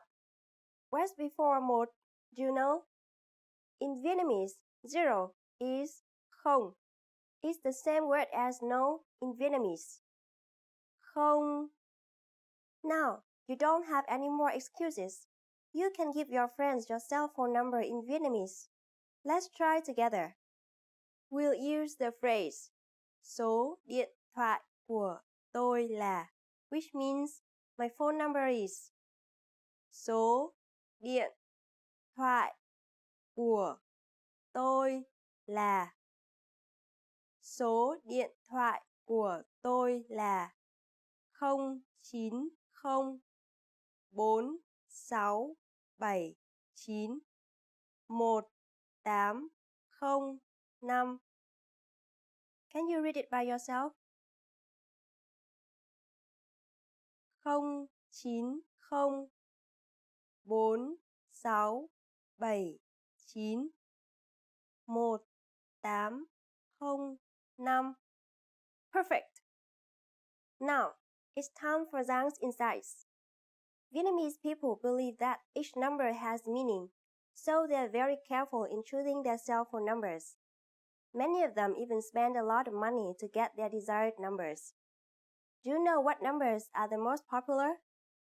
They are 6 and 8, because Vietnamese people believe that these two numbers represent happiness and wealth. Do you know the Vietnamese word for 100? In the next lesson, we're going to learn the numbers from 11 to 100 in Vietnamese. Your task now is to practice the numbers we studied in this lesson, from 1 to 10. Tạm biệt!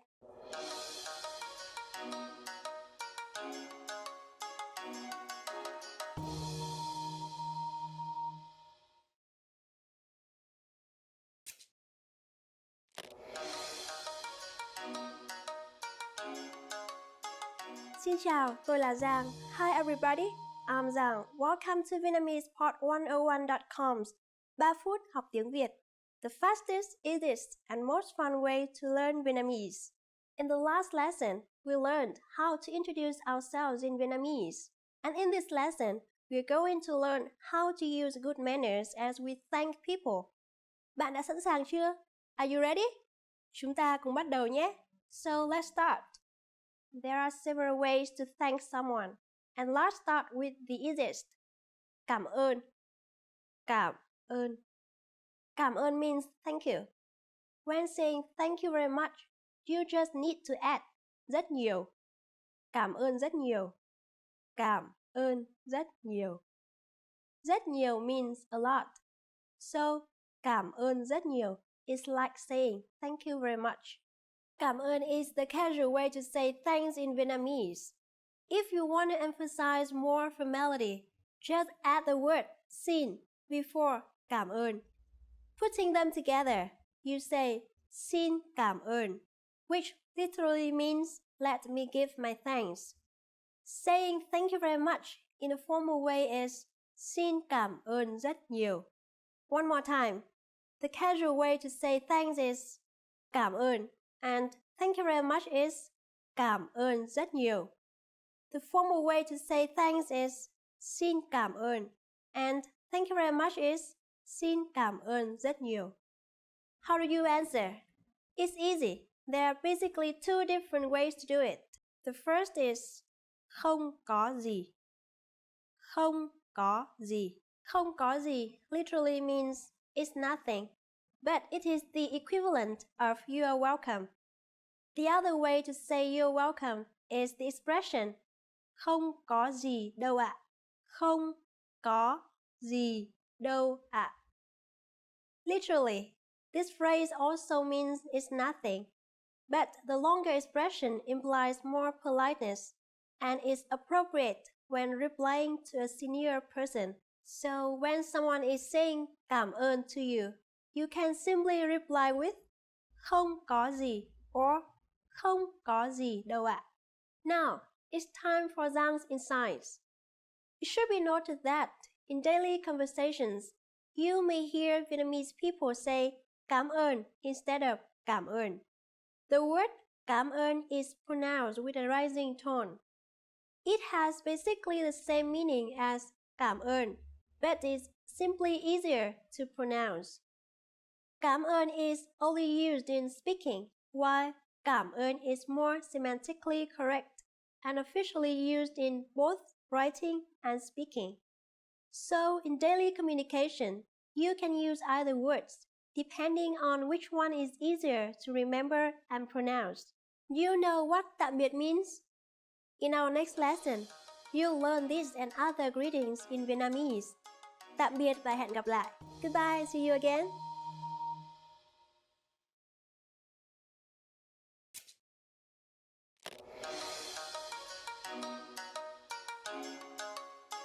Xin chào, tôi là Giang. Hi everybody, I'm Giang. Welcome to VietnamesePod101.com's 3 phút học tiếng Việt, the fastest, easiest, and most fun way to learn Vietnamese.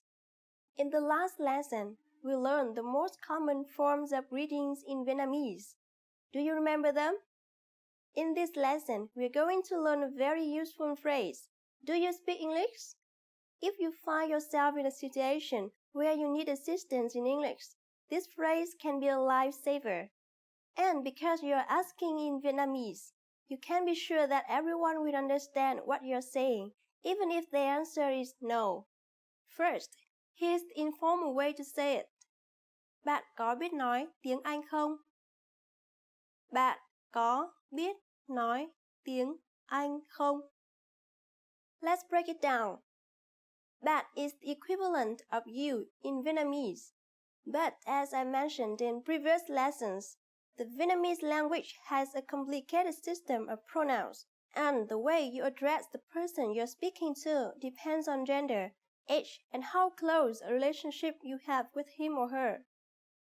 Bạn is the most general pronoun you can use in this case because it can refer to someone younger than you, someone about your age, or someone several years older than you. Có biết nói literally means knows how to speak, and tiếng Anh means English. So the sentence can literally be translated as, do you know how to speak English? Or, can you speak English? Finally, did you notice the last word of the question? Không literally means no in Vietnamese, but when it is added at the end of a statement, a yes-no question is formed. It is a grammatical point that you will learn in more details later. Now, let's practice the question one more time. Bạn có biết nói tiếng Anh không? We are now going to make this sentence formal. It is very simple. You just need to add 2 more words at the beginning of the previous question, keeping the rest unchanged. Xin hỏi, bạn có biết nói tiếng Anh không?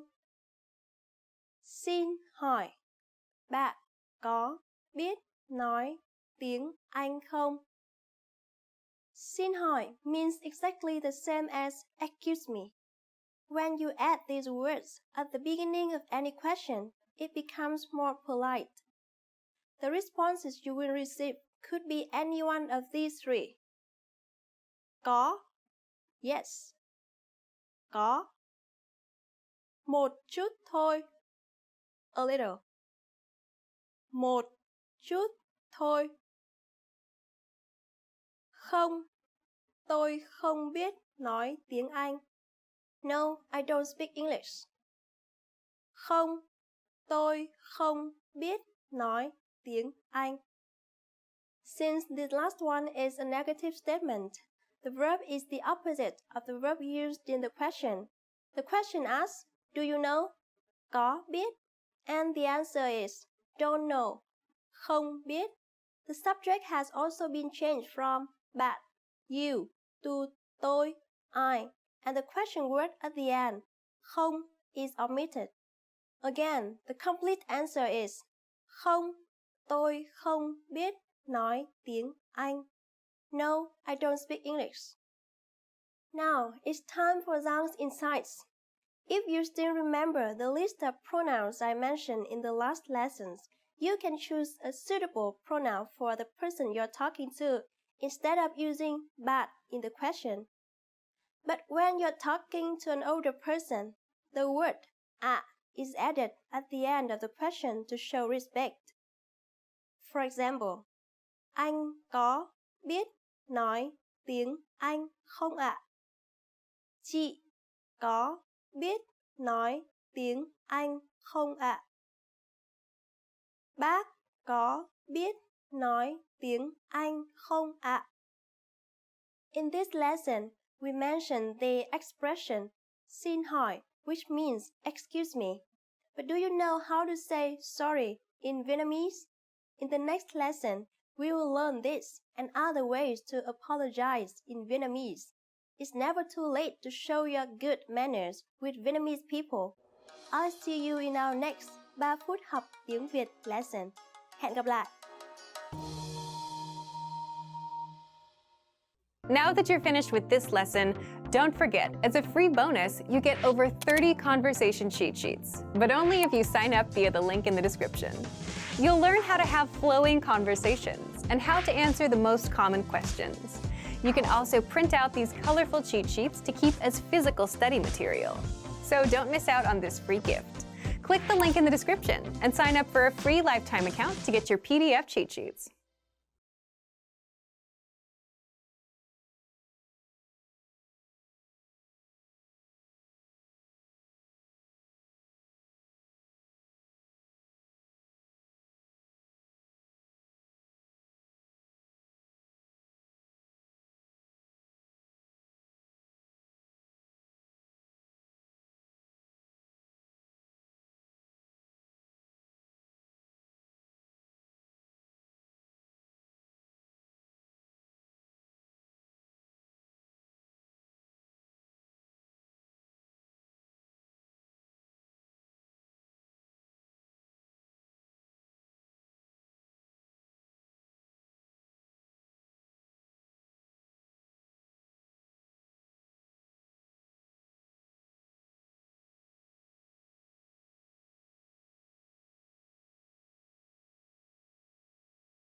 Remember, here's what you can do to learn all of these words by heart. Drill these words with our spaced repetition flashcards, which will help cement these words into your long-term memory. Save them to the word bank, your personal vocabulary collection, where you can print out your own study sheets, or review the words with our looped vocabulary slideshow, and play it until you know all of the words. So click the link in the description right now and sign up for your free lifetime account to get these lessons and study tools.